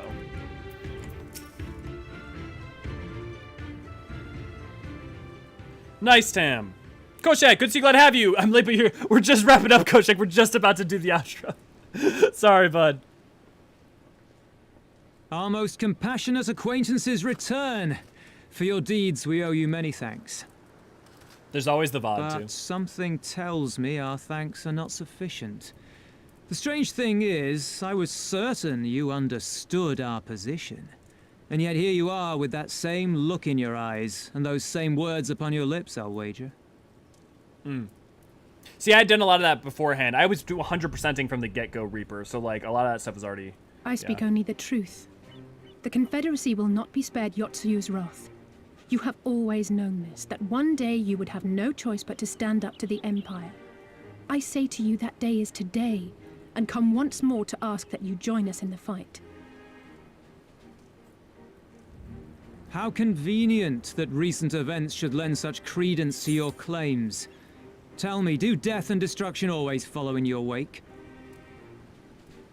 Okay, here's another issue, and this is not an issue, but they've put Alice in a position where she's in a leader position, gets shit done wise beyond her years, making statements like this, it would have been a much more powerful thing is if the story of each section, for instance, like imagine Lise starts out when you're in the Ruby Sea, like confused, not working with it, but you get her to the point where she's the one delivering a line like this and pushing people to action, right? I feel like that would have been a lot stronger to keep, like, have Lise grow in map by map, especially because, you know, so much is going to revolve around that by the end. They had no part in it, Tansui. You know this. We all know this.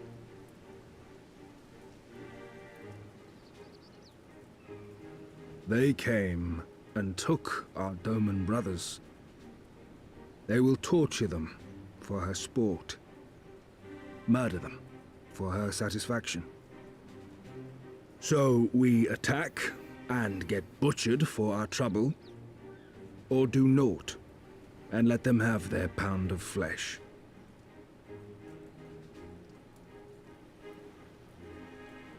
If this be our choice, I say we suffer the ignominy. We endure. We survive. There is no better path. Until the day our enemy is grown weaker and we stronger, there can be no retribution. We will wait for a sign. Such is the judgment of the Confederacy.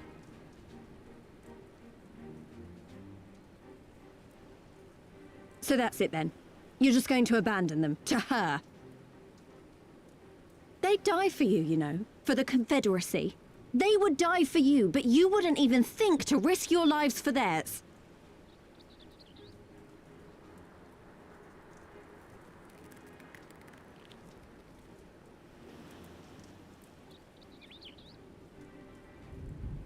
I have one last idea, if you will allow. I'm afraid it's not very good as ideas go. It's exceedingly reckless, in fact, and you may well come to despise me for ever having suggested it. I mean, the fact that they haven't is a travesty, Reaper. The question being, do you ARR trust me? too. The bicolor gemstone symbol, the bicolor gemstone system should exist in every expansion. They should retroactively put it in, no question. Just like emphatically yes. It is a way to make every map feel a little bit more alive, have people go through, be like always kind of be having reasons to go back and do it. It'd be a fun, easy thing to do in the short term. Figuring out what they do for rewards might be a little difficult because, like, obviously they're not going to take them away from other fates. But you know, setting that aside, if they it's an easy win in my opinion. I mean, obviously there might be more technical hurdles to that than I'm anticipating, but in a broadly, yes, no question. But this is what I was talking about. I've been mentioning this. There's all sorts of places where Stormblood gives you more and more options to just like say little things, and I really do think that people overlook that how much Stormblood actually did this more. Like, was the really first place that they started doing that hardcore. It's not that there's none of it in Heavensward, but Stormblood definitely more frequently and definitely more actively.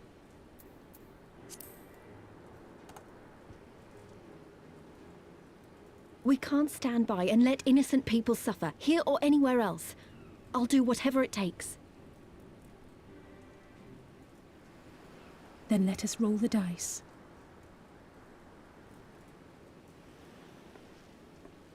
If it's a sign you want, we shall give you one.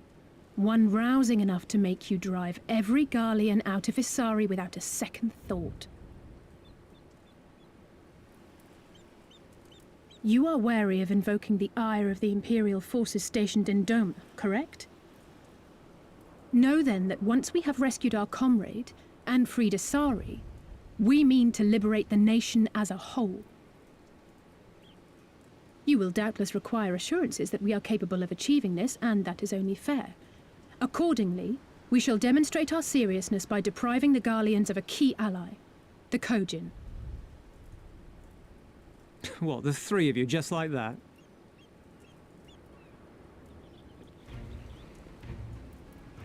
I mean, you can still get huge groups to do Fate Farm. You have to use Party Finder and stuff. Actually, and also there's more my maps to esteemed do it colleague on. here will attend to it on his own. But the how of it is not your concern, only the outcome. Yeah, Tam. If we succeed, you help us liberate Isari. If we fail, you lose nothing. A simple enough wager, if you have the stones for it.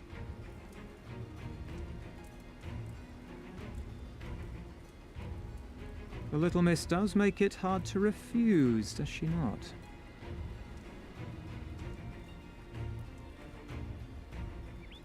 Words are air. Yeah, we Reaper. will weigh you by your deeds. Like, that's the thing, is like right now, Alice is immediately being here, like basically pulling a straight Alfino. And she's like less of a politician later on, so I feel like they made her a little bit too wise. And not too wise, it's not a problem. Like, it's good for a character, but it also hurts Lise that they don't give Lise stuff like that. By contrast makes Lise seem more hot-headed, and I think that was a misstep in terms of how to present it. Okay, we're gonna catch it up there. I mostly meant specific maps, stairs at Kurth Central and Northern Thanalan with war flashbacks. Yeah. I'm happy. Yukio, good to see you, glad to happy. I'm happy to join a stream. We're literally just signing out right now. Yeah, in case anyone's not aware, it is 3 p.m. to 7 p.m. CST. If you don't know when, you can always check out the Discord. Speaking of which, go join the Discord if you haven't already. You can click on the schedule tab, and there'll always be a picture there that says exactly what is going on each week. But except for this week, because this week I am off. However, so tomorrow there will not necessarily be a video, but on Thursday, Friday, Thursday there may not be a video as well. Me and Neri may or may not be streaming. We'll see in the morning. Friday it will be the War Book Club, if there's something, will be run by Issa, as well as Saturday community stream will be run by Issa as well. Currently the funding goal, I totally forgot to mention this, but because you guys seemed kind of interested in it, we're doing a maid costume stream. So if you guys fund the current goal, wherever it is, I will wear a maid costume for a stream because people seemed interested. Still working on the Deadpool costume. Beyond that, yeah, I'm gonna be taking the week off. If you like written lore, go check out our website, the eorzeanarchives.com. If you haven't, go check out our other YouTube videos. For instance, now we've made it to Heaven on High, so why not go check out the short that we have on what Heaven on High actually is. It's not technically a short, technically it's just a short video. Yeah. EDT here. Enjoy your vacation, some well-deserved time off. Thank you, Brian. Yeah, 2 a.m. here. Well, thanks for sticking around, Reaper. It was good to have you. I'm GMT. Screw your time zones.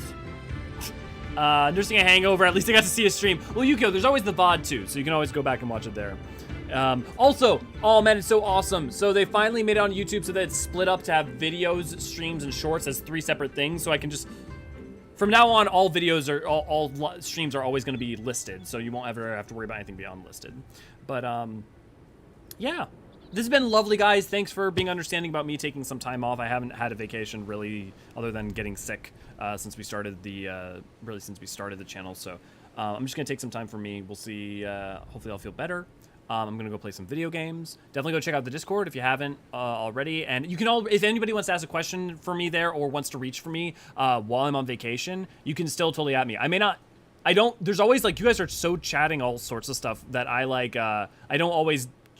not always able to keep up with everything. So if you have a specific thing that you want to touch on, easiest way to get me to touch on it is at me. You just do the @ symbol and then Elio. What's this? Good YouTube update? Yes, Hell hath frozen over. You know, honestly, it's interesting. YouTube has done some updates since I've worked for them, having a YouTube that has been pretty, it's been pretty good, that have been helpful, most of the time rather than not. Like, for instance, they added community posts when I was at 500 subs. They changed community posts so that you could do it at lower amounts of subs, the requirements to, yeah. I actually don't think there's been any update for YouTube thus far that has actively hurt or been a problem. Yeah, weirdly enough. We might get a little thing out of anyway. Yes, we definitely might get a little thing out anyway. Yep. Thanks for stream. Yeah, thank you for everyone. Yeah, we know that's what we said. Give Deadpool. Well, here, let me go get Deadpool. Let me get Deadpool. Deadpool. Deadpool.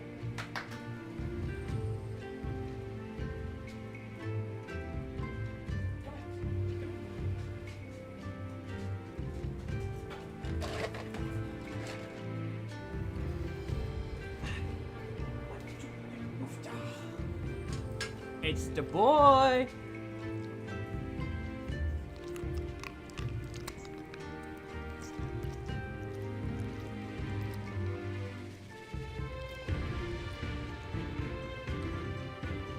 You may bye to everyone?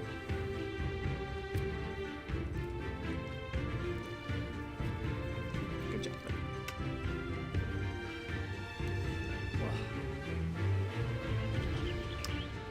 With that said, I've been Elliot Forcheron, and I will see you guys plenty soon. I will see you all plenty soon, I am sure. So, cheers.